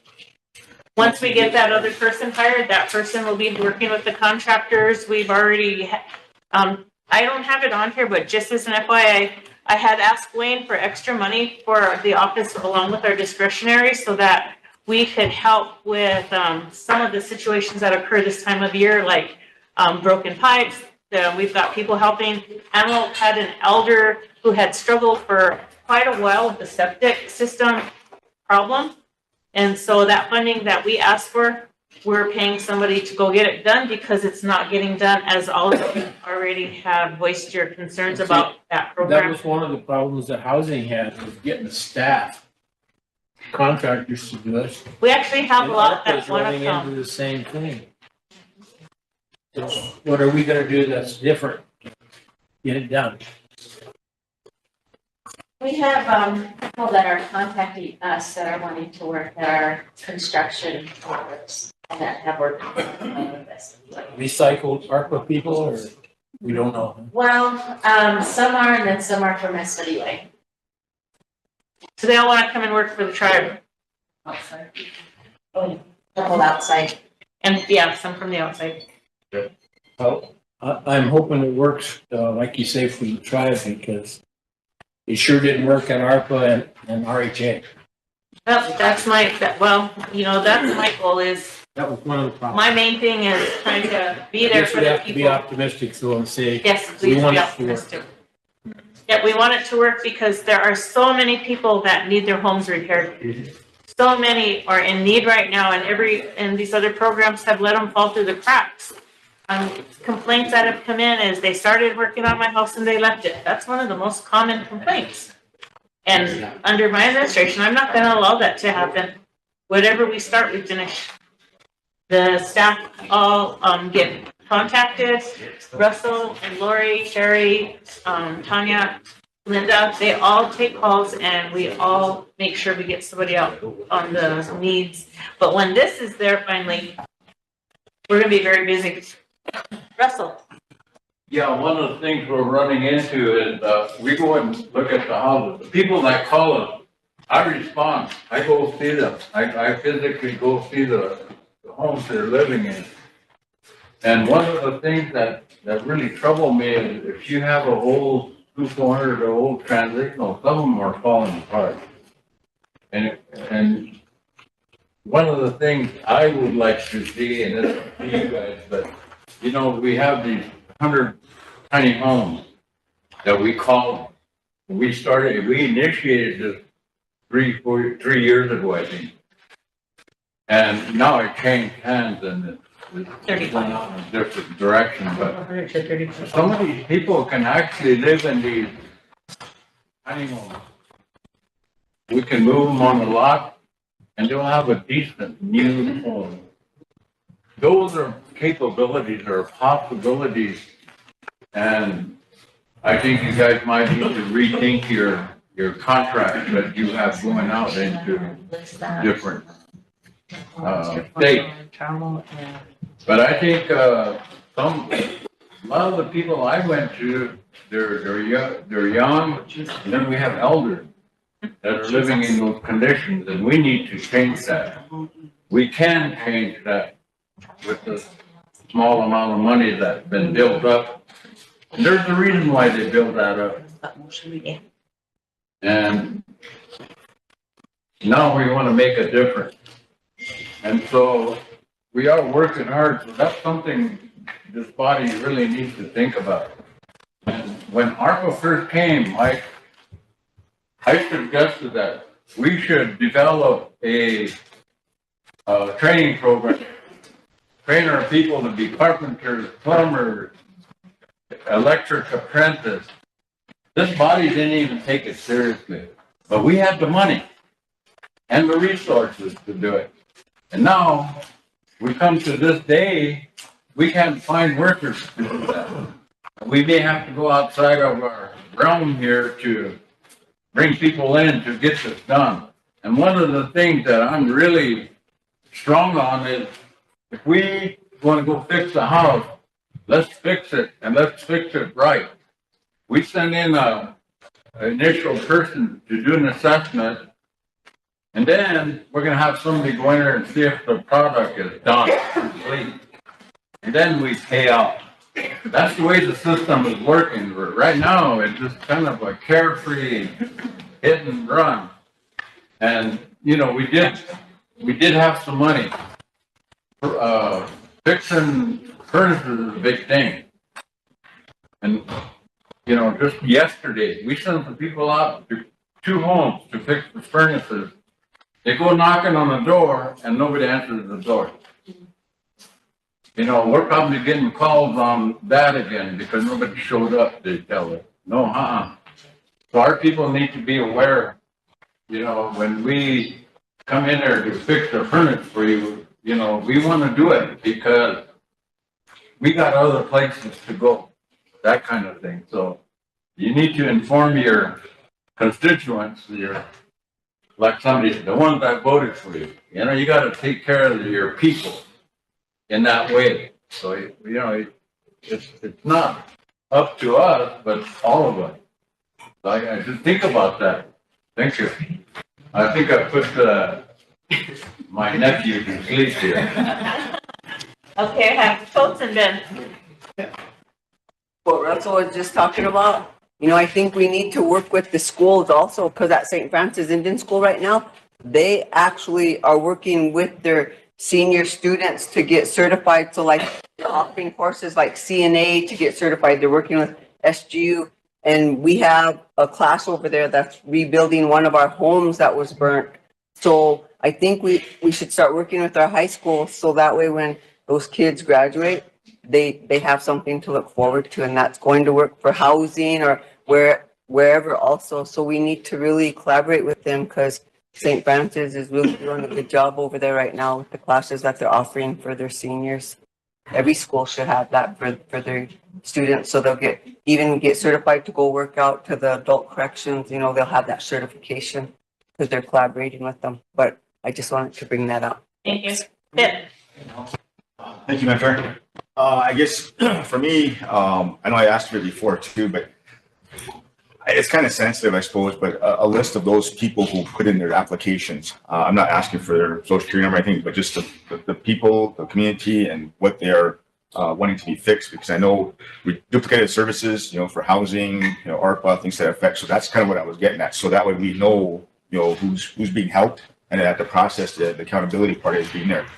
I mean, for us, we want, just like right now, I guess we're saying that the SWBA is not working with the people, I guess, the communities and stuff. So that would be up to this body to actually make them accountable for that, if that's the case, you know, so we don't have to duplicate services again. But I know there's funding there, so we're gonna have to try to move forward on it so we can utilize that funding. But I'm just requesting the copy of the list so that way we know who's being helped. Again, of course, somebody's not duplicating services, because one family or one household will say my furnace is out and another household will say my roof is out. So I'm just looking to make sure that we don't, you know, get to that point again. So that's why I was asking for a list. And I know some people are kind of scarce about putting out a list, but I don't mind it, because again, it's people asking for help. You know, that's my biggest thing. If you're asking for help, we're gonna give it to you. But at least we know who's being helped and who's getting the services, I guess. And if it's completed, it's checked off, it's green, something to that effect. So I just would like that, so we are in the loop, and also maybe the community chair people, because again, those are some of the, community chair, chairmen. So those are just things that I'm hoping that we can do with this program that you have, because again, if it didn't work for ARPA, it didn't work for SWA, again, those are under us too, as a government body, they're under us, so maybe we should start maybe cracking the whip, I'm thinking, on them. But in the meantime here, time doesn't stop. It keeps going, so we're gonna have to keep up with that. But I guess as far as with SWA and also ARPA, that's why they should probably come here so we can relay that information. But it sounds like they don't want to do certain things, and we don't know that. We can come here and say, "Oh no, we're doing a great thing. It's 100%." But that's what I wanted to do. Duplicating services is what I don't like to see all the time. Because again, people take advantage of that. But again, winter's coming up, so we need to make sure that everybody's prepared for it. So that's what I was requesting before, and I know you guys have that right now, so I'm just asking for that again. And then it doesn't have to be everything on it, it's just the person, the community, and what their house is being repaired on. That's all. So right now, Ben, like with the ITEP, right now we just have their applications because they've been flowing in. So they all have to be entered, they're still being entered in the system. Once they're entered in the system, we'll have a better reporting. And as far as ARPA and SWA, what we did is at the commencement of this project, we asked them to give us the people who they did not get to. So we have ARPAs and we have SWAs. They are being included it's inclusive in this project that we're doing now. Okay. So, because that was one of the goals is we know all these people got left here and got left here because of the complaints that come in. So when we started doing this, we asked them, we're working with ARPA and we're working with SWA. So we said, give us the list of people that have not had services. Yeah. And so we're adding it to ours because we have a number that we need to reach. Yep. We need to make sure we get that amount of people applicants, and so we can help. That sounds like a lot of money, but with our need, it may run out. One of the things that I am hoping for is that if we have people that are over income, that we find money somewhere to help them, because even over income people need help once in a while. Yeah, definitely. That's the only thing I'm thinking, because I know some people have been waiting for, I think, a year or two. At the same time too, if the funding does run out, you have a list, and that way you can send it to ARPA or SWA, so that way they can probably catch up on it maybe. But So we're all collaborating with that. That list goes back to what, 2015? 2013. The list that we had, some of the people are deceased, some of the people already got their houses fixed. And it wasn't kept current, so that's gonna be our responsibility, is to keep them applications current. Okay, that's all I have. Thank you. Okay. Up. I said this during Land and Natural, and I'm gonna today, is that I feel like I'm the representative of the land of the law. Horse Creek is always forgotten. And I could name you 5 families that need house repairs really bad. And they're sick and tired of doing applications because it doesn't matter to them. They still don't get service. So that's one of the reasons why they didn't fill out an application. The problem that we have is some of our houses are way before we got to IRA government. The houses that they live on is where they people live because it's a tribal house. A lot of our programs would not go fix on those houses because they cannot show ownership. How do we deal with them guys? I have an answer for you. The ones that have the transitional super hundreds, shorter houses, things like that, like with the FEMA trailers that went out, they do have a little tag that shows the serial number. And so Loretta is working, if they have a document or anything, if they don't, we're working with developing, she has a form that they complete that is like a title, transfer title. And she completes that and they bring it to us and we approve it and then it's attached to the application. And then we have had a lot of people tell us that. And so we've really encouraged them, put it in anyway, because it's a different program now. So put it in so we can help you. So I'll submit the name for them. Okay. I'll bring it in, I'll get the names, I'll bring it in. And they do, one almost got service. ARPA took some material and product, building material down there until they found out that she does not have ownership. So what they did is they just threw all the material and stuff, fired in the house and they left. And I think that's unacceptable because they're tribal members too. And I could name you 5 people that need house repairs, renovation. You know, one is to a point where I don't know how the heck they're using their bathrooms. And I keep harping about it. Their shingles are curled up in it looks like one of those Chinese houses with those shingles all curled up. Yep, we've seen the same. They've been like that for 5 years since ARPA's inception. And I think I got an answer for some of those chartered entities that refuse or fail to help tribal members. Suspend their charter. Suspend their charter until they get their ducks in line. They get money using the Rosebud Sioux tribe's name. They have the Rosebud Sioux tribal members' numbers to get that amount of money that they're getting. Suspend them for a while. Get rid of them if you have to. But those are people's lives that they're playing around with. They put themselves into a little security bubble and they're afraid that people might break that. So I think the only answer is to give them a suspension. Until they could figure out that they do work for the tribe. They're supposed to be a tribal entity, but they're not answering to anybody. And we can't go question them because they're going to say that we're interfering their operation.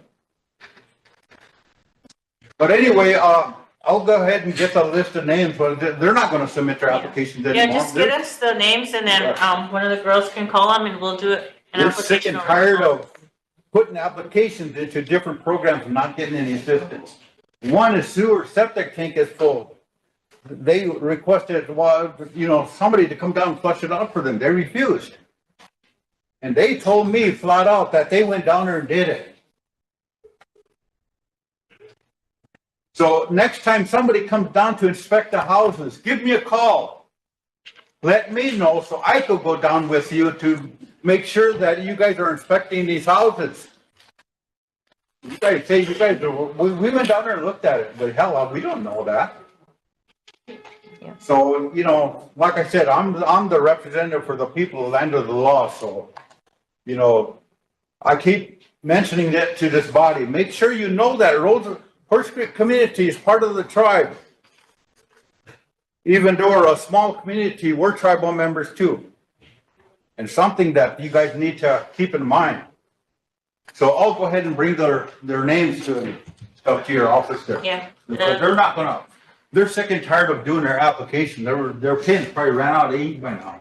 Let us know who the person is with the septic as well, Bob. Lila, Emily. Thank you, Madam Chair. Speaking of the ARPA and all that, I know the newcomers of this round of council. I believe you guys haven't seen that ARPA report. You guys haven't seen it yet, right? No. Okay. So, I'm gonna make a motion because that's what I was told by finance back there, that a motion needs to be made here, and that's what we did with ours. For you guys to look at it, and they want a motion coming from council So you guys have access to what we saw. And you'll see names and you'll see amounts. So I'd like to make that motion for the second group of council that came in to review the ARPA report in full detail. And it is in the finance office. I need a second. I got Calvin? second. I think we already did it for the whole council, but we can include all council, just in case, to cover everybody. Yeah, we have a second, discussion, Tammy? I already brought that up. I brought that up already, Lila, earlier, whenever we first started, and, they were supposed to print that out, update the list, and bring it here. So we can view it. The one they have back there? Yep. It would be good if you kept it. Reaffirm it. Okay. Yeah, just reaffirm it because Nicole's gone and she's the one that made the Okay, calls. so reaffirm, that they still print that out with the updates from the last time you guys did it. Yeah. And then bring it here so we can look at it. So the question is, how many times do we have to ask for it? So far, 100. You shouldn't have to, but that's what I asked and you guys didn't see it yet, so they wanted a motion. What they got to hide? Yeah. I think it's just for their confirmation and finance that there is a motion that we're reviewing it. But that's what they asked for, so I'm doing it. It shouldn't be that way, but I'm doing it because everything is in record. And I don't know the process of it because when we got it, we reviewed it here. It was just it was quick. And we got it here, we all saw it, and then they took the reports back to finance and they're in with Diana Spotted. I don't think that's right when this body, they feel that it's not that important that we have that information. Where's the transparency? We should have that information with this body here. I don't know why they're keeping it away from us. But that's what they asked for was the motion. And so, I'll reaffirm that and again, include all council. I don't know how many motions have to be made, but I don't want that to be held back any longer from the other half of council. So, if that's what we have to do, then I'll reaffirm that motion. You consider and reaffirm. We consider and reaffirm. Council administration? Yes. Oh, and administration. You need a second? No, it's a second. Oh, yeah. So question, Coach, all in favor?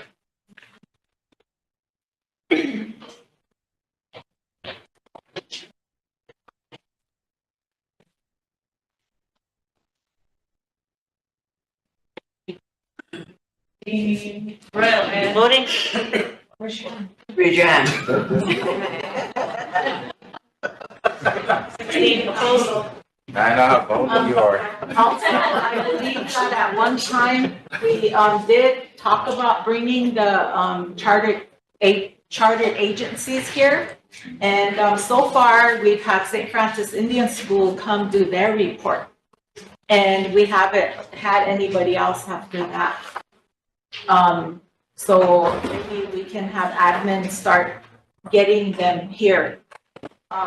That's really important because we need to know what's going on. We also need to, what kind of help can they give the tribe? What is it they can do to help us get these things done? Like, she over there was saying, what can they contribute?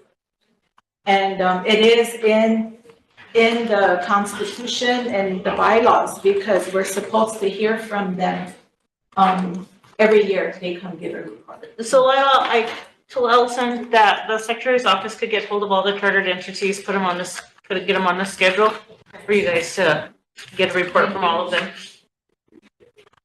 Tammy, did you have something else? Yeah, I do have something else.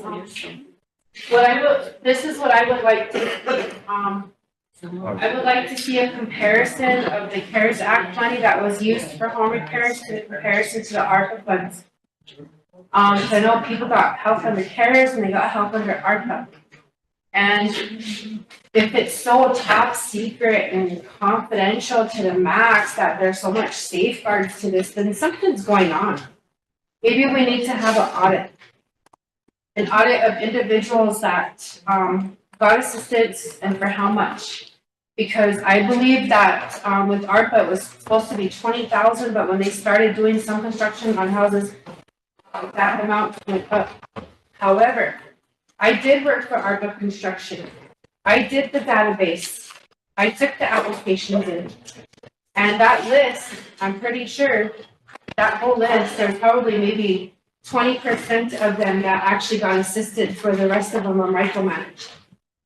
And I don't agree with that, because everybody always gets transparency, accountability, but we really lack that here. Nobody wants to get there knowing that they got a whole bunch of assistance, but that's a whole bunch of assistance that other individuals that actually needed it could have gotten. So I'll make that motion. I want a comparison from the CARES Act and the ARPA for home assistance. And if need be, an audit of it. Because I believe Bob said at one time, then people should be made accountable to pay back what they spent or something. But these are federal funds. Are you saying you want the people to pay back the money? Maybe the ones that shouldn't have got all the help. Because we'll see it, once we see it in the comparison, we'll see who got extra that shouldn't have, compared to the ones that should have got some. So that's my motion. Motion is to do a comparison from the CARES and the ARPA to see how much duplicate services that were provided to individuals. That's my motion. Second.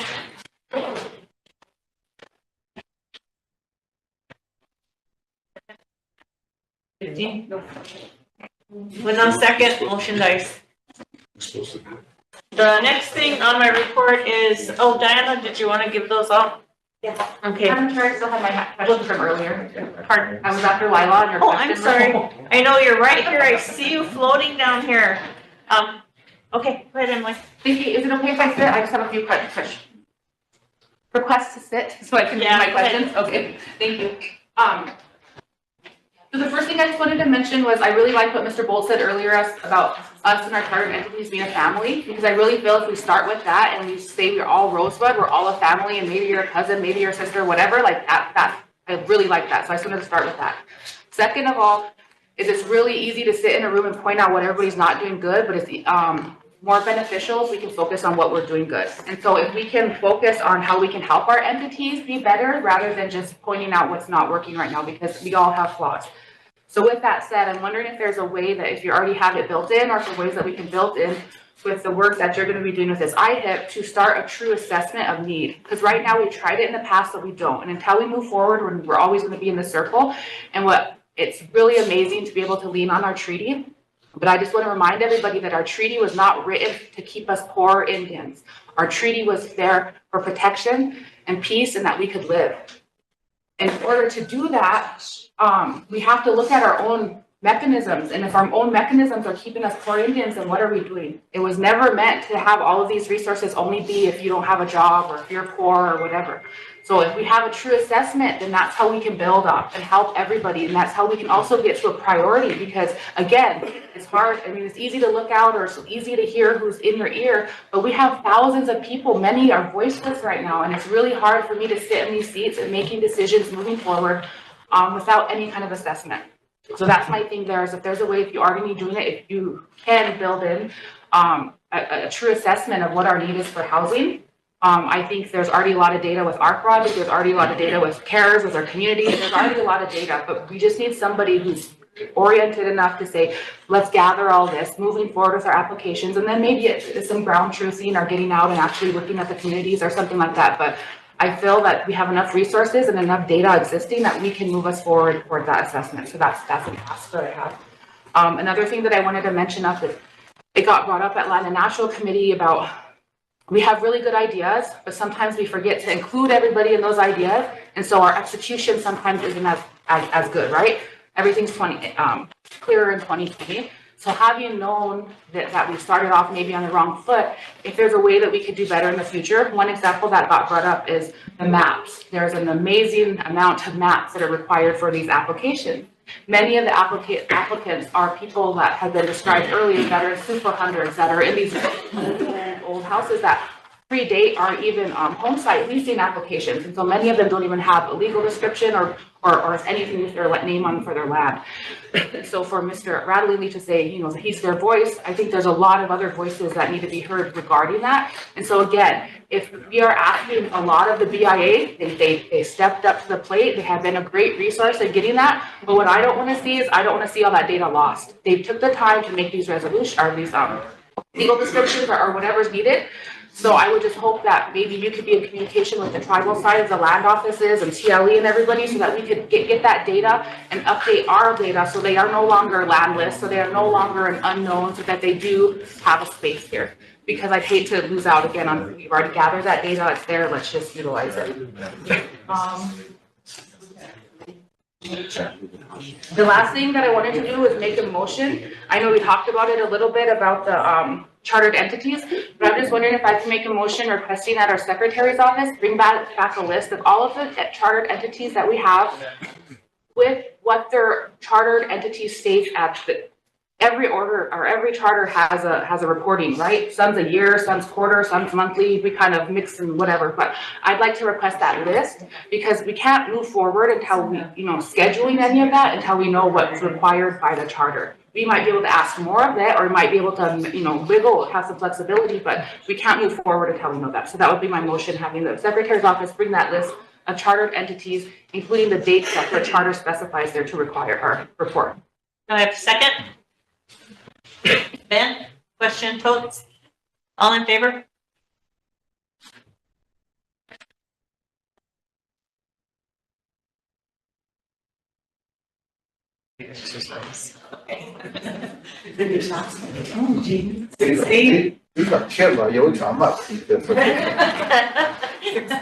Opposed? 0. Not voting? 0. Thank you, Madam Chair. Okay, thank you. Okay, the next report that's in my folder is this amount of assistance that we provided. Tanya keeps the ledger on it, and it's for October, November, and December. And we give out checks for cash. When people come to us, I think Lisa does we do purchase orders, or what we do is contact the vendors and let them know who the people are and how much funding we're providing for them. We pulled away from actually giving a check because what they come and they ask for, we want to make sure that that's what they're getting. So whether it's for food, gas, toiletries, electricity, propane, we've also done ID cards, different things like that. So that's what this report is. And this is from our discretionary funds that we get every month. We both just got our propane funding from NAPA. And when I first came in, I was told that it was this big, fabulous amount. But I checked for the whole month of November. Finally, December, first week of December, second week of December, it was the end, isn't it? It was the end. The end of December, we finally got our first check. It was for $2,700. So I and Lisa split it, and we both do propane with it. So we got our December, we just got our January. And so it's the same amount, so we split it. I called NAHA and talked to this gentleman, and he said that they had been going through some changes, and that's why we didn't get it when we were supposed to get it. But I was told it used to be a big lump sum. Never was. Well, never was. Conflicting information. Pretty much in line with when I was there. And I was there for several years. Yeah, we were told it was 10,000. Oh, no. Yeah. County. That would be nice. Yeah, that would be nice. Who told you that? She asked to distribute the reports. Yeah, she can distribute them. I'm just trying to get through my report so we can get on to the other people. Well, handing those out. The next thing is, it says elder assistance, but actually that's a report from Lori on the elder funding that you guys made a motion to get. And so she has a report on how many elders we got checks out to and how much it costed the citizens right. Okay, so we did 1,351 checks. But 23 of them we voided. So it was a total of 1,328. For a total of 398,400. But I have probably about 5 more elders that have just recently gave us their names. The 23 that were voided, 1 was fraud. The other was a non-elder. 7 were deceased. 6 were duplicates because of the last names. And 8. So we roughly voided 2% of the elder checks that we have made. What was that amount? 398,400? 398,400. But we're going to be voiding, oh yeah, that's how much we gave. And then we're going, I have like about 5 added names, and then I'm going to be voiding 23. Are they all given out, or is there a deadline, or is there some trickling in? The last one that trickled in was just yesterday. But other than that, it stopped. And there's some that just turned 60 that we got their names. That trickled afterward. That's what I was wondering if, we have elders that are gonna be, or, people are gonna be turning 60 here within the next month, or, are they gonna, how The long are we last gonna time we did allow them to? the last time we did the elder checks for, the $50, we used the date that motion was made. That was when we counted the age. This is. Well, Lori, because the funds we used were LAPC funds, and when those funds were first given to the tribe 4 years ago, the council said all the funds need to be obligated by resolution. This is the resolution that obligates it, and we need to change it. So are those numbers accurate now? Well, this is just what I took off from the list that I gave finance this morning. So I just multiplied that by 300, and then I have the 23 checks that we have voided. So I didn't count those. So we're roughly about the same. Okay. I mean, roughly, I guess, what, 6,100. So that'll have to be amended. So whatever the right amount is, can you put it on there, because the council needs to amend that today, so that. Maybe we should not. Yeah. But maybe we should wait until we get The rest of the checks out, and then we'll amend it. I got you, Tony. Okay. Okay, so any comments about the checks? I do want to thank all of some of the council reps as well as the community reps who helped give out those checks. So you guys made the motion that Thursday, we had the checks prepared by that Tuesday, and they were going out, and a majority of them had gone out that day. And kudos to finance as well. They helped us get all those checks out. No questions for Lori? Tammy? 1,328? Yeah, 1,328. Okay. And I think, but there's about 5 or 6 more that have just come in that without it. And this is for the 300 that I got. Okay. I thought that was just for Christmas. I couldn't separate. Well, it was from the motion from the Christmas where they were 60 or older. So if they didn't get their name in at that time and they trickled in, we still honored them. Okay. Okay. Thank you, Lori. Ben? Oh, I thought you had a question. No, you didn't. I know, I'm just kind of wondering, this was kind of like a one-time deal, I think, but down the road there, if we ever get any funding, which I kind of pray we do, but what I'm looking at, like I said to you before, with the application process in each community, do you have those cut down like that too, which is so many elders in the community? Yes. So that way I have an idea, and a lot of the sheriff people would have that understanding too. Because I know, like, let's say Two Strike will have, I don't know, maybe 10, 20 elders in that there. I know there's more than that, but just an example. But that way we can have an idea of where we're going with this as we move forward. So as soon as we get all the checks in and all paid, I will be getting them a clean list, and that list will be going over to the elderly at their office. It'll be pretty much very accurate because from the event this summer and then this, it increased, the amount of elders increased quite a bit. That's what I'm saying. And it was adjusted based on the ones off reservation, the ones that have since deceased and like that. So it is pretty accurate. We've also had a request for, solid waste was asking us because they want to be able to give that credit to those that are elders in order for them to get the no charge on their bins. Yeah, that's what I was kind of going at, is that for the community wise, for these programs to help these elders to make sure. Yeah, we collaborate with all the programs. Okay, that's what I wanted to find out, to make sure. And then of course, I guess what Lisa says too, the majority of them are going to be turning 60, so I guess 60 is a deal for the tribe to be an elder, so I'll get that. But anyway, thank you. Okay, and then on the next part of my agenda, I had my first directors meeting in December. The directors were really happy because they hadn't had much directors meetings.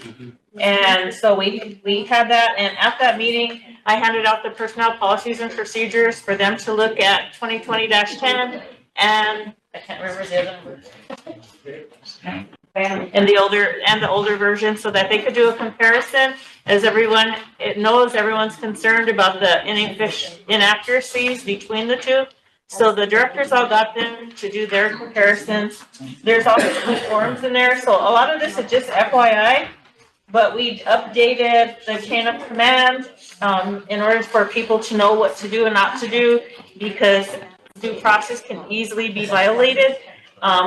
Then we updated the executive directive because it was Scott's before, and it's taken directly from our manuals. And then the concerns form, totes, that's that form where when your community or anybody comes to any of you as council with a concern, we'll have these forms in our office. This is what they'll fill out so that they know that there's follow-up, and so that we can go to the appropriate people to find the answer to their concerns or their complaints. And then the last things are just FYIs, the White House Tribal Summit that I attended in December, and I am the co-chair of the Sacred Sites. Or not sacred sites, Great Plains Tribal Chairman's, the restoration of sacred sites of Achechichakoi. That's on there, and we have the agreement that was signed at that time. If you want to know more about that, Russell is willing to give you explanation on that. He's been a part of that, and Frank Stars comes out. Put his letter out. Or to him. And then the agenda for the Great Plains Tribal Chairman's meeting. I did see Charles there, Royal, Emily, Marianne. Some of our council did attend that during LNI. Those are the meetings that I have asked the Great Plains Tribal Chairman's Board to look at rescheduling those. It's really hard. It was really hard to be at all the meetings because they coincide with LNI. Myself, I do not attend LNI, but I do attend these meetings.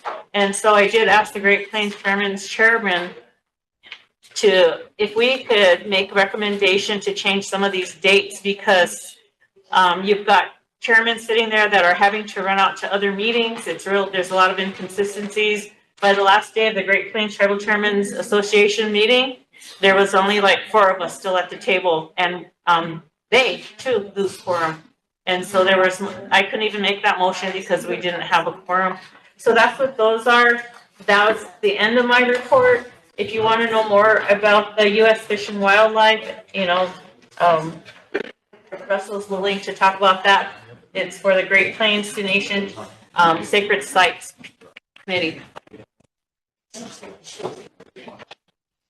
Yes, Tommy. I have a question on the harassment and the workplace. Yeah, it seems like every day president comes along and there's always one of these handed out or whatever, but the part that I don't agree with is any RST employee writes negative or derogatory remarks about the Rosebud tribe program tribal council RST officials in place to be subject to disciplinary actions such as suspension or termination. To me, that, I mean, I don't know why we have to be so easily offended when somebody runs us down or, or says bad stuff about us, because, we talked about, President Trump on this table, we make comments about him and, and our senators and stuff like that, and they aren't trying to, charge us, terminate us, or anything like that, so what's the point, I mean, people should be able to have an opinion. This here is directly out of the Constitution and bylaws. This isn't ours. This is, I updated the one that's always there, and it's all based off of what's already in policy. It's not created by me. Okay, which part is that in there, so I can actually, is it in the, personnel ordinance? Lori, do you want to respond? My, staff put this together for me.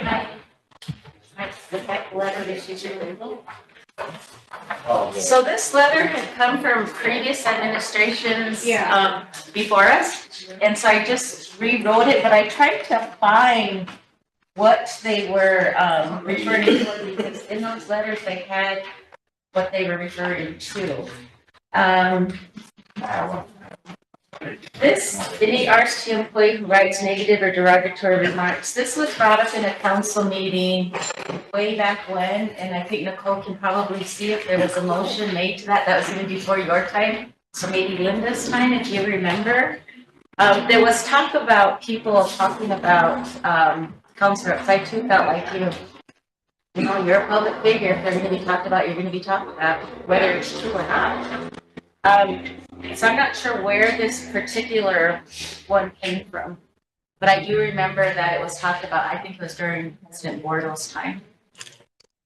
Yeah, because I mean, we're kind of violating their right to talk about anybody basically after working hours, but in all reality, I mean, if we can't take criticism, whether it's good, bad, constructive, or whatnot, then what's the point, in holding a public seat? This, I think, is just 8 to 5 while you're on the desk.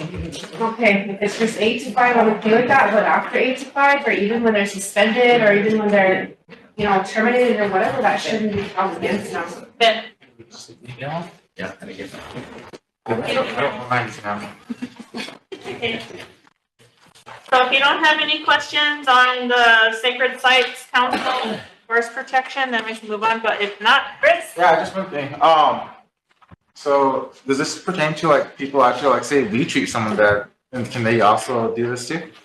Yeah. Yeah. Cool. If there's nothing else, I would like a motion to approve my report. Another question, please. Okay, so if this is, for clarification, if this is only 8 to 5 during working hours, somebody goes off and there's, let's say they're suspended. They go off and they make a big old comment about their program or the tribe or whatever. That shouldn't be used to terminate them, because when they're suspended, they're not subject to the personnel policies of the tribe. I just want clarification. They're still employed though. But they're suspended. So if they're on their personal Wait, time, they're not conflict of getting paid. interest? Point of order. I think this is a conflict of interest. You see, that's why that personnel policy and procedure needs to be updated, because they're conflicting. And this is part of it, and that's why it's gonna be looked at, and everybody's gonna have their input so that we can upgrade it, make it accurate, where it does cover a lot of areas that are in the gray, inconsistencies, different things like that. Royal. Yeah, You're gonna approve my report so we can move on? yeah, I'll approve your report. I just want to make a few comments.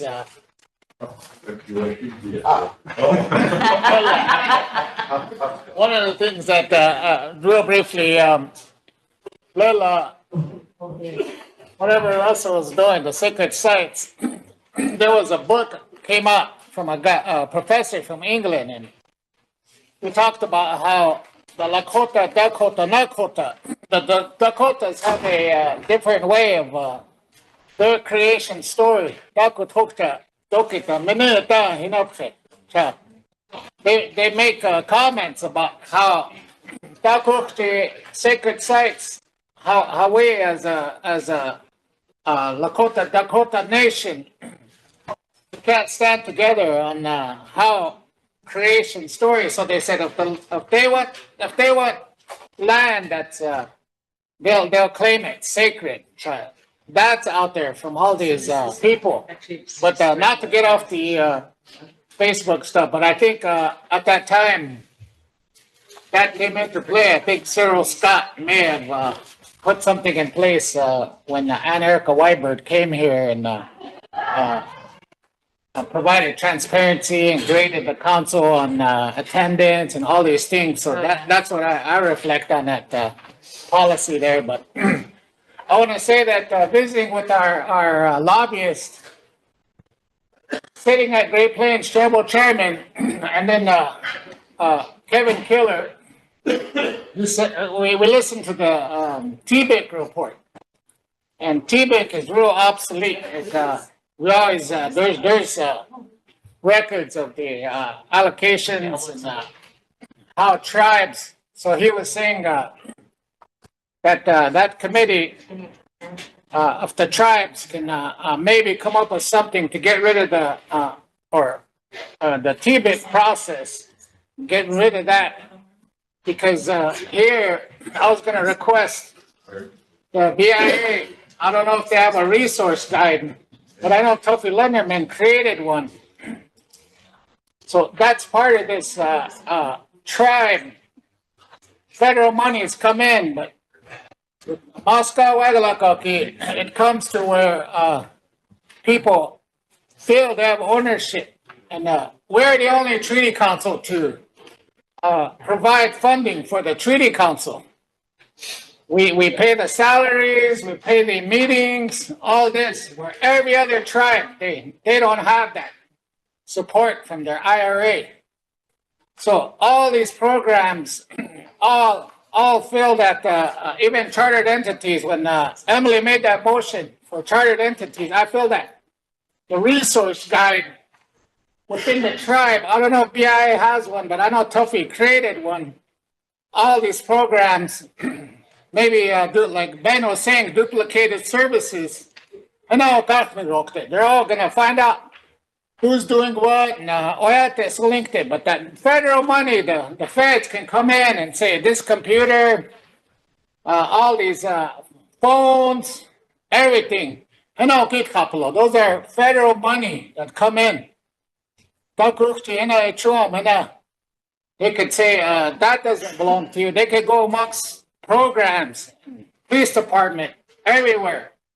Federal funding, let TBIC, Killer was saying, wow, that process always tribes always underfunded. So tribes should start talking about that TBIC process, maybe doing away with it, maybe researching.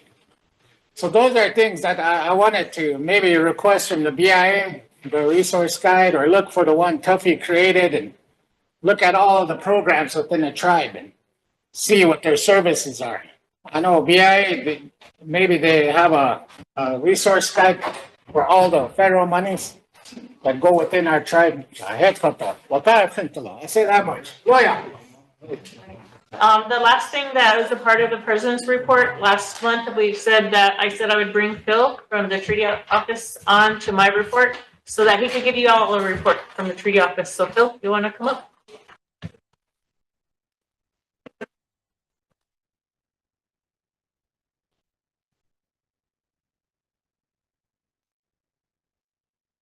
I know.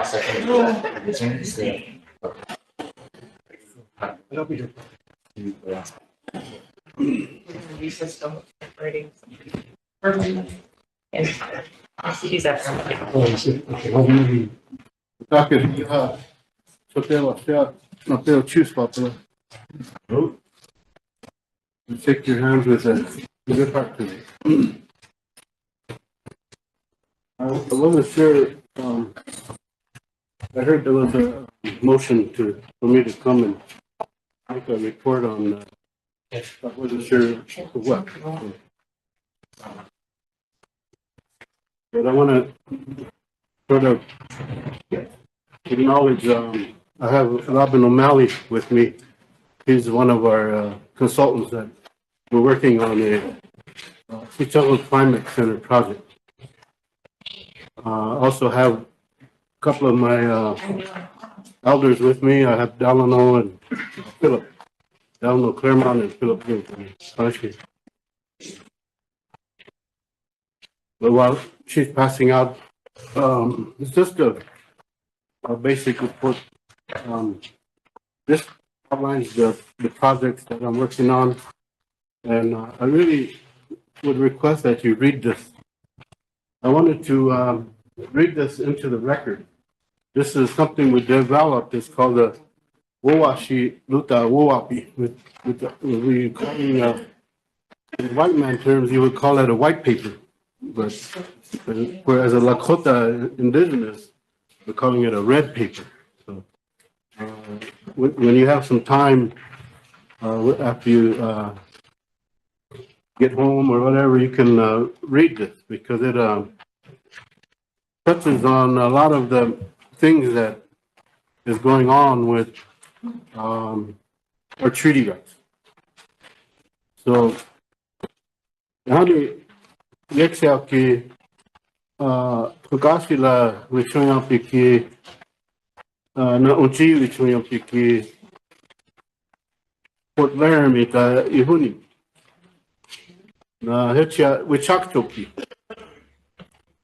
If you recall, our grandfathers and grandmothers went to Fort Laramie in 1851, 1868, because the federal government sent out runners to the tribes to call Chief Spotted Tail and all the other chiefs to come there for a meeting to discuss the treaties, the Fort Laramie Treaty, 1851 and 1868. But if you go to our website, Sioux Climate Data, it's in your email. There's a report in there. It's called a Commissioner's Report, and it's very troubling to read that. It's called the Proceedings of the Treaty, and we know that the interpretation or translation of what our chiefs talked about are similar, in that it's saying that our chiefs were asking for guns to go hunting and to feed the people. And but it's very, very one-sided. There couldn't be no way that our grandfathers negotiated the treaties. Instead, I believe that the federal government brought a pre-written treaty to Fort Laramie, and they dictated it to them, to our grandfathers. You're going to do this, or else we're going to do this. It's called coercion, force to sit down and listen. And they also gave gifts. They gave gifts to our people, which to me, it started the dependency process of the federal government, And, but the other thing that you should note is that not all the chiefs were present at the Fort Laramie. Not all the bands were present at Fort Laramie. Therefore, it makes these treaties that we rely on as fraudulent. They were coerced, and it was forced upon us, and not all the chiefs were present, and not all the bands were present at that, at those treaty signings. But such as it is, they signed the treaties, and that sort of left us with a leverage, something to stand on. That, according to the other thing to remember is our inherent sovereignty, which is powerful. We have power in our inherent sovereignty, which is our language, our history, and culture. It's important, if we're going to assert the treaties, that we know our language, our history, and culture. That's inherent sovereignty. And if you recall in some of the Supreme Court cases, the judge cited that what's important is that our grandfathers understood the treaties at the time they were written, at the time they were made, actually. So that's why our language is important today, going forward. But Madam Chair, I have some consultants that I wanted to bring on Zoom.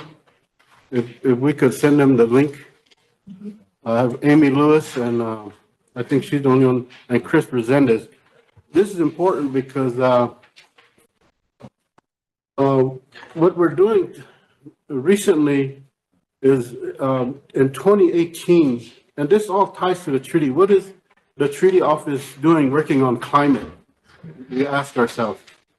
And this is important because if we're going to go into battle in the future on any treaty rights, we better be well prepared. And that's where this climate project comes in. What we want to do is gather scientific data. And I think Emily is like that, gathering data, climate, environmental data that will ultimately be scientific evidence of what's happening around us on the treaty territory. What we're doing is we're asserting our treaty. Remember, treaties are two-way agreement. We need to enforce the treaty ourselves as much as possible. And how we do that is to resist colonization and assimilation. That's why I'm going to jump around here. It's important, and I'm sure Mr. Boltz understands that we operate under something called plenary power of the federal government. So that goes back to the doctrine of discovery. The doctrine of discovery is something that's fabricated. It's not real. It's racist. It's racism. So they use that. There was a little old man in white clothes and a white hat across the ocean instructed the explorers to come to the new world, as they call it, and to kill us, to enslave us, to take our possessions and Christianize us. And they've done all of that. It's called genocide. That turns what they call the doctrine of discovery turns into something called federal Indian policy. Federal Indian policy. In turn, that turns into something called plenary power. In turn, that is called slavery. We are slaves of the federal government because we operate under 25 Code Federal Regulations, OMB Circular, all of these. And our goal should be to free ourselves, to liberate ourselves. So that goes back to these projects. I'll go quickly through those. We did something that no other tribe did. We got back land in the Black Hills. It's only 3 acres, but we got it back through the Pactola Visitor Center project. So we started in 2018. We had an MOU signed by the Sichangu and all the other Oglala, Hupapa, and Shine River. We did I'm your point of contact on that project, and we'll putting on a meeting for that project here locally. We're into the design phase and also the how would you say that, the marketing phase, and then we're going to go into construction, redesign and construction. So I asked the USDA Forestry to give us some funding so that we can hold a meeting here, and each one of them will hold a meeting on each reservation So I will hold a meeting here, bringing our federal partners to Rosebud and to give a full report on the Pactola leadership. So we have a little representatives, a little committee, POCs, that is working on this project.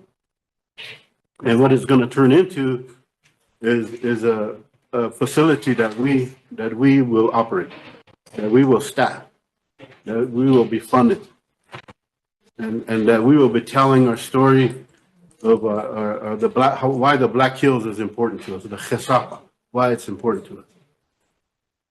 And millions of visitors come to the Chesapa every year. Hopefully, we get enough people. We had ideas to do a open market for our arts and crafts. We'll work with Victor DeVille and other tribal historians to tell our stories. We'll have signage. We'll have a facility of our own. We were at first we were shooting for the stars. You know, we wanted a big old facility, but they couldn't help us there. They couldn't fund that. So we had 5 options.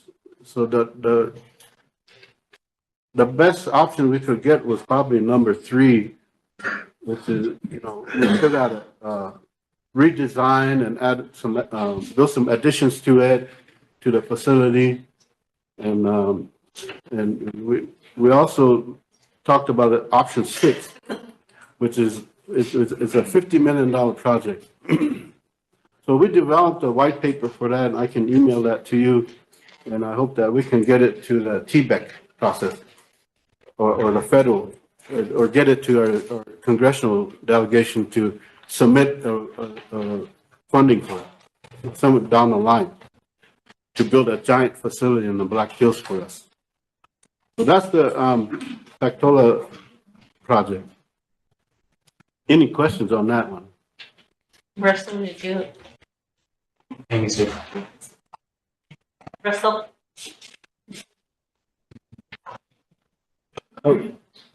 We have been working with our U.S. Forest Service on this, and I know they're getting into the middle of the build, right, of the facility. And Phil just mentioned that he has the point of contact, but I had a recommendation from one of the attorneys that the point of contact should be the chairman, and the primary contact can be you. So, you know, because they want to work with tribal government, and so everything that the Treaty Council does, it has to be done by resolution from this body. And so it would be, you know, correct to have her as primary contact. That was my recommendation. I gave it to Kathy to bring it up here to at least change the name, because then she'll have the signature authority when you guys pass some resolution. So I know we're part of the Chris Harvett invited us. So we came to some meetings now with Pactola. But the thing that kind of worries me is the funding, because once it's up and running and it's going to be turned over to us, so how do we fund that? So right now, like Bill says, we're going to have to contact our people and try to get future funding. You know, we checked into this about 10 years ago, and when we did the cost analysis and then actual running daily basis, we couldn't afford it. The tribe couldn't afford it, or neither will take your truck going. So, you know, it's that doormat for all these years now. It came back up, but they are improving the Senate. That's what we're working on. Truck gets slower. People that hired. Architect. Yeah. I forgot right offhand. Anyway, they are working with us.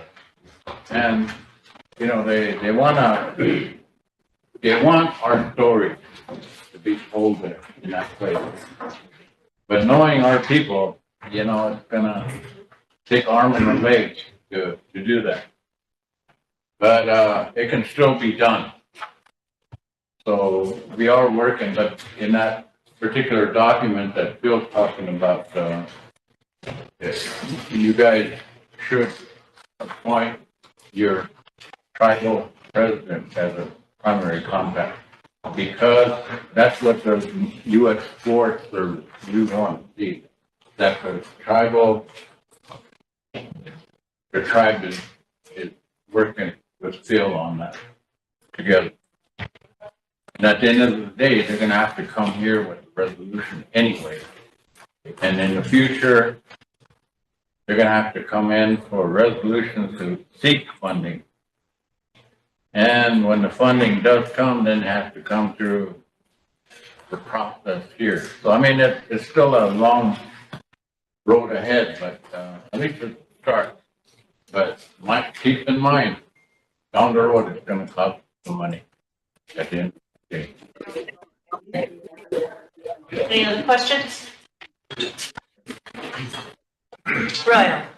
So with that, being the point of contact, being you, does that, have to have a resolution or a? I would be for the signatory for resolutions. Phil would still be contacts. There's a place for both contacts on the agreement, so he'll be one and I'll be one, so that he could do the communicating, but I do the signatory.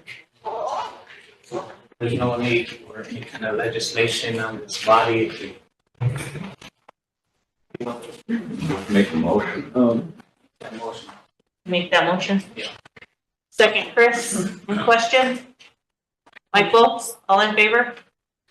I'm ready. Come on. It still has stuff.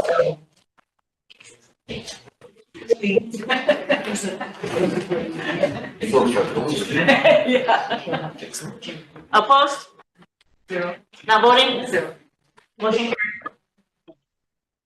I just wanted to clarify that the president has signed the document already as the president. And I'm just a point of contact that I attend the meetings, take care of the groundwork, I guess, on your gopher.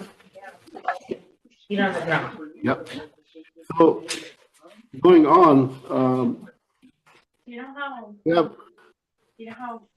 Heritage was gonna like phase? we have Krista on the Zoom if you want to add anything. So we can do that because it's part of our program agreement. Time to go home with the votes. Krista, are you there? We can hear you. I know I mentioned that we would do this later, but I didn't know it was set up.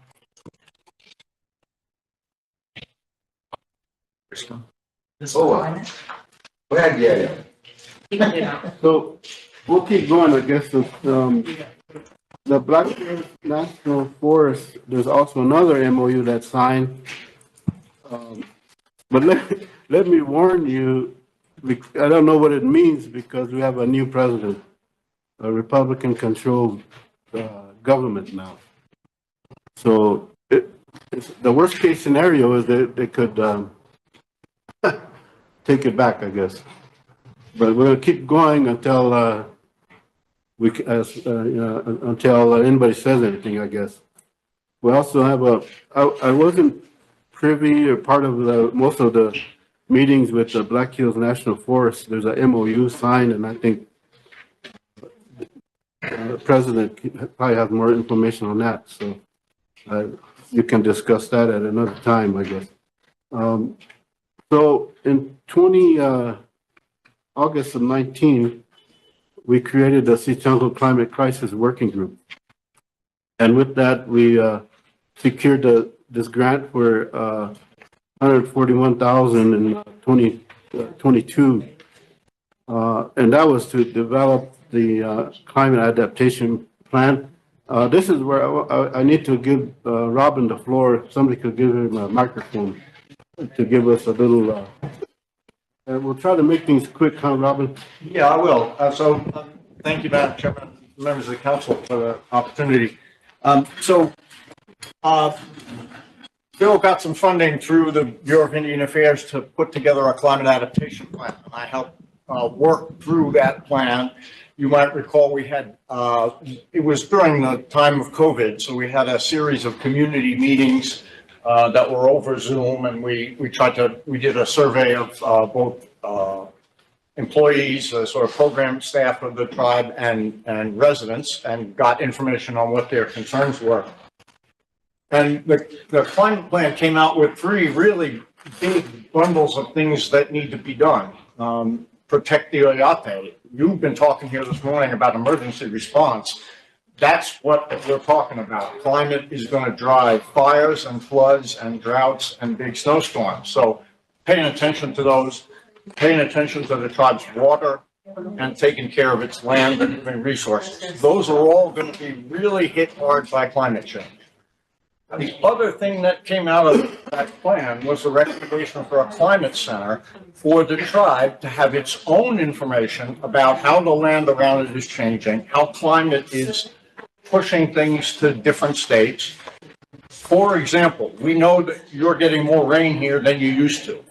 A few percent, but enough to make a difference. We're not sure whether that's going to change some of the land cover to different kinds of grasses or to shrubs. And that will make a big difference in the fire regime and the kinds of forage that are available. So the center is designed to gather that information for you, not for the state, not for a county, not for anybody else, but for you on the basis of the tribal treaty lands. So it's intended to move sovereignty forward and give you the resources to do the kind of planning you were talking about this morning, about when climate is going to change, where it's going to change the most, what kinds of things you're faced. So I hope that's helpful. So then we moved to the Kentucky Climate Center where we received $1.7 million. And what that is we're going to build a platform on the cloud on all of the data that you need.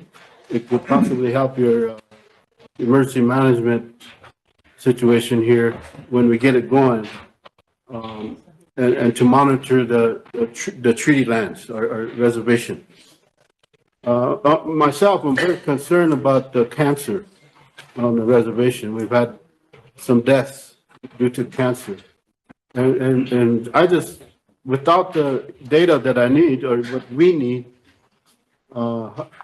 we could possibly reduce that.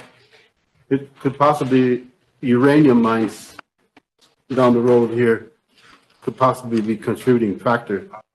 You have Dewey Burdock and you have Crow Butte mines. And then you also have all the mining going on in the Black Hills. Over 5,000 mining claims in the Black Hills. You have oil and gas in North Dakota. That should be a concern to you because of the air quality. You also have oil and gas in Wyoming. And now you have the Dakota Access Pipeline. That still is a risk. That still is leaking. So this platform, we hope to use it to monitor all this and gather all this scientific data because what DAPL doesn't have, Keystone XL didn't have, is data information that we could have went with us in the federal court. So, which leads me to something else that I want to throw out there as an idea.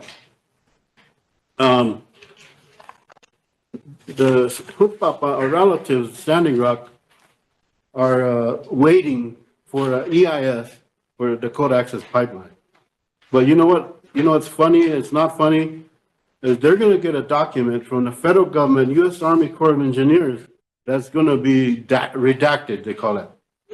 It's going to be covered in black is what they're gonna get. How can you use that? You can't. Because the federal government is dictating that's EIS, and it's gonna go in their favor and not in our favor. So I asked my Hupapa relatives, I said, why don't we do our own EIS? But where can we get funding to do this? We have to assert our sovereignty. We have to develop our own EIS, not just for DAPL, but for the entire treaty area, the 1851, 1868 boundaries. That's what I'm hoping for. So I started talking about that in the meetings. It hasn't caught on yet, but we really need to do something. We need to be more proactive. We need to address this treaty violations that are going on this very second. That has been going on. We call them treaty depredations. So this climate project is going to get us start moving in that direction. Not right away, but I want to work with some experts and to develop our own EIS that we can use as leverage if we have to go back to federal court again. There's other issues that you need to be aware of is the water permits within Top County that were issued by the state of South Dakota. So the BIA is aware of that. And my recommendation is we need to declare eminent domain over the reservation so that we can control our water. Because it goes back to climate again, and the Oglala Aquifer is being depleted every year because of the farming and towards the south, Nebraska, Kansas, Oklahoma, Texas. So we have to do something. Another point to think about is the Knipe versus Rosebud Sioux tribe. We lost over 2 million acres in that court case. And how did we lose that? It goes back to the doctrine of discovery, Johnson versus McIntosh. And we have to try to, address that again. We need to get some of our treaty rights back. We have land under the Missouri River.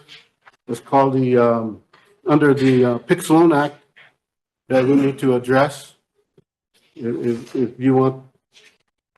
The problem is I don't have an attorney. I use Andy Reed, who is an attorney from Boulder, Colorado, but he's pro bono. He helps me whenever he can. He's very kind, I guess, kind and generous.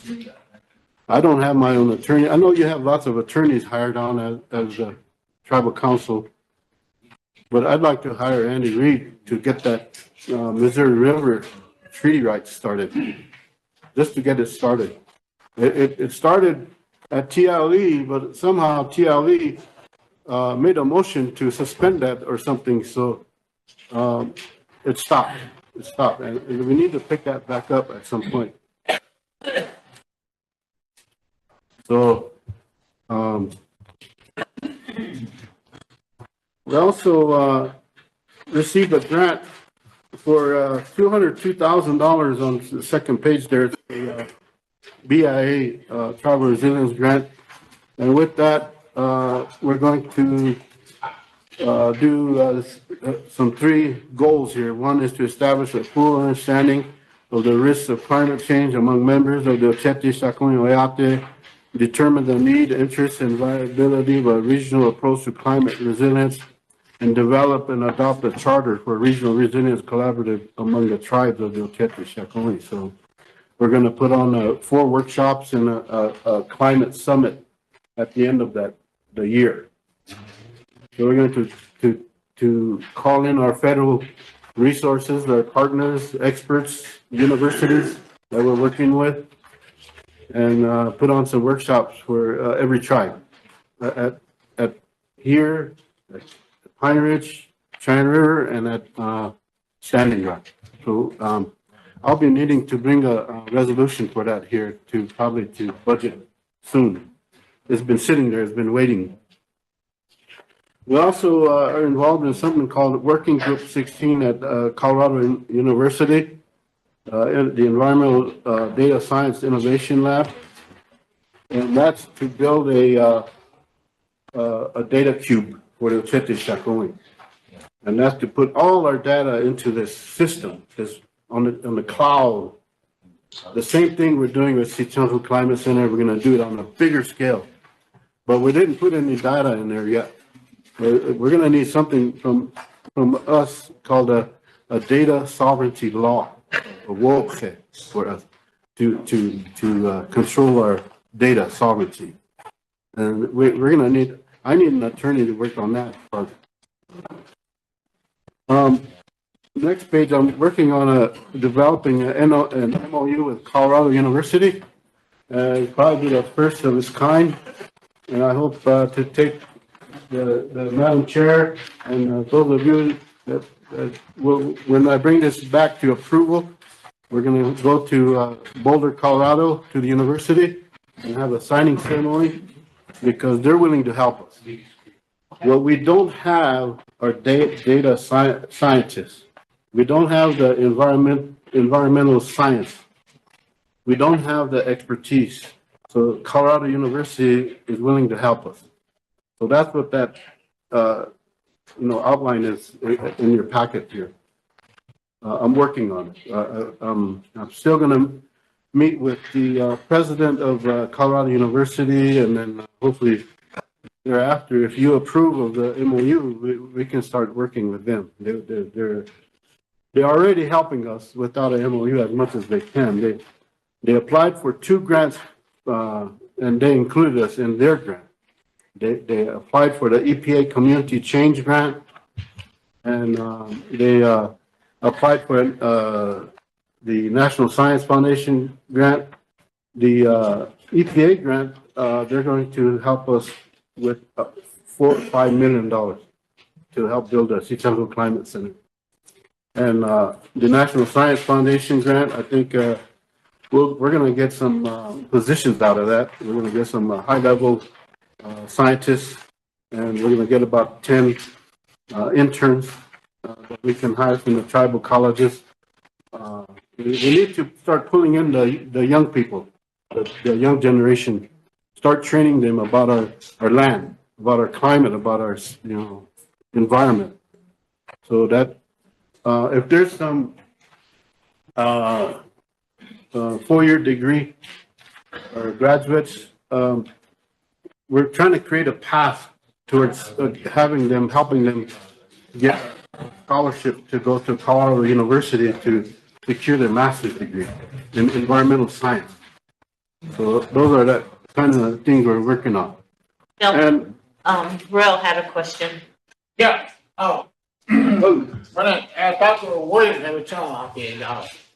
Madam Chair, Emily made a motion for chartered entities, right?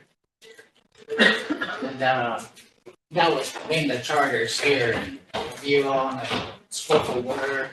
Yeah. So is he working out of your office? Do you oversee all the things he does in here? As far as environmental studies and whatever he's doing, the guy over there, did you approve all of that within your office?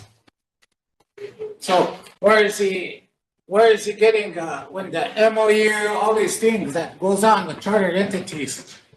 They probably don't get permission to do whatever they're gonna do.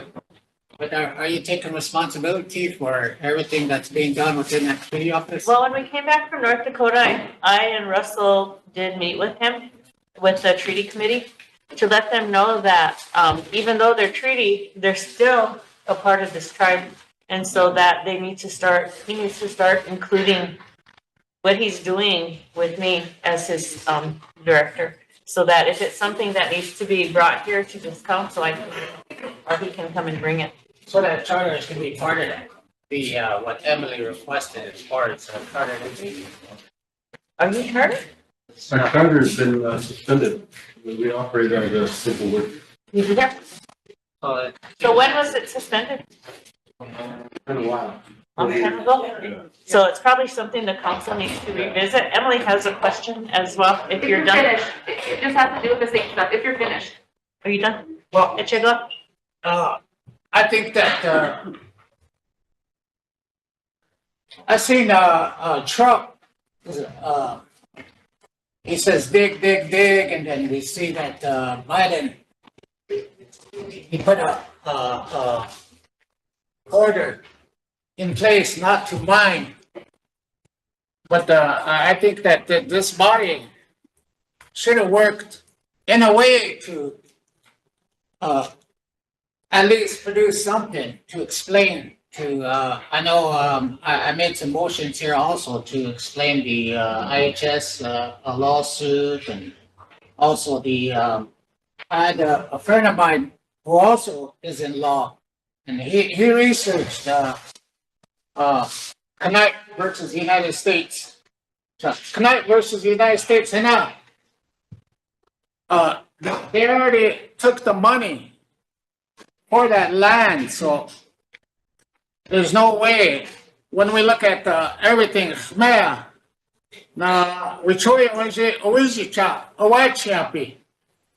Tale wichoka iwagala koki, takomni hena, ta wogala kokta na ta chumcha, because this mining law, 1872. And now you have they're gonna use any law that's in place. Should have been a working entity, like they're saying, working together and building up.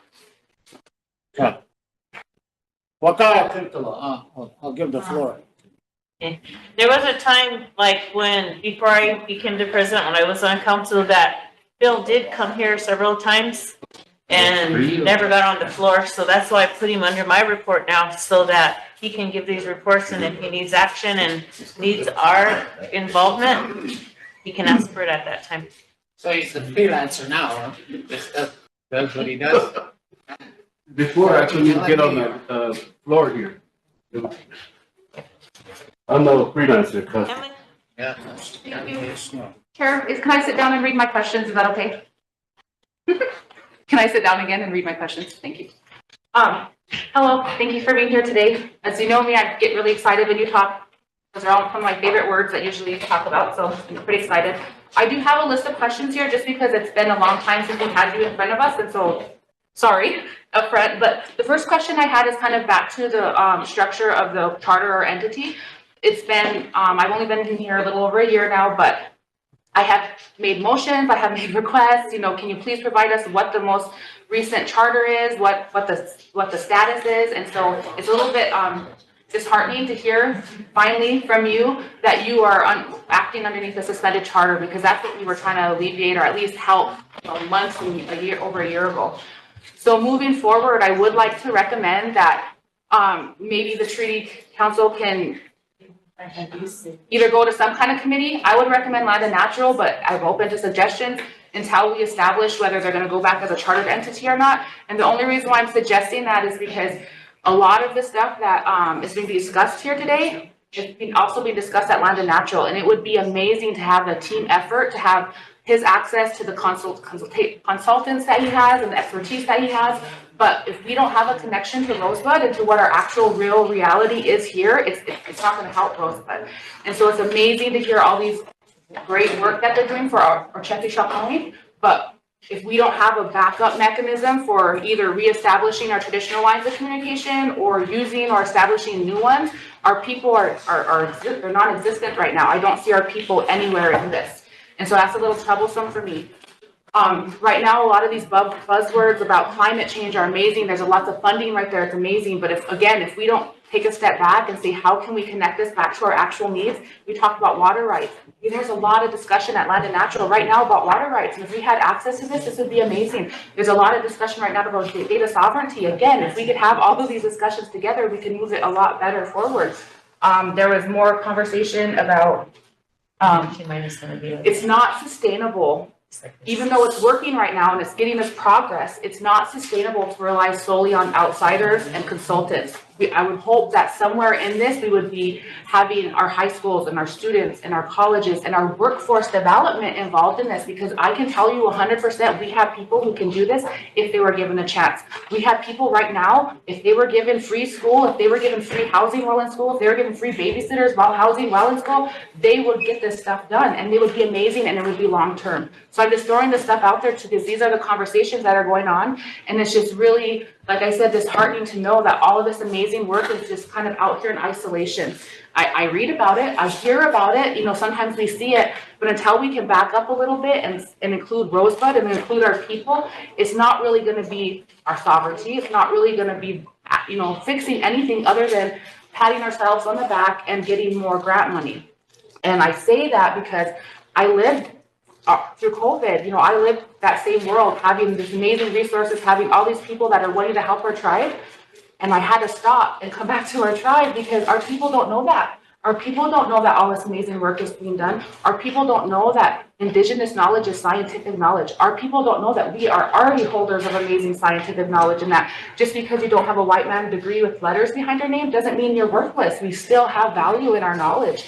And so I'm saying all this is because it's amazing to work one track, but until we can include all of this and bring us all forward, yes, it's going to slow us down. Yes, it's not going to be as a straight path, but that's how we are successful. And that's how Indigenous science thinks. It's not just biology. It's not just the water. We're all connected. And that's our Lakota philosophy as well.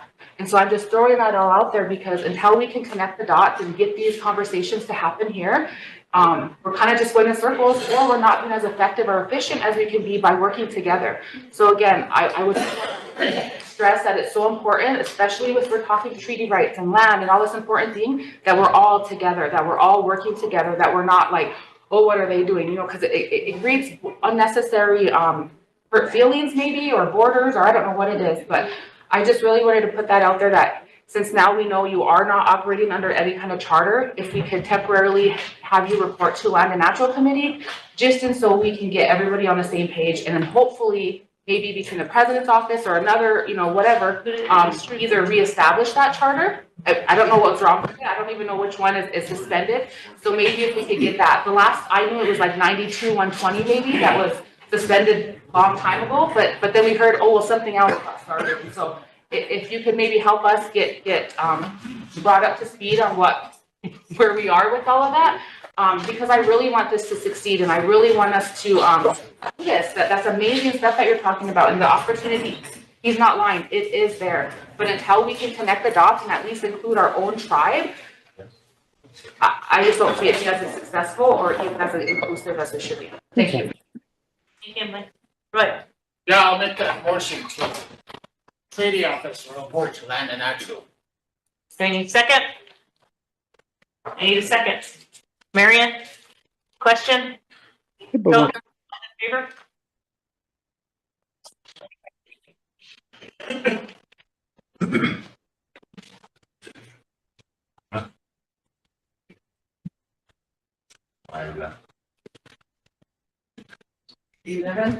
Opposed? 2, not voting? 0. Motion carried. Thank you. Thank you. I'd like to get the floor for a couple of my consultants. Chris, can you go over the platform real quick? The building. You calling on me, Phil? Quickly, 5 minutes. Sure. Members of the council, esteemed members of the committee, my name is Chris Resendiz. I work for a company called Context Labs. We're a software company. We've been learning about your community and learning about how we can be a contributor to this concept of data sovereignty that meets Indigenous community requirements. At the same time. Am I coming through? Yeah. Yeah. Okay.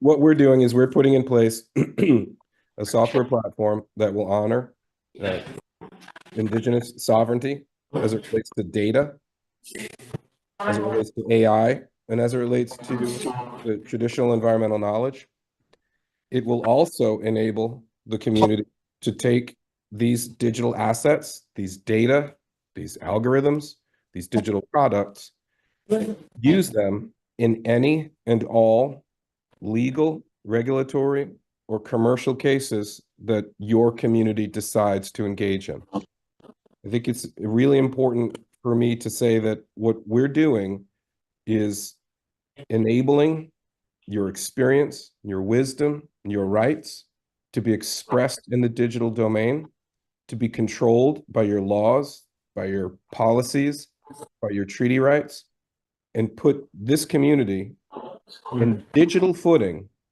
the same place as any internal or external entity that you would be negotiating with. So we will be bringing in public data.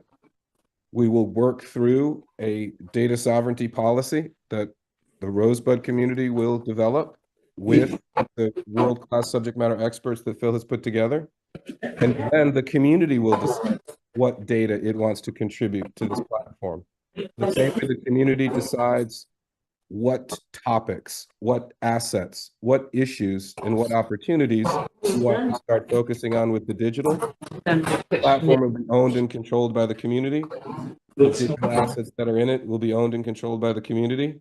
And ultimately, we believe this platform can, in fact, be self-sustaining financially. The climate crisis is real. It's real in every nation state in the world. It's real for every company in the world. It's real for every organization in the world. And those individuals, those families, those clans, those tribes, those communities, and those companies that can prove that their work in climate is strong, is positive, is better than their competitors, they can turn that proof of climate stewardship into financial gain. So to address the issue of sustainability, this platform will be designed, as I mentioned, not only to deliver and honor sovereignty in the digital domain, but also enable the community to pursue economic opportunities that will bring in external capital and external revenue to provide sustainability, not only for the platform, but for energy, food, housing, or other major endeavors that the tribe would engage in, and use the data to enable the tribe to protect and extend its sovereignty, and achieve its aims with the community, and do it in a way that it is financially sustainable.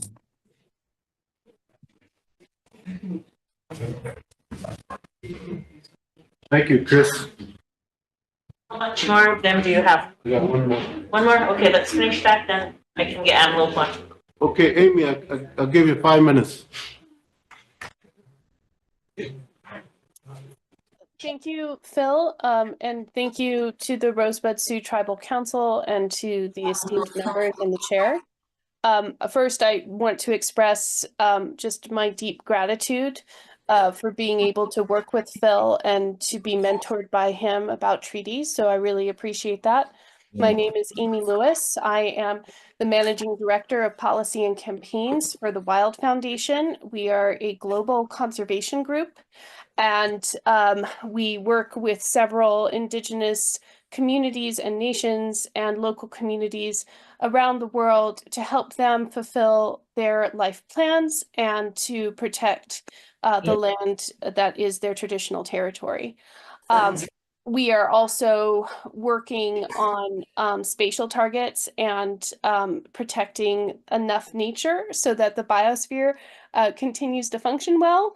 And we believe that capacitation of Indigenous stewards and Indigenous guardians is the most effective and efficient way of going about this. My work with Phil began a few years back, and he invited the world to come to the Black Hills, and we assisted him in making that happen for the 12th World Wilderness Congress that was held in Rapid City in August of 2024. We had about 700 delegates from around 40 different nations attend. This was the first time this Congress in its history, and it's been running since the 1970s, was hosted by a traditional Indigenous government, the Ocheti or the Sioux Treaty Council on behalf of the Oceti Sakowin. And it was a kind of monumental moment for global conservation because it was the first time they had the opportunity to be educated in a really substantive way on the role of treaties and their importance and working with treaty councils as well as other Indigenous groups. But the work with Phil does not end there. We realized that the Oceti Sakowin and Rosebud Sioux have many other interests vis-a-vis land management, and we're working on assisting Phil on capacitating those. We'll be submitting again for the America the Beautiful grant this year, a planning grant that would ideally bring together representatives from all of the sub-bands and reservations in order to draft a plan for all the treaty lands, 60 million some acres, on restoring grasslands and buffalo across all of those lands, not just one herd at a time, but across all of those lands. And the hope for this is to not just bring back bison across the landscape, but is to also begin to build momentum for bringing back Indigenous stewardship, leadership, and land management techniques across all of those lands. So this is something that we'll be working on in the next couple of months, and I hope to be in contact with the relevant authorities within the Rosebud Sioux tribal government in order to help develop that budget in the appropriate way. Additionally, Wild and especially Adam Hansen, our government affairs person in Washington, D.C., have kind of become the unofficial or in some cases official executive assistant of Phil Two Eagle.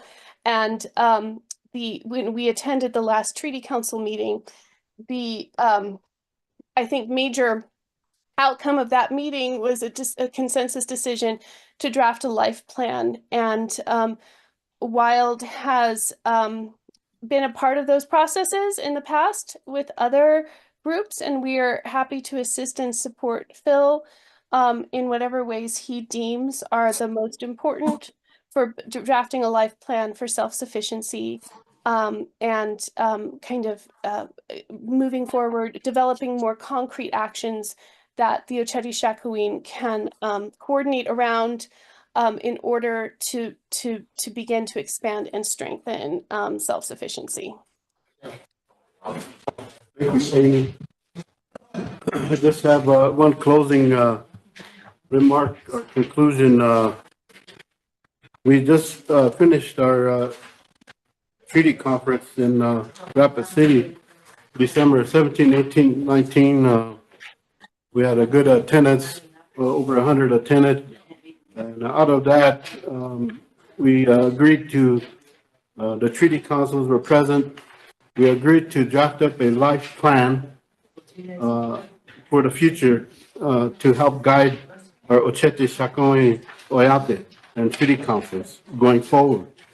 And we got to think about what's happening is in the new president that's coming, going to be coming in something called a Project 2025. You might have heard of that. He wants to drill in native lands, I think. And so we have to get ready.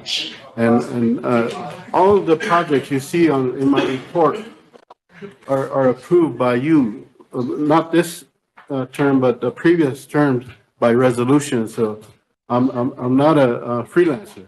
I work for you. I'm part of you. I'm one of you. So and I'm an elder too. I turned 60 this year, so you can't verbally abuse me anymore. Else that's called elderly abuse, right, Mike? Right.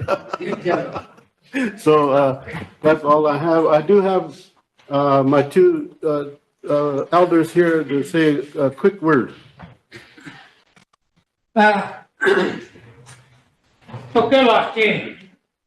Practically, no pechuzo. Just, I thank Madam Chair, and Madam Vice, and Madam Secretary, and Mr. Boy. The council. First time I got to be on the floor officially. I want to thank everybody to bring the treaty council in. My name is Pokea Wianata. Lakotia, first to run for the sun. Lake Tree Bill, Little Thunder, Marian's father, gave me that Lakota sacred name. It was somebody, some elder's name long ago, and he had me carry it, so I still carry it today. My English name is Philip Little Thunder, and senior, 6 children. I'm 67 years old. I'm my elder. I'm going towards the ancient years, but I'm still here. I'm part of the Treaty Council, and I also work for the Tribal Historic Preservation Office. And I'm also, I forgot what I was going to say. THPO, Tribal Historic Preservation Office, Treaty Council, and I'm a surveyor, excavator, and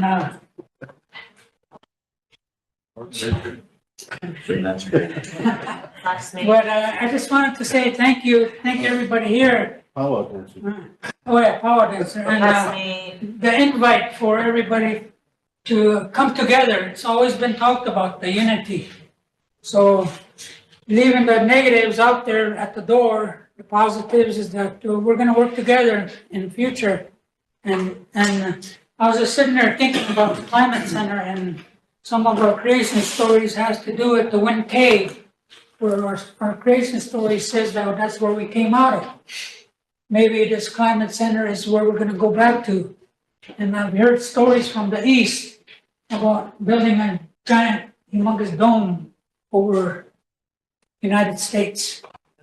And that's crazy thinking, but all of the climate change and all the fires and stuff like that going on. We work together, we're gonna survive, and with the Orange Man out east, they might try to abolish the reservations, and we might have to just depend on the treaty to try to stand our ground. And that's kind of my thinking, and be grateful that I'm standing here. A lot of things that I went through, and I want to thank Mr. Eagle Bear for pushing the house that I'm gonna move into. Hopefully not next spring, this. But yeah, there's 10 other houses they're working on, so that's kind of slow, but they told me I gotta have patience, so. I want to thank everybody here, and treaty, I heard that word back in the 1960s when I was still a young age, and time in broken age, Eugene Cole, treaties were first talked about. They knew what was coming ahead. And back then I used to think, it's just words, but now I'm starting to look at what Phil and the treaty people are talking about, Maybe that's all we'll have to stand on in case they try to do away with us. So, and again, I want to thank Madam Chair and Madam Vice and the Madams.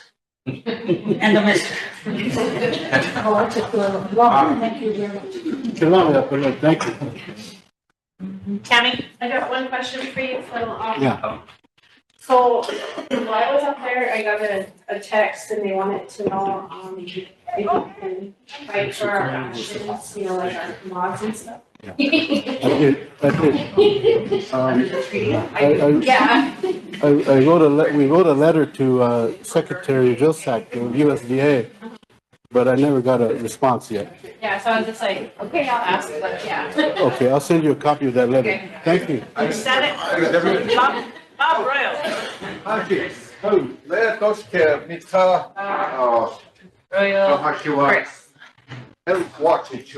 change. She wants to channel. James Rabbit. That's me. Yeah, I just wanted to mention to the folks that a treaty council meeting was held during LNI in Rapid City. So I went over there using my own money, mind you. And they weren't going to let me in that door. I guess you have to register or something. They weren't gonna let me in, so I was just gonna bust in anyway. But my Tahashi here came and saved me. He came and said that I was invited. The reason why I attended that meeting was, She wasn't in. because, I reached out everywhere. they honored my Tahashi, James Rattlingleaf. If you guys remember him, he's a member of the Rosebud Sioux tribe. And most importantly, he's my cousin. And it was kind of like an emotional time for me. I was mad. I was happy because he was honored. I was mostly mad because our own tribe, SGU, they didn't have the heart to honor him. He brought in a lot of money for the SGU. But if you ever go look at the records, his name's not going to be on there. Because this system operates on who you know and who you are. If he didn't do that, he was known, he probably would have been honored all kinds of ways, but he was a rattling leaf. He was a nobody, so nobody paid attention to him. Our own tribe. He's a tribal member. And he doesn't ask for credit. He just does his job. And I was not going to minister honoring, so like I said, I was going to bust into the meeting anyway, but my wife held me back. But anyway, Phil, have wopila sanka head of why should I know que tumayama que I get wopila chicha. So actually, wopila. Is that it, Mr. Phil? Are you all done? Who had a question? Who else had a question? Oh, yeah, Royal. Yeah, I'll approve your report, but first of all, the name Ocheti Shakoi, Ti Peta Shakoi Ka, is Peta Waka Shakoi. Chaheta Kya, let Dunsmore, Hana Opasipi, Chaheta Kya, let Marty Makesum, Oloa Hel, Ocheti Shakoi Takya. As Tokea le hook, Ihani, Cheyenne River na hook he, Ihani Peta Waka Shagoit Ha, Le Oyatiki. Taheo Gana, Le Chaje Ocheti Shagoit, Takomani, permission Kila, Oyate Tataha. Na he unkte hunter, down unkte, to get to cash, Ocheti Shagoit. We should get permission. Protocols, Taku Cash and Ihaki Ha. Ichukuk ti hata. Tue cash hakaka. O buangalaka. Naha taku ichano ki heta. Permission kila. Ta lila taku ota you come ka as chusni. But waka crystalo. I'll motion to approve president report. Gloria. Chris, second by Chris, question by Coates. First, before we move forward, I need a motion to make her our sergeant of arms because the other had to go after Takoja. Coates, second by Tammy. Question by Emily. All in favor? Go ahead. Diana? No. Sorry.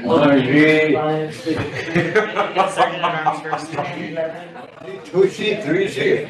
14, 15. Opposed? Zero. Not voting? Zero. Motion carried. Now that other motion for my report. I think he's got a vote on it. Huh? There's a motion by Royal.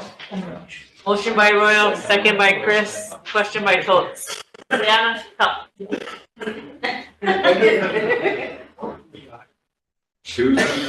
One, 2, 3, 4, 5, 6, 7, 8. Approving my report, Charles. That's what that is. How much? 15. 15. Opposed? Zero. Not voting? Zero. Motion carried. All right, now. Did Linda quit already? She had to go get Taco.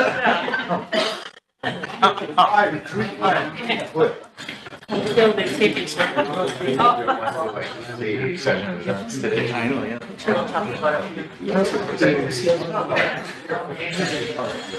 Thank you.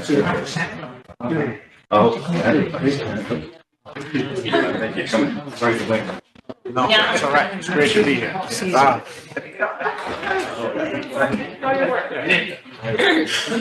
While you guys are shaking hands, Liana is handing out the travel reports you requested, Robert. Robert, Bradley, she's handing out the travel requests. I know, my babies are sick. I don't want to counsel.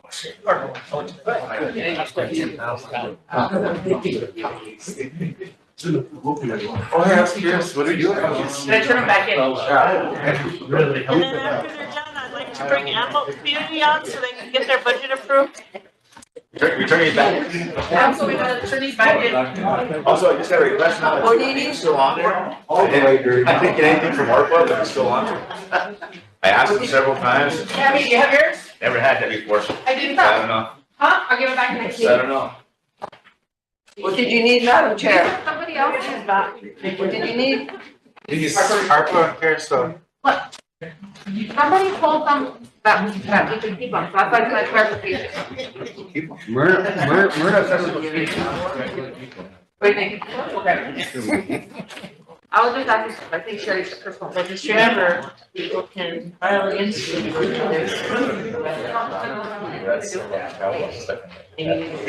Yeah. Council, you can keep them, but just remember, there's names on there, and if they get leaked, those people with their names on there can File against you That's 25. for a privacy violation. I'm with Ben, so William Marshall on there several times, that's not me. I don't do any work like that. Like, him and I'm bringing animal community on so that they can do their report, council, and then after that, we're going to recess. Thank you. You on it like 3 times, Bill? Huh? You on it like 3 times? 3 plus. I went like once. I don't know why. I live in a housing house. I never What's with the SWA units on there too? You see that? There's about 20 and it says SWA unit. Yeah, and I never asked for anything. 'Cause I never. And they're the same list, right? When just updated, maybe we should do them for the one in the binder is old and then the other one's updated. Yeah, well, I told him to. That's the one. I said, I never asked. So how's that? He said, well, call up there. And I asked him. I said, no, it's down there. And I never- Well, you're safe then, nobody's gonna follow against you. Yeah, but I didn't even, I didn't ask for anything. He said, Nobody keeps your name. yeah, my name. I was like, Right? my dad got some, but I didn't do anything. I said, I never asked. So, anyway, yeah, they're letting each other. Must have been seeing the report came You out. can explain what it is to them. Good evening, council. So we're presenting our budget because there was no motion made. Motion extra is attached to it. And our budget. To our knowledge, this motion was never rescinded. So Sandy, Did you get these, Nicole?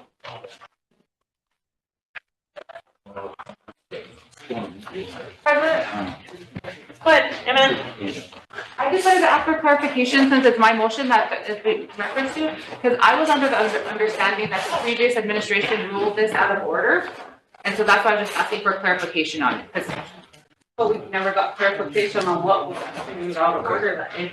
let's have her pull it up. and the reason why I'm asking is because this has to do with the land issue stuff, and that meeting was scheduled for the 23rd. So anything specific to that, I would want to wait for that, but if we're still gonna honor this, that's fine. I just wanted clarification, because I was told that my motion was ruled out of order and reverted back to the whatever. Can you pull it up and see what Scott, I wasn't here neither, I wasn't here when the previous president ruled it out of order, so I'll have Nicole look it up.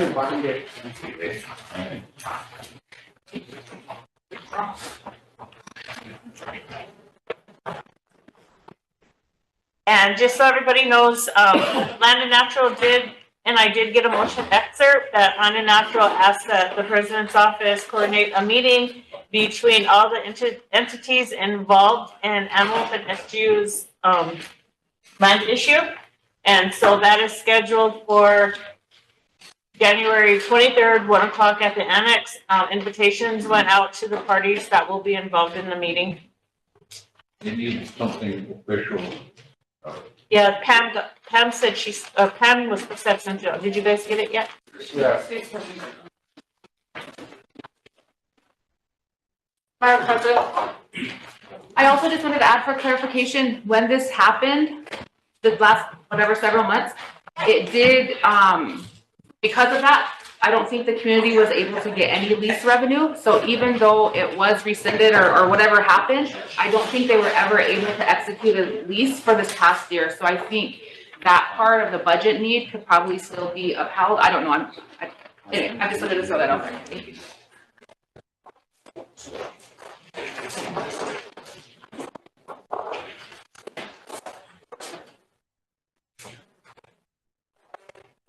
So something after we met, Scott had made an executive order about it. So this amount is what we would have got for our lease for that year and a half. We're going on a year and a half without lease. This is the amount that we would have got for our lease.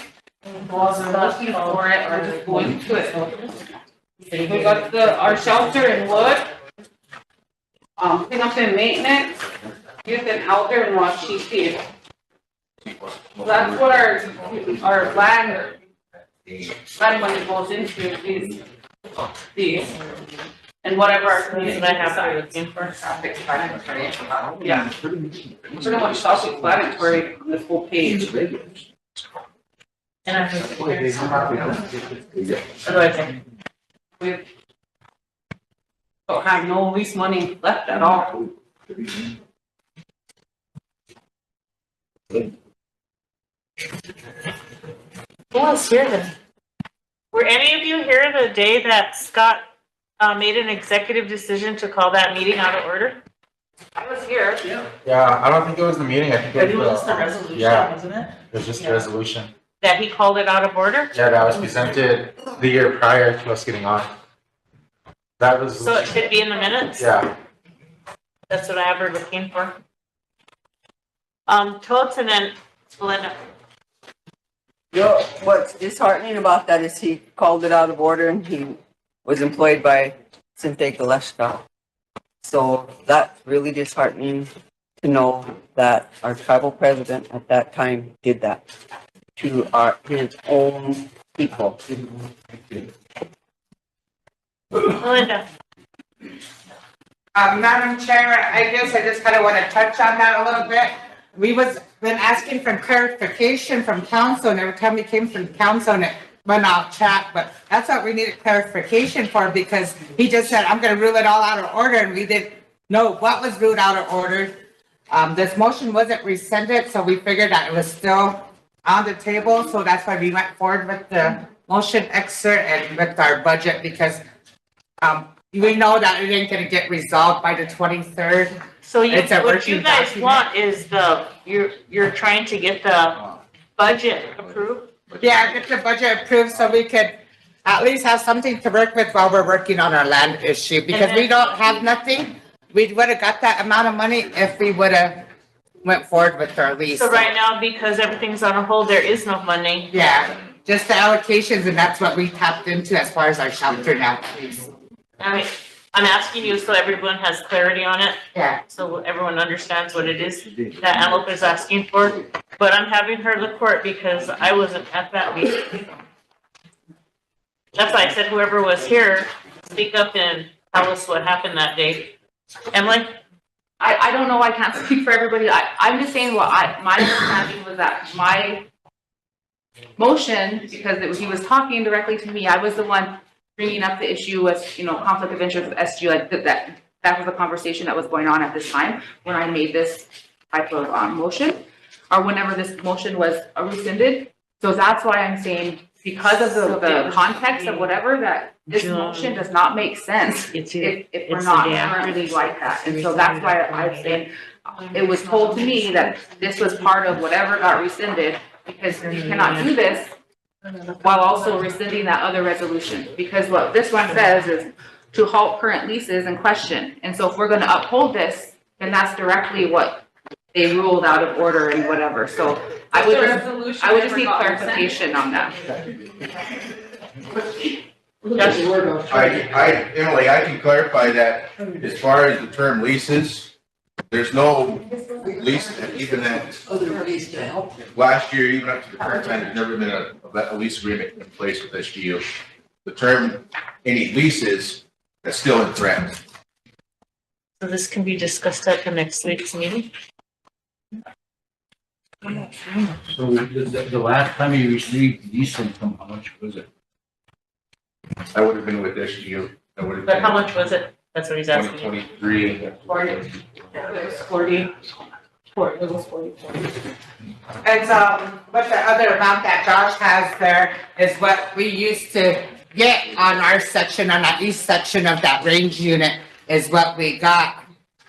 That's what we usually budget all the time. But if we would have went forward with that lease according to that, approved standing resolution, we would have got this amount here that's on this, that we're presenting now. And that's what was brought from council. And that was the clarification I got from council, that we bring a budget in that what we would have received if we went forward with that lease. So that's why that amount's there.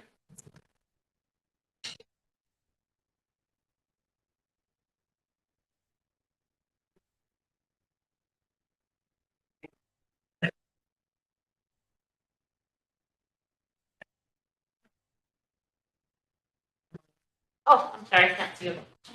I'm sorry. That's okay.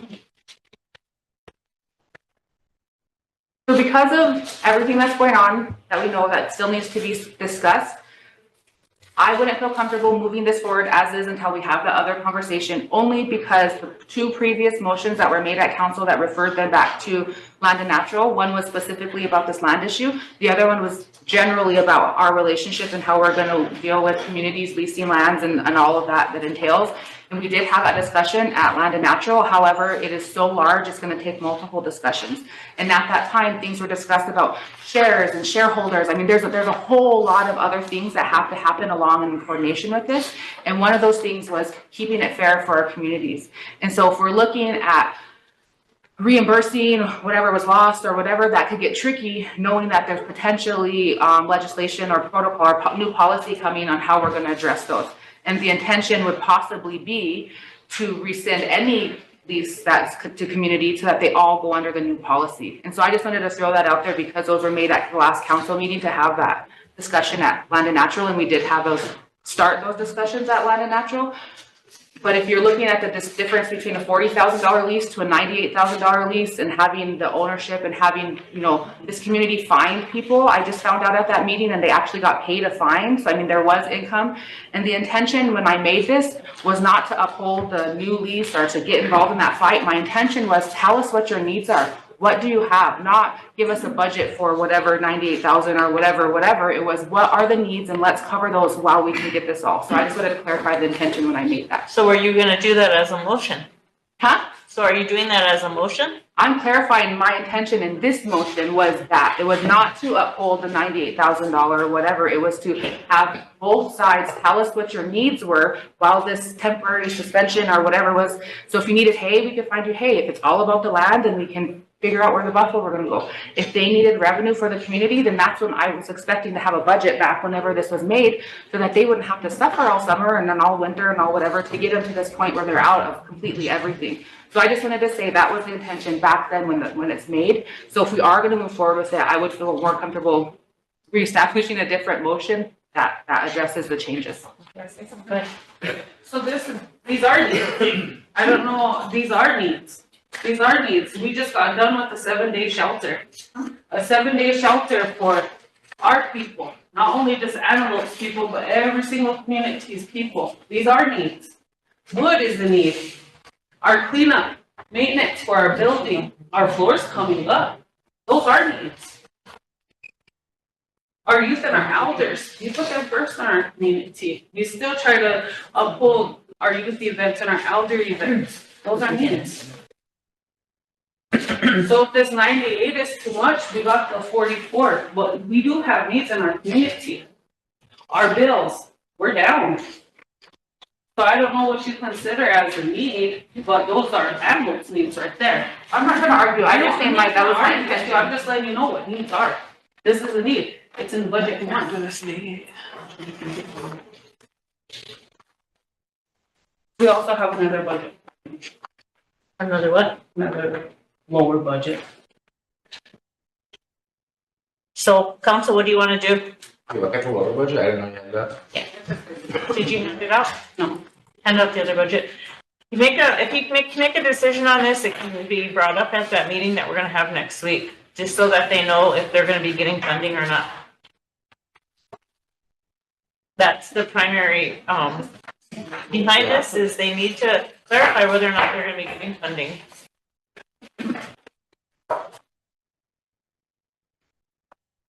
Where would the funding come from? What does it say on there? I didn't get a copy yet. That's one of the general council place. I have to raise the lease income and then. I see. Hold on. But Madam Chair, I guess, you know, we visited with Wayne about this budget too, and Wayne had suggested that we submit this too when that motion was made. So that's the reason why we submitted that, and it is our needs, like Tennille had mentioned. But if that 98,000 ain't so, you know, that's what we would have received if we went forward with that lease. That's all we're saying. But if we could get at least half that and just at least get some funding, that's what we're asking. So what I'm gonna suggest is they do get some funding out of the general account. So this request that they're approving, if you wanna do it contingent upon the outcome of next week's meeting, because that meeting is gonna help us to determine whether or not we're moving forward with the land that they have and SU. Next week, our goal is to resolve this so everybody can move forward. So if you want to approve this contingent upon the outcome of next week's meeting, so that at least know that they're going to get some funding, I think that should work if you're in agreement with it. Antelope? Yes, so if somebody makes that motion. Yeah, well, what we do is just increase our lease revenue because we didn't budget all of it. We shall let lease revenue by that amount, increase the community allocation and whatever. Okay, I have a question, one question for, either you or Tennille. So say we're making a decision based off of how, the meeting coming up in 2 weeks from now. And so say we do find a really good middle ground for both of you guys and SGU, will they still need the entire amount or just a supplement until we get to that point? Is it, or? I would assume that it would just be a supplement until it got to the point where we got the only. I know we already advanced, I think it was 10,000, and the note I had with them said that if you ever got lease income, they would pay us back. If they didn't, we would forgive it. So they didn't get no lease income, so we gave that 10,000 we used from last year. So. Would you guys be willing to do that again? Would you be willing to do that again? As a reimbursement, assuming that if something looks good and you guys are able to get a new lease? Yeah. What we can't do is we can't borrow against a lease that we don't have. That's what I wanted to get that clarified. We don't have that lease. So we can't borrow against a lease that we don't have. I know that agreement that we made with Wayne, with Mr. Boyd there, was just enough to get us to power time. And that's when they said that we was gonna come back to the council floor. And when we came back, and that's when everything was suspended for 6 months. So we figured everything would come back. So we did get that 10,000. It had to been rolled off the books because we was suspended for 6 months. So that's why we came back in December, hoping that everything would have been resolved by then, because that's what was, the motion was made, is that it'll be resolved by then. So Wayne, did you want to suggest that it comes out of general again? Yeah, I'll make that motion, then I'll make the motion to approve this, I'm gonna do this lower one, the 44,000. I'll make that motion for our community. I'll make the motion. Motion by Chris, second by Mike. I have a question. I mean, do you have is there a question? Can I go check this real quick? Willie? Oh, too late. So for the several communities, I think there's only 6 of them right now that get lease income. Will we make the same opportunity available for those communities that don't currently have lease revenue? Because I think every community has shelter, wood, use elder for a need. So if that's the case, then I think that in order to make it fair, after we're done here, then I'll make a follow-up motion for all of those other communities. Yeah, right now it's because these guys have an issue. They've not gotten their lease, and so it's, right at this moment, it's in reference to. Oh, no, I'm just referencing because we know that it's not fair for all of our other communities. That's why there's motions to have it discussed, and that's why we're supposed to be waiting until those meetings happen. So because we didn't do that and we're kind of jumping the gun, in order to keep it fair for our other communities, I think we should allow Wood money and use Elder money. Yeah, I think they would have to come in with a budget just like this community has. I'll and make it sure to has get to that come to out the then. floor. So they just need to get a budget and bring it to council? That's what they did? Okay, I'll put that on my, okay, thank you. Linda? Madam Chair, I guess I just kind of wanted to throw it out there that, it's already passed the lease year. The community has already received their leases for this fiscal year, and I don't know if community has it because we've been on a standstill. So if that motion comes up, so that'll be ×2 for us. I just wanted to throw it out there. No, they have ones who aren't getting lease income. We have a motion on the floor. Everything's even to the question, so go ahead, Phil, so we can finish voting. You know, this is really unfair because we've carried it on. I wasn't on the floor at the time when all this took place, but it's really unfair that we let it drag on this long. I wish the issue would have been addressed back in the other term. So I hope that the balance is here and that we find a good solution. So And we're not working on- every community's needs gonna be the same. So like, we go from the largest all the way down to the smallest. So not all communities would get the same amount. It would vary on the community size and the needs. I just wanted to bring that up. Thank you. Okay, motion is on the floor. It's had a second, a question, and we need to vote. All in favor? Liana? Oh. 1, 2, 3, 4, 5, 6, Abstain. 7, 8, 9, 10. 10 in favor? Opposed? 0. Not voting? 1, 2. Two? Motion carried. I'm just sitting, I did, the reason why I don't vote is I'm sitting here listening, they're learning everything. It'll be I 10-0. think that 10-0-4. do that benefit from that too. So I'm learning from you guys. You guys get that lease back, I'm gonna be requesting lease for Orchard Community and start getting some money out there. That's good. for doing Thank you, guys. If that's all, I will recess us until, what? All right, Gary?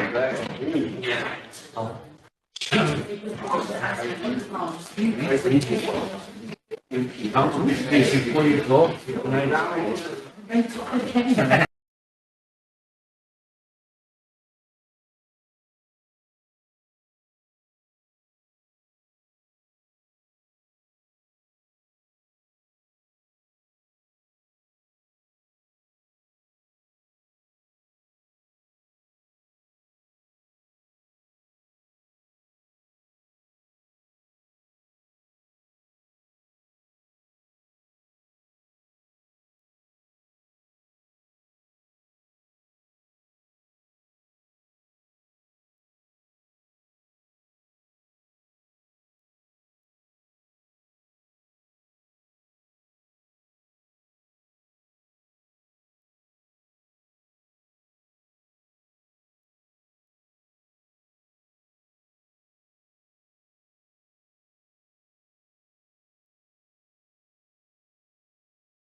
One of them. If you want, I can make more copies, but if you want them, come pick them up. But hey, back on the air again.